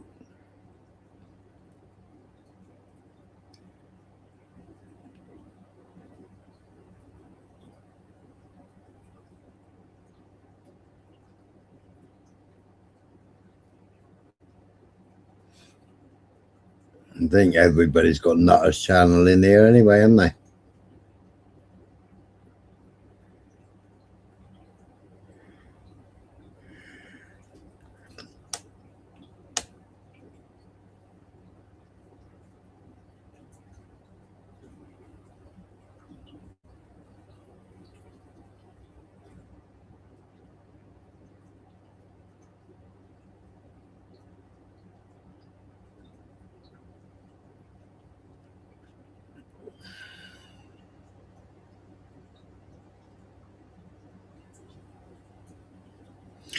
See, Skyworks, I think you used to be in here in a different channel name, didn't you?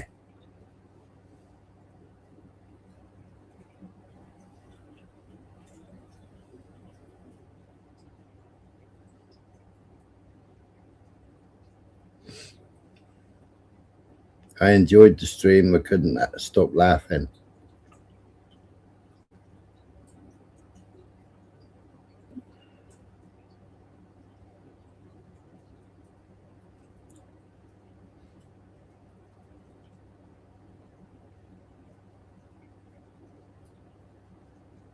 If you find what's happening around us, Skyworks, if you find that amusing, then you got to be one sick puppy, haven't you?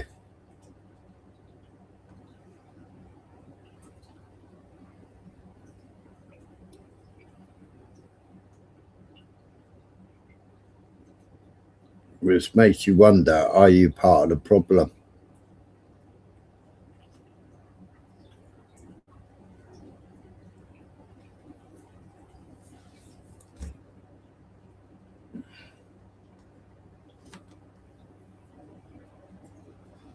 Well, has it? Oh.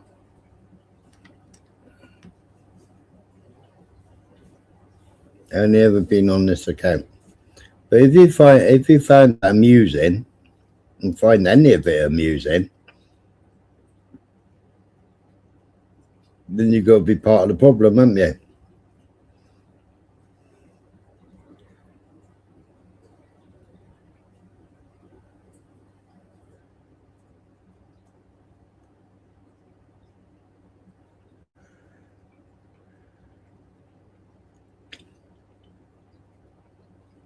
Just say it, like.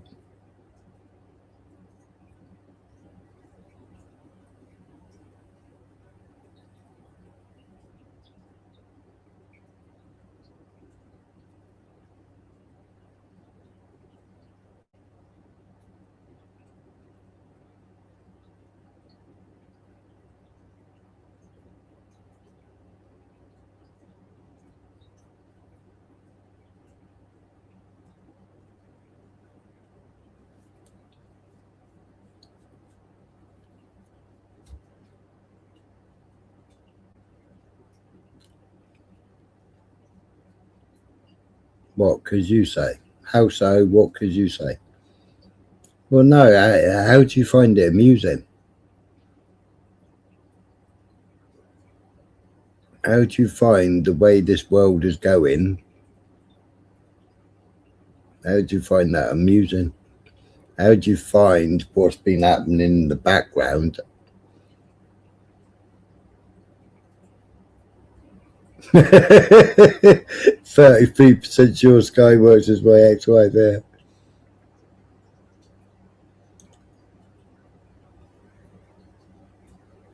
Am I the solution? No, I'm not a solution. I think trying to wake people up because people are sleeping through it, Skywork. People can't see the wood for the trees.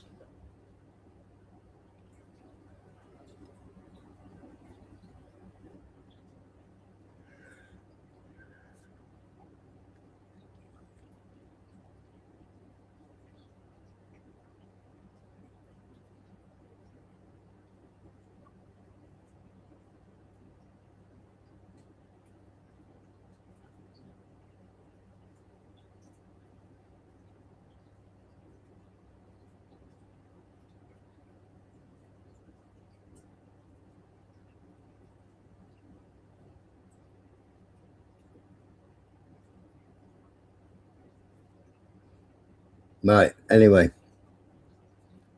I'm going to make a coffee. I'm sorry to eat, have a shower, and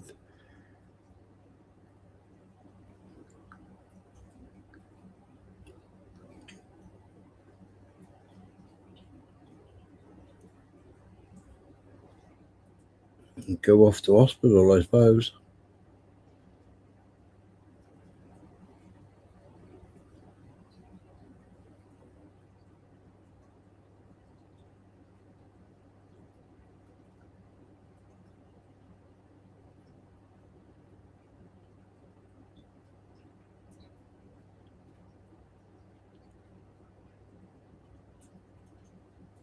All right, catch you later. Catch you later. So, thanks for popping in.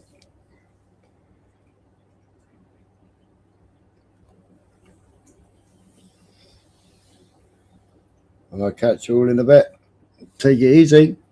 Have a good one. Go and say hello to Nutter.